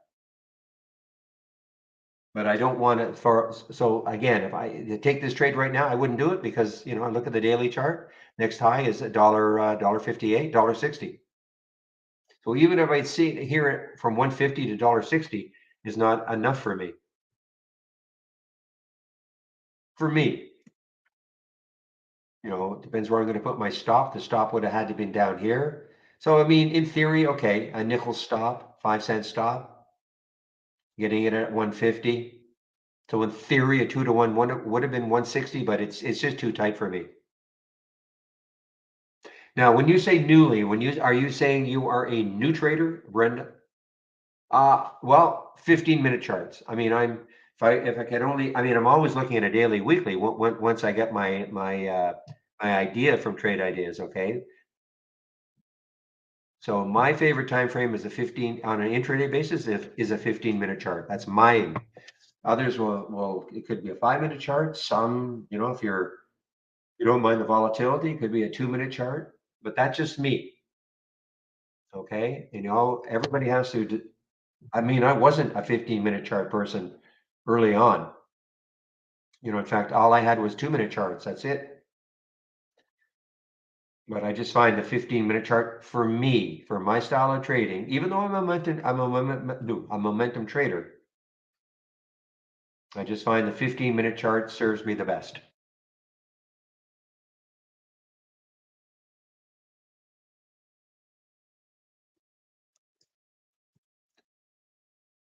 But again, that is, I mean, there'll be people out there listening, and they will find that crazy, especially if you're more of a day trader. They think, well, that's too big a time frame, and that's fine.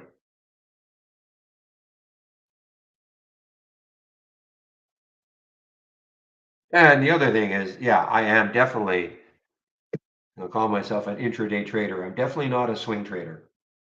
I mean, do I ever swing trade? Yeah, but it's very rare. And again, that's not to say that swing trading is not the way to go. I just intraday trading, day trading, whatever you want to call it, just matches more my personality. One moment, please. I'll be right back.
Now, this is an interesting one. Step STEP.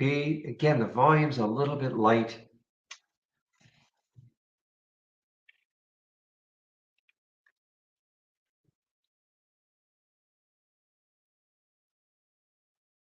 I'm getting these down. Basically, what I did is this is a scan that I'm sharing in my homepage.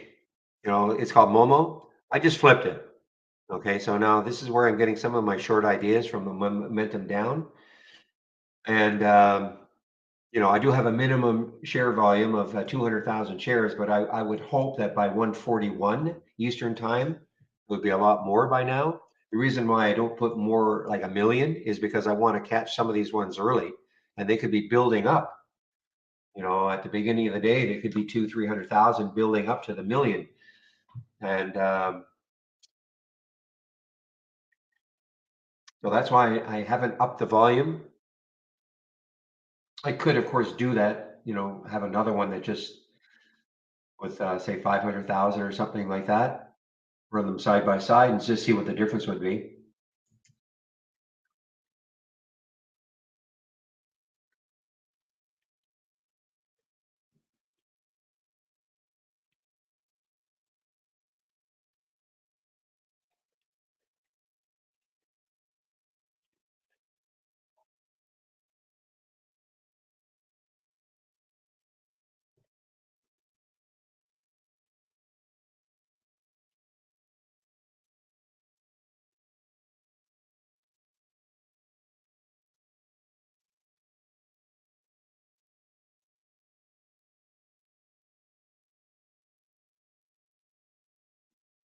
Just mentioned this Expon, guys. Ah, wow, it really took off. It was just sitting around 4. Now it's really taking off. Took out. I was just waiting to see if it could take out the high yesterday, which it has.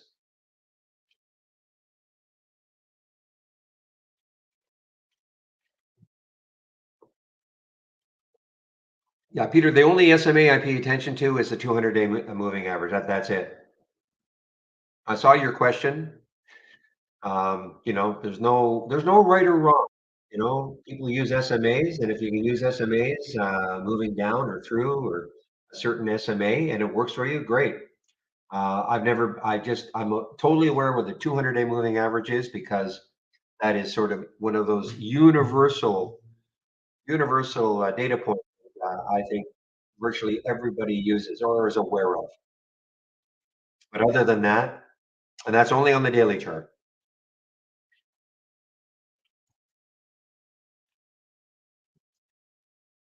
I was just answering somebody in our YouTube room. Okay, one moment, please.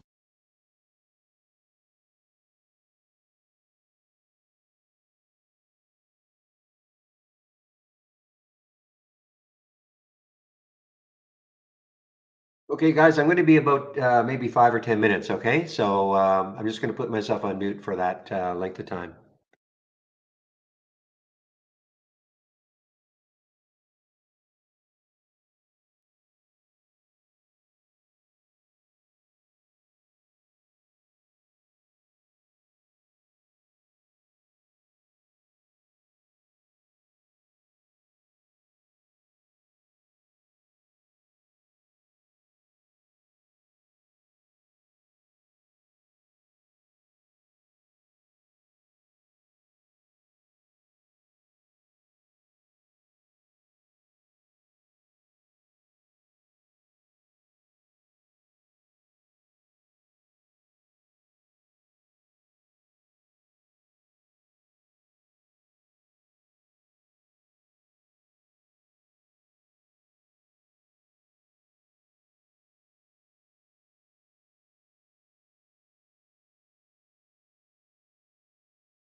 Ooh, sorry about that, guys. I've had some interruptions, phone calls and this and that. We're getting some stuff done at the house, so.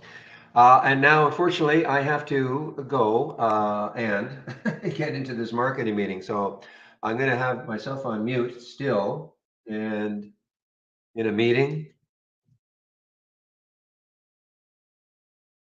Should be less hectic tomorrow.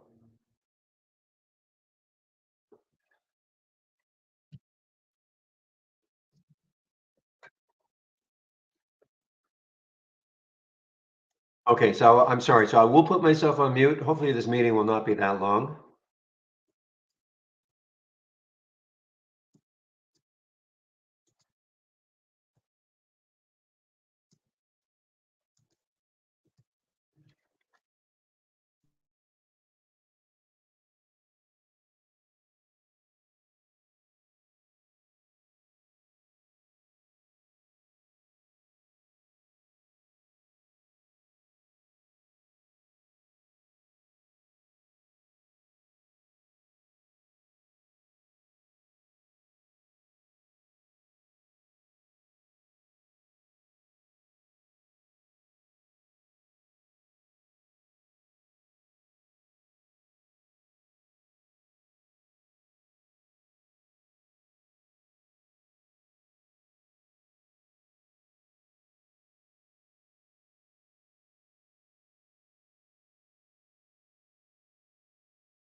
All right, guys, I'm back.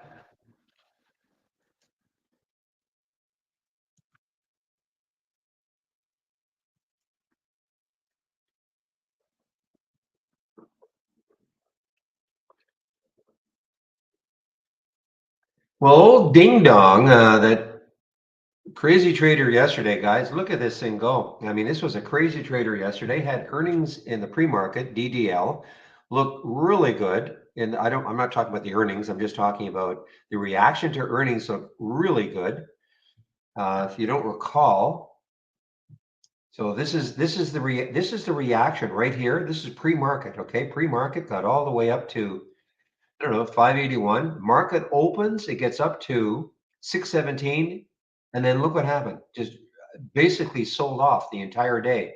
And now, after getting out of this cluster right there, it is just ripping ahead. Crazy action. I mean, the high yesterday was 616, I believe. 616, and it's almost there. Just weird action. Weird, weird.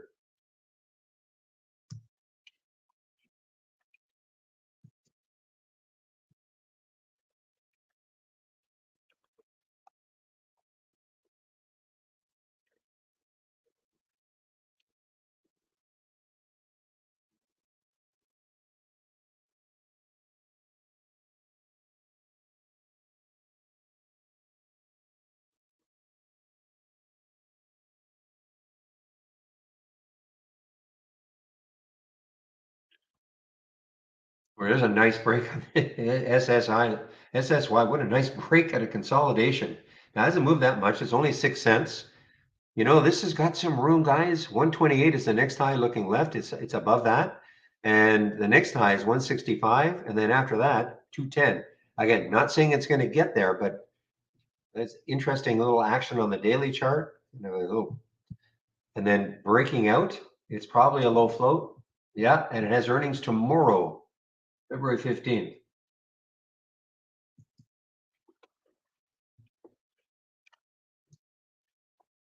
As earnings pre-market. So, there are some bets being placed right now that they're going to release something decent, I suppose.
All right, so FSLY, it's got this little area there, 1327 to get through.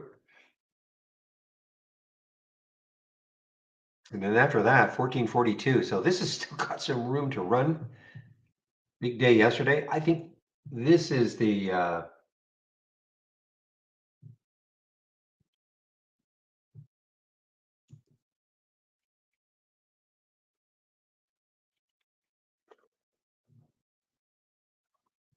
okay, guys. So I made a mistake. It's Fastly. It is FSLY that had the Bank of America upgrades. It wasn't the other one I was thinking of.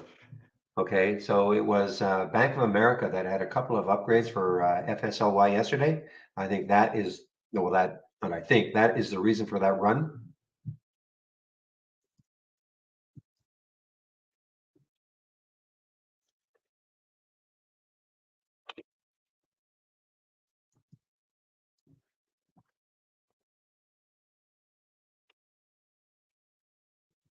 Meanwhile, guys, the market has really, well, rebounded. I mean, we have a little disconnect going. Nas is down, Dow is up, so a little disconnect between the value and growth stocks.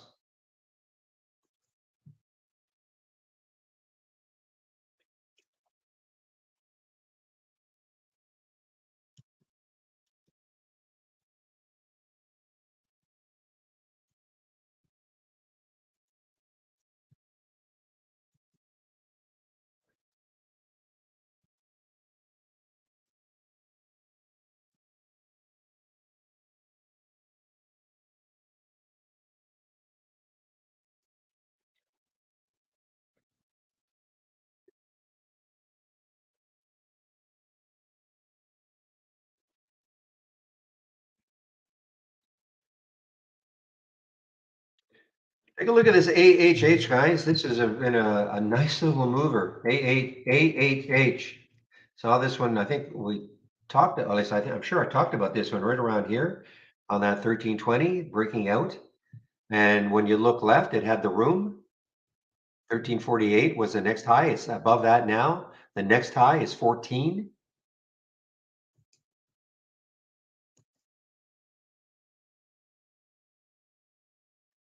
Was it down 400? I didn't even know that. Was it down really 400? Down really down 400? Didn't even look. Only down 64 now.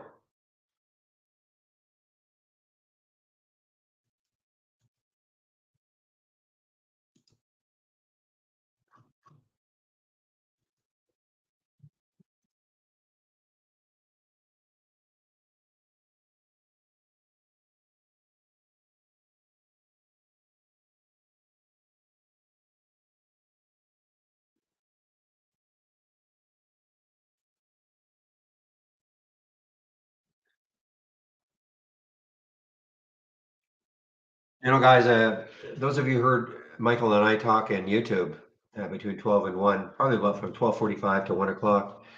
If I had to do this all over again, I would probably just trade in the afternoon. I know that's going to sound crazy, but I talked about it and I said, a lot of these things they just chop around so much in the first hour, 2 hours, then they kind of settle down, and then in the afternoon they can get running.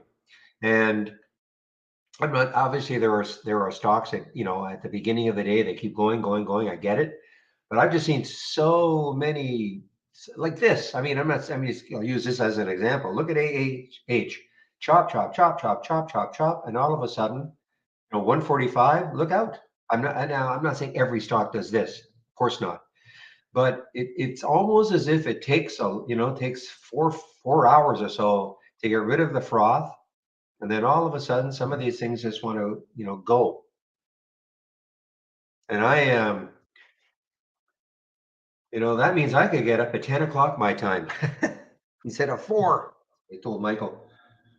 The only thing is that you're not you don't know what moved earlier, but that would be a simple scan for us. You could figure out what moved earlier, and then what is the most volatile, high relative volume, and see if it picks it up later on in the day. I know that sounds crazy, but I swear that's what I would do.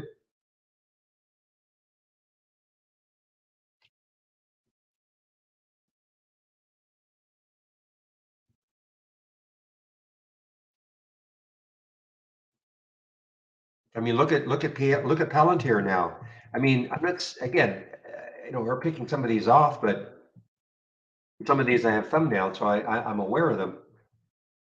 But I mean, this, chopping, chopping, chopping. I mean, some might say, okay, these are opportunities to scalp. Yeah, yeah, absolutely, absolutely. But I'd much prefer a little pattern like this. Okay, finally, give me 45 minutes, like give me an hour, of something. It doesn't have to be giant green candles or anything, but just kind of give me an hour of something that's moving like this. A bit of a trend.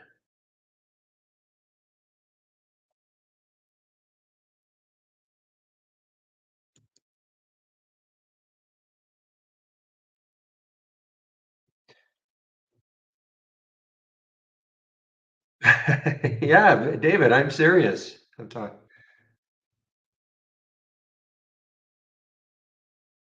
Well, I mean, just look. I mean, you see so many stocks at the beginning of the day, and not just the beginning. I mean, I always talk about how I don't like to trade in the first 15 minutes. There was a time where I wouldn't trade in the first hour. I wouldn't trade in the first hour. I would just let things, you know, froth around like they wanted to in the first hour, and then I would start looking.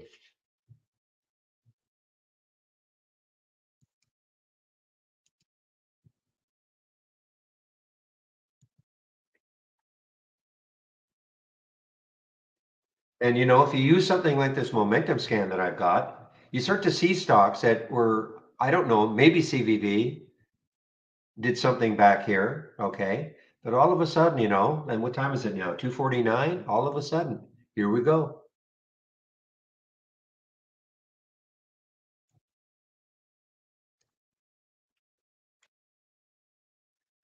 Yeah, Peter, I think that that is one in our YouTube room. I don't want to call it advice. I mean, that's just what I do. But yeah, I think that the 200-day moving average is so universally followed, even by people like myself who really don't pay that much attention to all the different technical indicators out there. But the 200-day moving average, there are programs out there, for instance, that wouldn't go long unless it's over the 200-day moving average. Things like that. So I think it's just probably it's advisable to just be aware of where it is.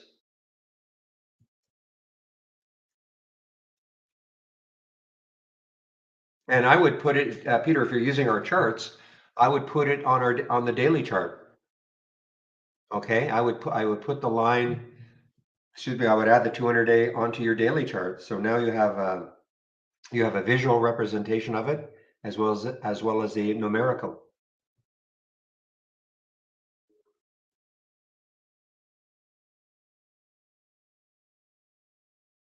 I mean, now granted, look, guys, the market is helping. The market is helping. We're 45 minutes almost straight up.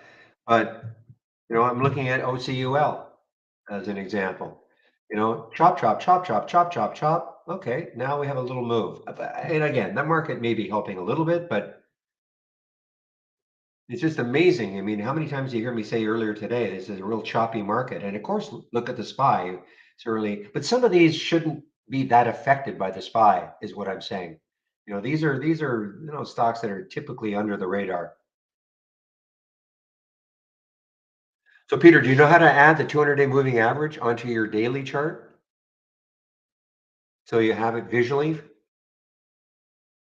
If you're assuming you're using our charts.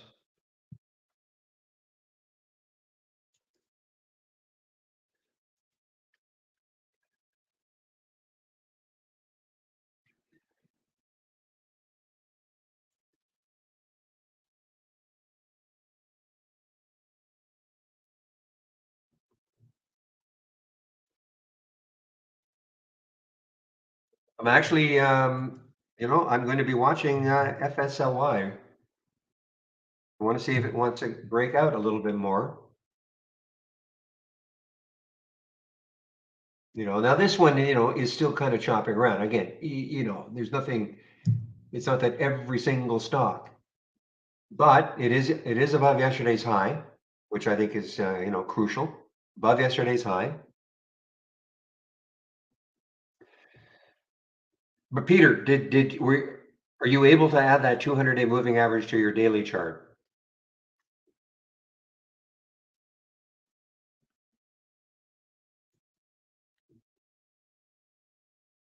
You want to know how? All right, first of all, are you using our charts?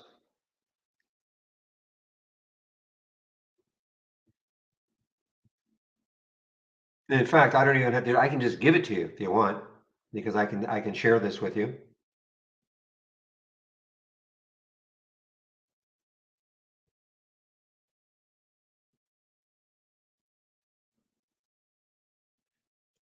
But tell you what, well, do this, okay? You can see me. I know you can hear me. So I'll start on a new daily chart. This is how to add an indicator, okay? I'll go to a daily chart right now. Okay, so if I want to add the 200-day moving average to this daily chart, right click, and go to indicators. I think that's the options that you guys have, indicators. Scroll down until you see moving average, SMA, moving average SMA. So you click on that and you see where it says the periods. Now you want the 200. So the default is 20, but just type in 200. Okay. And here are your colors. So I mean, you don't mind blue. I guess that's a default, I suppose. You can use blue, or if you want, you modify the colors and the little palette pops up. So I think I use green typically, but it's obviously it's up to you. I say okay, okay again. So I'm using the green color. I'm using the 200-day simple moving average. Add it. Close. There it is. Did you get that? I can do it again.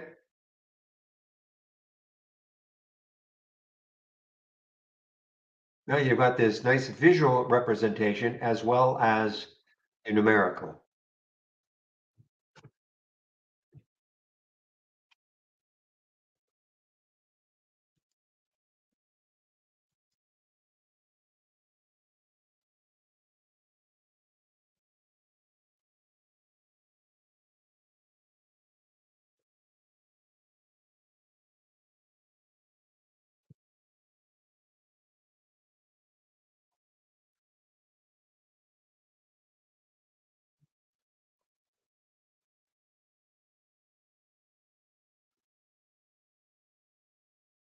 This is one I saw just a little earlier also, this OCFT.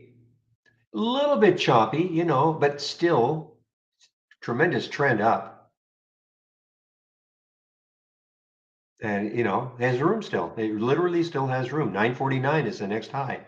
I think, yeah, 949 is the next high looking left on that daily chart for OCFT. I'm not saying to take the trade now, okay? But you can kind of see that this would, I mean, this trend has been kind of up all day. Didn't chop around that much, but China stock. And then don't forget to save your work, right, guys? Every time you make a change, put a moving average on your chart. When you exit trade ideas, it's going to say, want to save your layout? Say yes.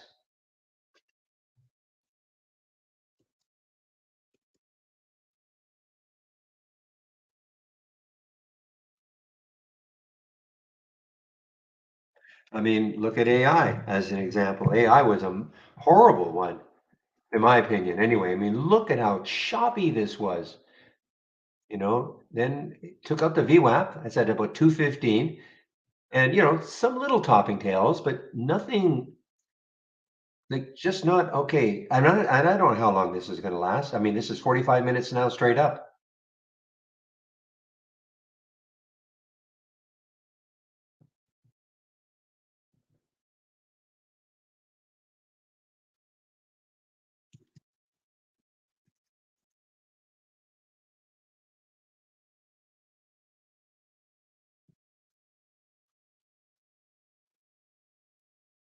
Okay, guys, FSLY at a critical point, in my opinion, right here is at yesterday's high, I believe.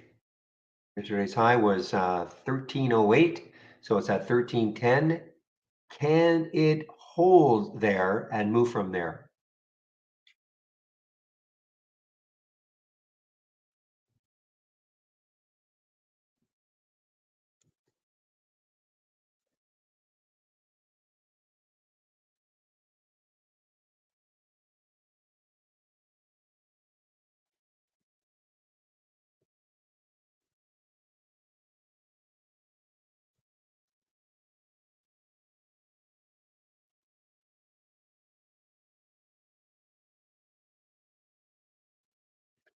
Okay, I know some of you are still probably in FUSN.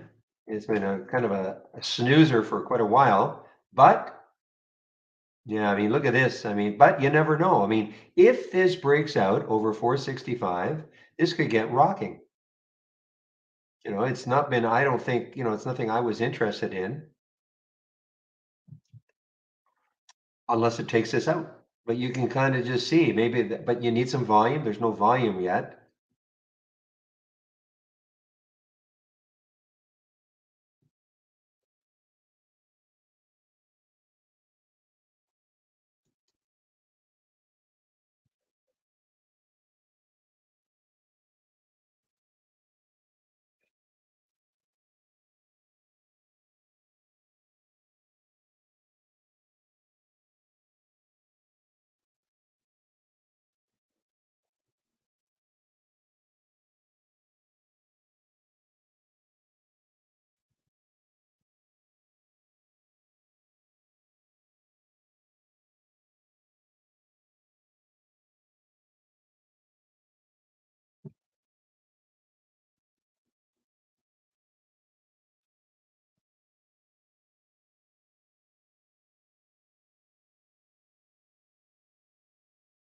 Man, this has just been awesome. I mean, look at this AHH, Armada Hoffler Properties. I mean, who the heck knows anything about them? I know somebody does, but you know what I mean. Profile. Where are they out of? Virginia Beach? Va?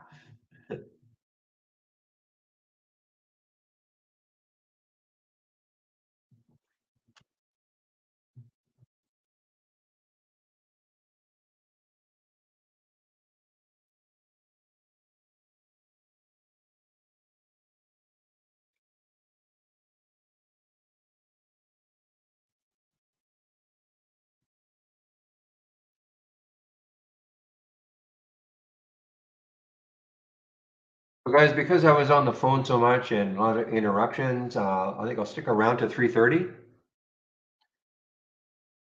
Do apologize for all of that. Okay, FSLY. See how it held yesterday's high so far. Anyway, so far, I think it's somewhat critical. If it gets back, I think it gets back over into the 1320s. Could have a little run in it.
Ooh, look at this one. MYT out of the Netherlands. Okay. Um, how interesting could this get tomorrow if, yeah, the volume is, you know what? I might have to up my momentum up volume a little bit more. I'm a little excited about this one because when you look at the daily chart, 1032 is the next high looking left, kind of. I mean, there's one here at 1026, but look at the potential fill here. Here's the 200-day, 1130.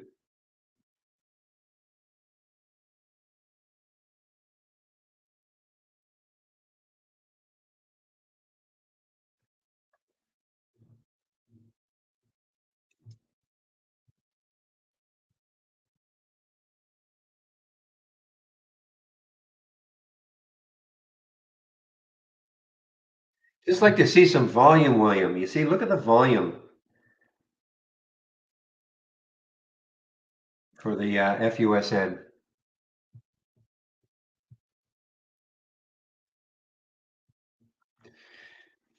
It's just kind of, I mean, the volume is good. I mean, don't get me, overall 13.8 million, but the problem is that it just tailed off. Now, again, I mean, 76,000 shares here. on this candle. I mean, it's not terrible, but the problem is in relation to, the other ones, it's just, dwindling off. But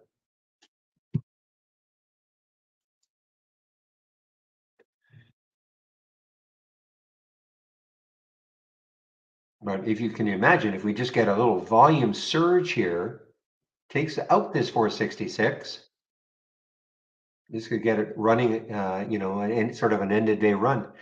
I should back this weekly chart out to see where the next obstacles could be. Yeah, 532. That's the next high, I think.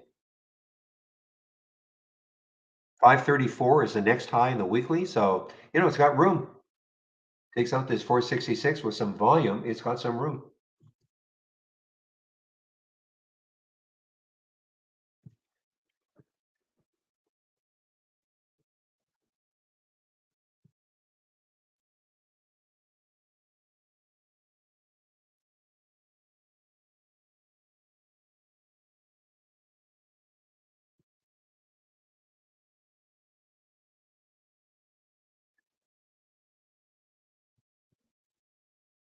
Well, but you know what I mean, Shady.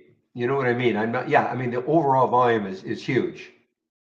Obviously 280 times normal, 89 times normal. It's just that it's tailed off so much.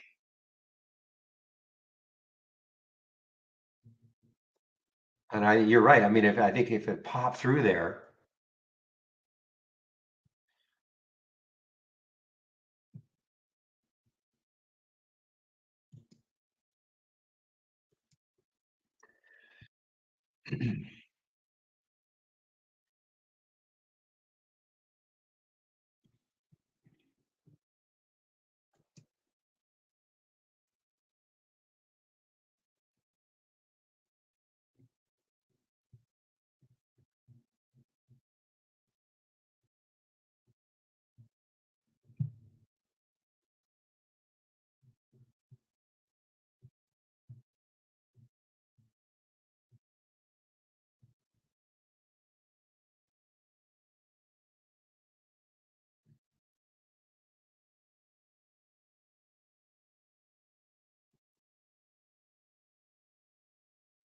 yeah. Well, I'm just going to. Well, I've got my alert set. I do have my price alert set for FUSN. So hey, we'll see what happens.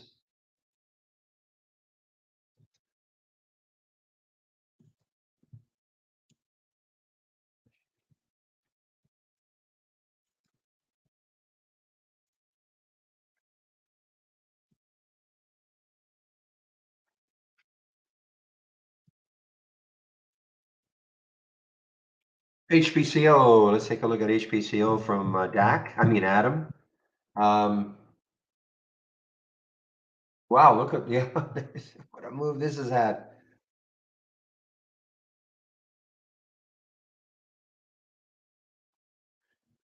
Wow.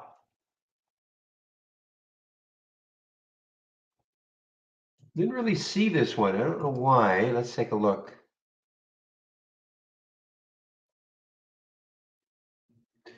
We saw it 3 days ago. I mean, it was a crazy move all the way up here.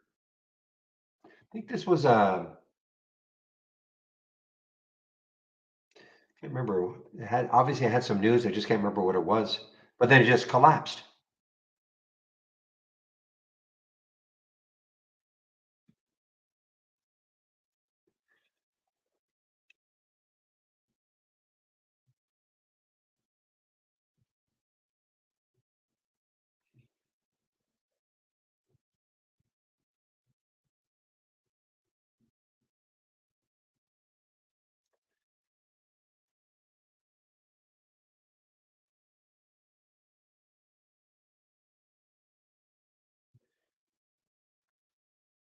Yeah, I'm trying to figure out why wouldn't have won a race, in this situation here.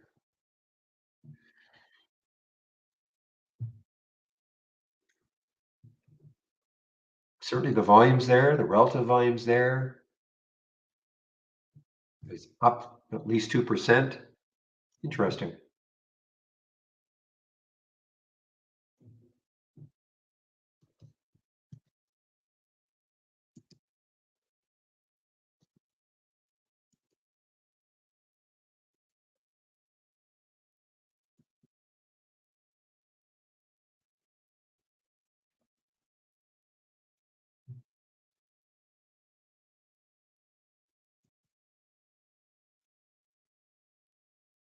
Yeah.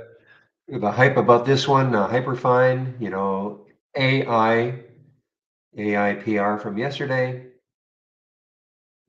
This is ugly, ugly. Look at this. I mean, a few days ago, huge topping tail, big sell off. Huge topping tail today, big sell off.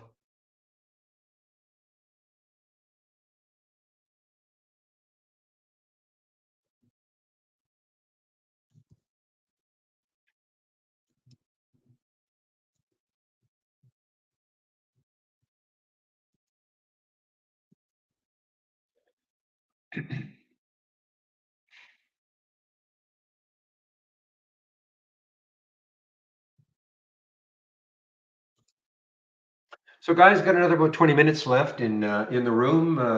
If you have any questions, I think I'll just go over my homepage one last time.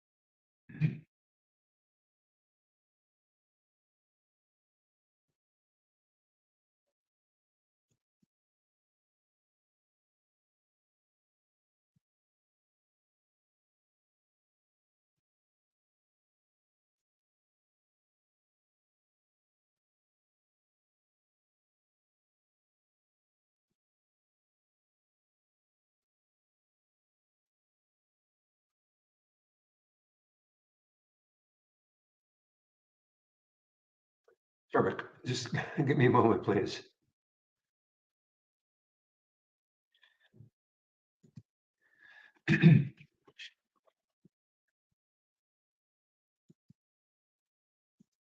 All right, so on my homepage, this is what you'll find. So we still have the promo on, to be on the safe side. It might expire tonight, 11:59 p.m. Eastern Time, V-Day 25, Valentine's Day 25 for 25% off the first month only or the entire year. It may still be active tomorrow, but no guarantees.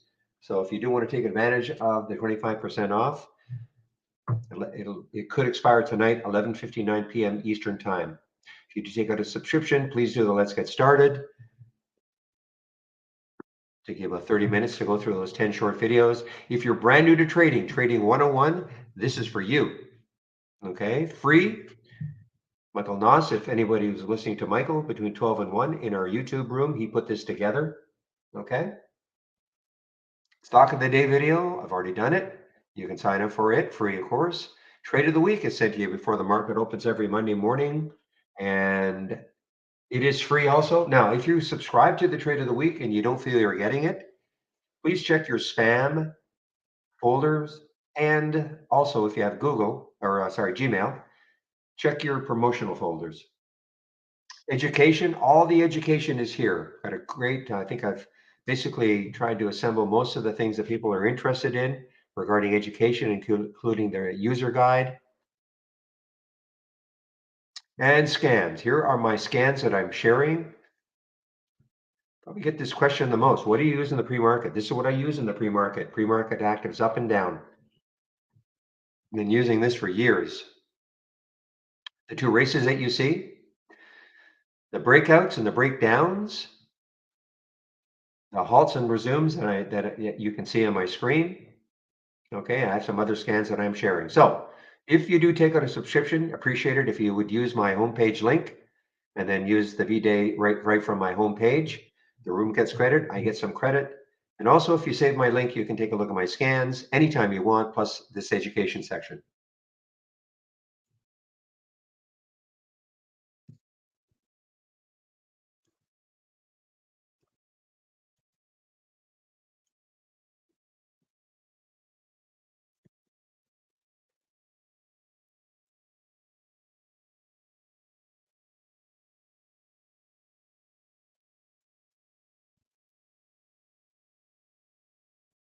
Ah,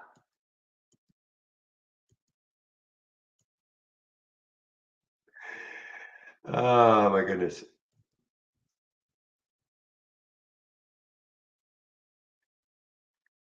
I was trying to add to my AHA position and I just looked and they gave me two shares.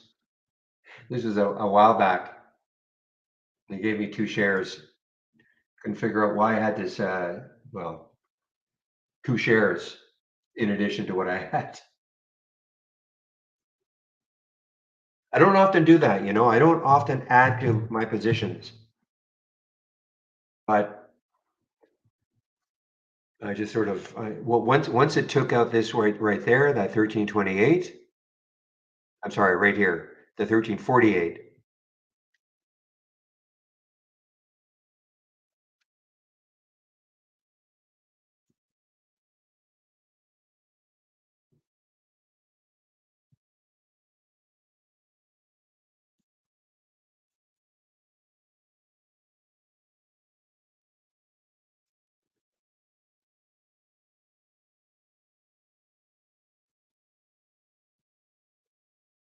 Definitely interested in the FSLY, guys. Late day, if it can do it.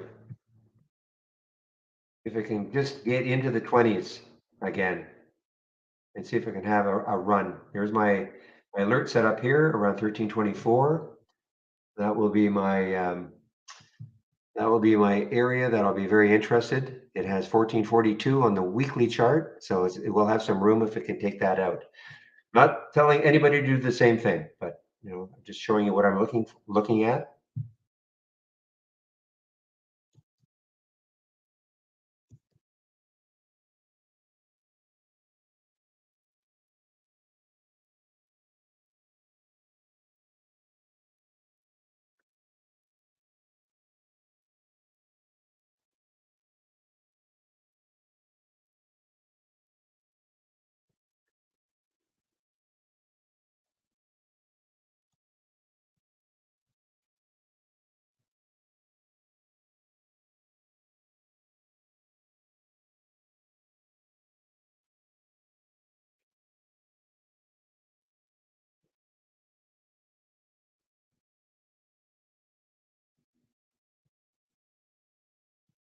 Oh my goodness, did this ever get rocked? LICN. I am, I'm somewhat stunned, I have to admit.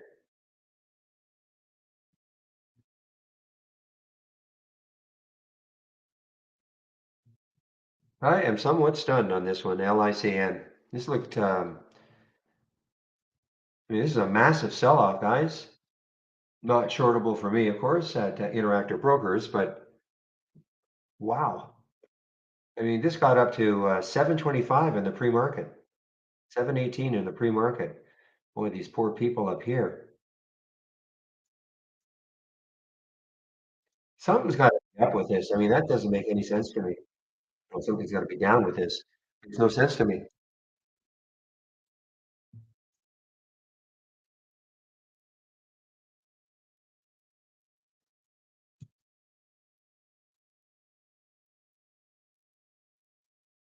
Yari, that is correct. Yeah, it's 30 days from today. So the 14th, so say the 13th, March 13th. Now I know February is a short month, so please, I don't know how that works. Okay, I'm pretty sure though that it'll go to March 13th, but I don't know.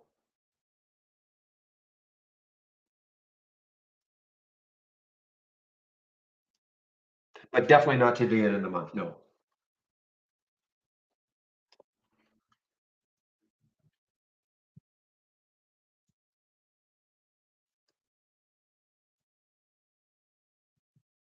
Appreciate that, Yari. Notice I'm not calling you Jerry. It probably is even. It should be Yadi, right? Yadi Kuri.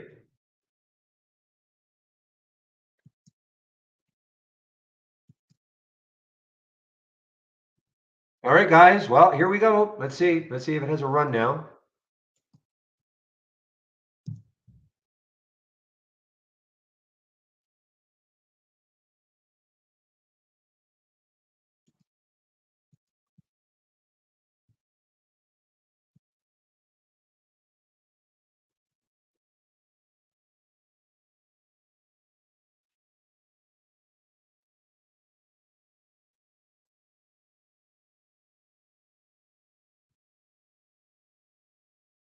Cool. Very cool.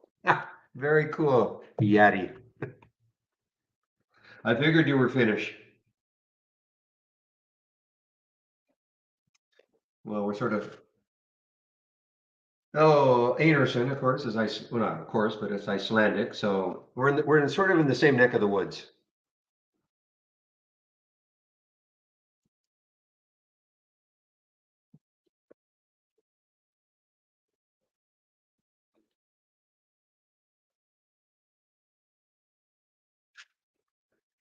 We're going off topic here, but a friend of mine, good friend of mine, married a Finnish woman, and as she was saying, and if you look, I mean, I'm just going to use a word. I mean, this is crazy. I say cat, okay, and you look at cat in Norwegian, and it may not be the right like the right word to use, but maybe Norwegian and Danish and Swedish and some of the other Scandinavian languages, and they all maybe, and again, it may not be cat, may have a similarity. And then there's Finnish, which is just so wildly different from all the rest of them.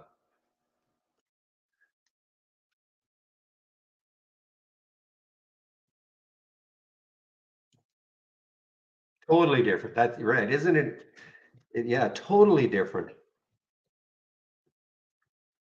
And again, I know it's cat or dog. It didn't really matter. It was just, if you were doing the which one doesn't belong.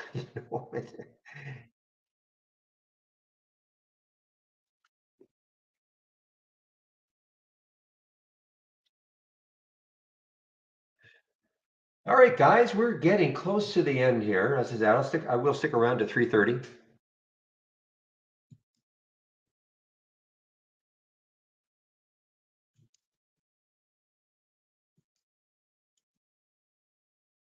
I'm in Vancouver, Canada. My grandparents were born in Reykjavik, and came across one of the highlights of my life was going to Iceland 3 years ago, just before the pandemic.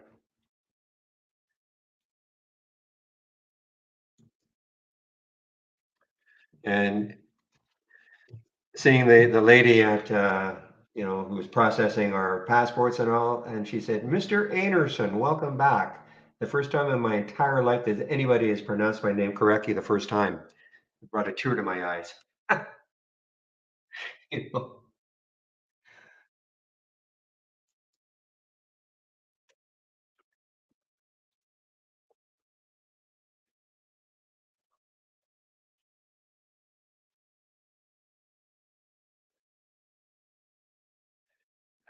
Did not go to the Hard Rock Cafe. I wanted to go to the local Icelandic dining areas, and unbelievable, a little costly, pretty expensive. Of course, we had to hit the Blue Lagoon. We were lucky; we were there on the longest day of the year, so whenever but incredibly great weather. They said this is the best weather we've had in 30 years. It was incredible. So that probably helped. But the geysers, man, oh man, what a coming in off the bus from the airport, seeing the lava, the black lava, it's just amazing. And then you see a like a little flower, some little flower. How the heck it survived? One little colorful violet flower in the middle of blackness. How the heck did that grow there? Sorry guys, I know we're getting off, but I'm almost getting set to wrap this up.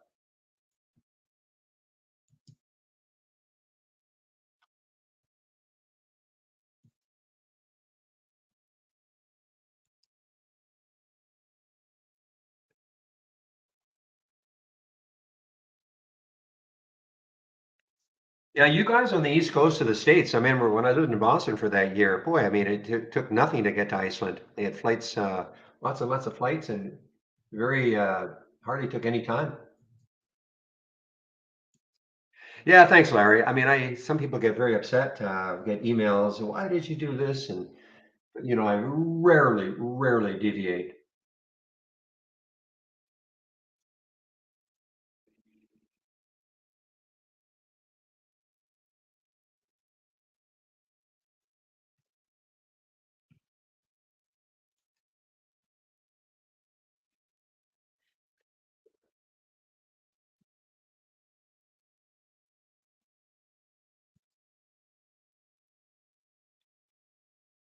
Yeah, OCUL is back near 6. OCUL.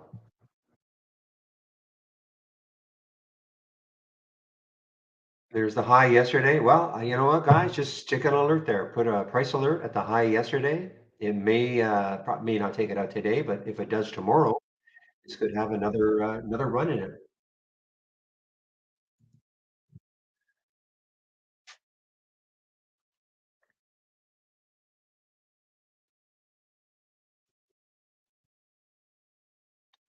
All right. Well, giving me a little bit here. The FSLY.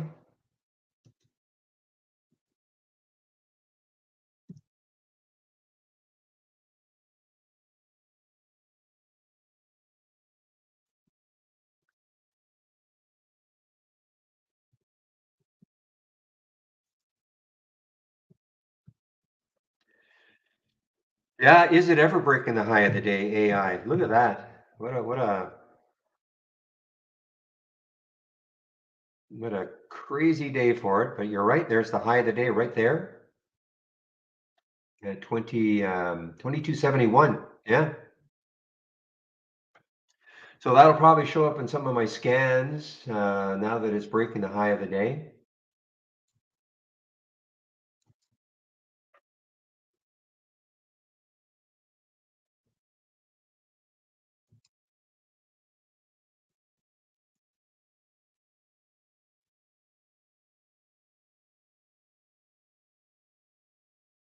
And look at this move by Palantir. I mean, just a great move. I mean, this should be watched tomorrow. I mean, they had earnings today. There's the high. The next high looking left is 921. And man, I mean, look at the room this has got, guys. I mean, this is a stock that a lot of people know about, have piled in, shorting it probably for a long, long time. This is the first quarter they say they've made money.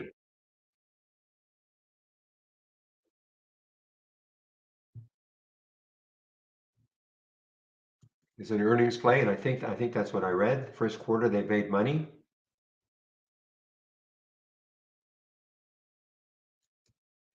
So, I mean, there's room. Just look left on that weekly chart. So 1009 and then, maybe the 1160. So I would be definitely watching PLTR tomorrow.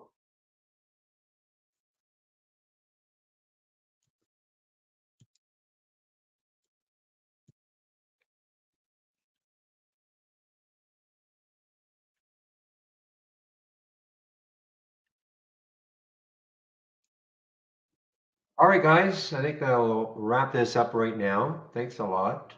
First of all, let me get my script together. Remember, guys, it's Valentine's Day in case you have forgotten.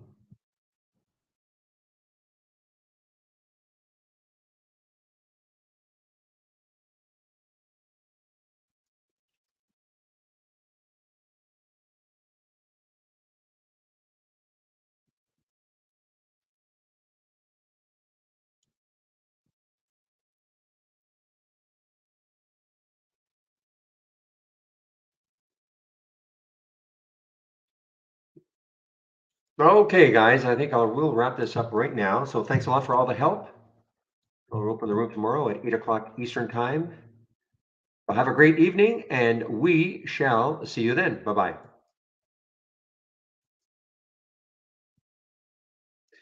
And now I'll shut down YouTubers.